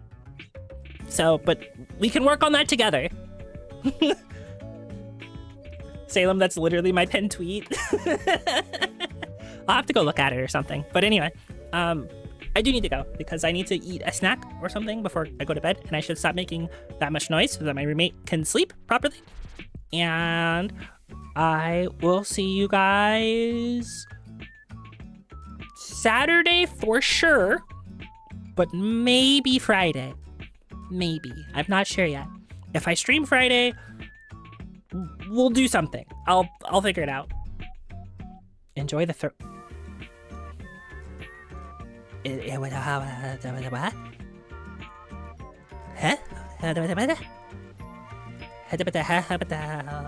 Huh? Oh, thank you for the gift subs. Oh, hold on.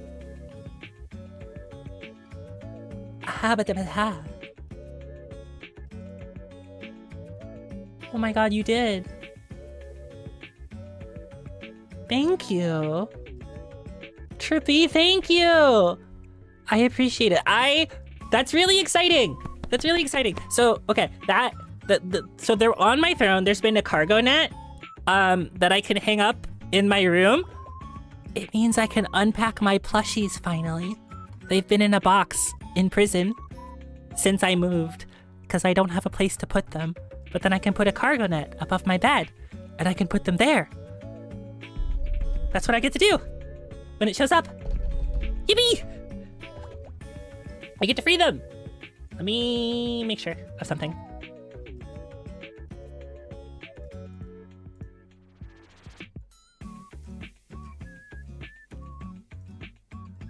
Yay! Fuck no, both of us are getting dodo mogged. Thank you guys. I appreciate it. Thank you. I will take a picture of the ramen tomorrow. And I will take a picture of the plushies when I install them. Okay? Thank you. I feel bad like running as soon as donation and as soon as like the gift subs, but my god, thank you. Thank you guys. You guys have been very kind. Thank you. I appreciate it. Bye-bye. Bye-bye. It's very late. Sleep well. All of you, sleep well. Okay?